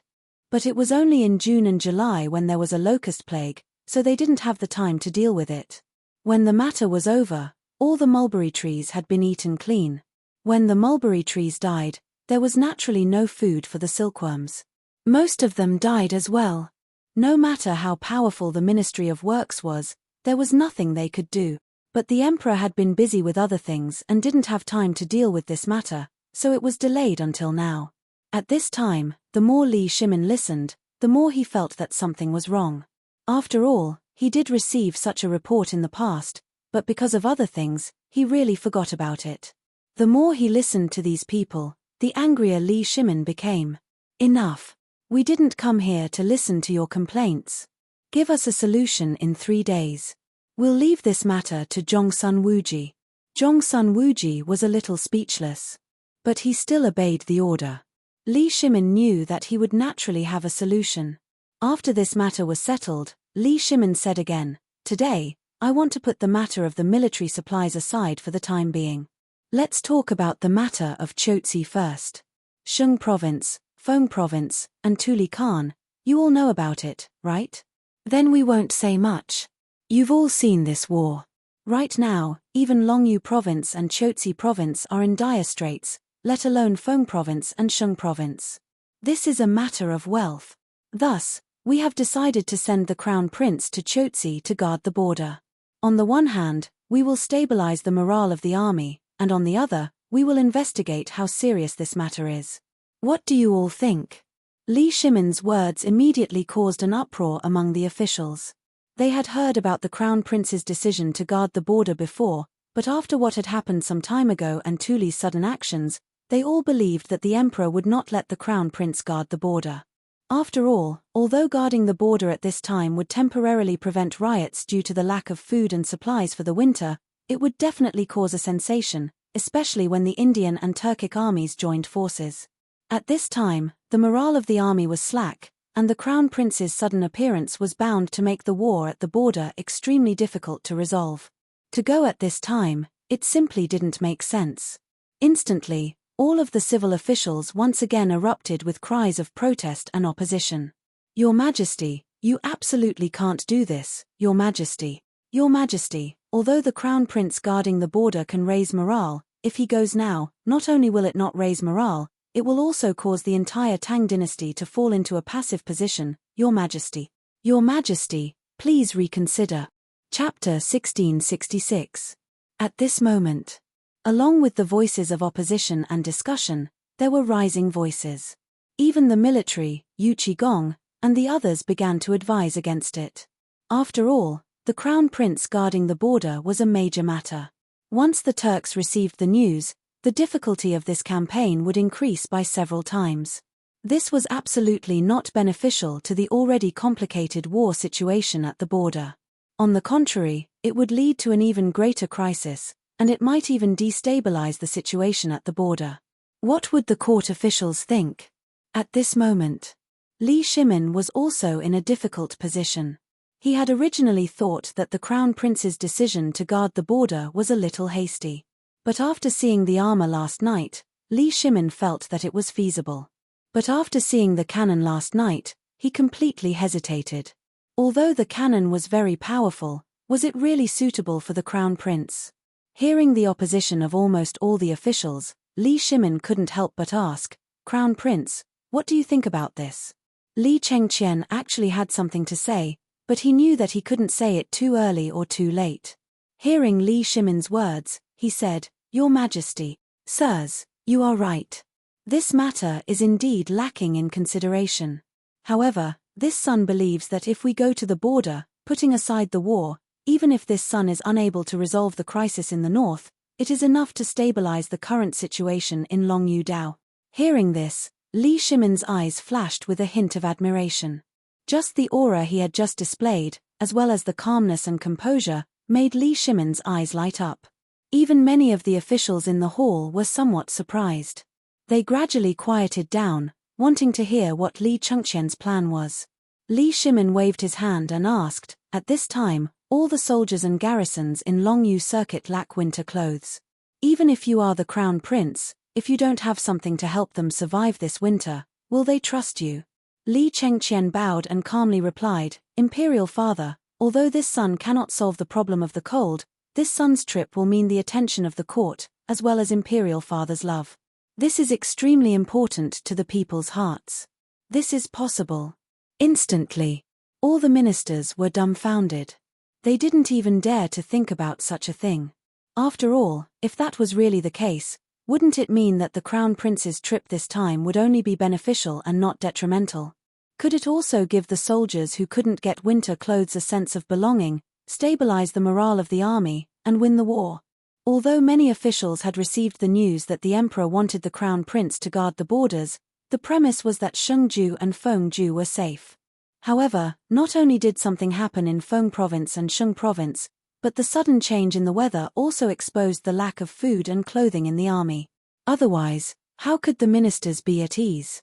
This was the Crown Prince, the hope of the Tang dynasty.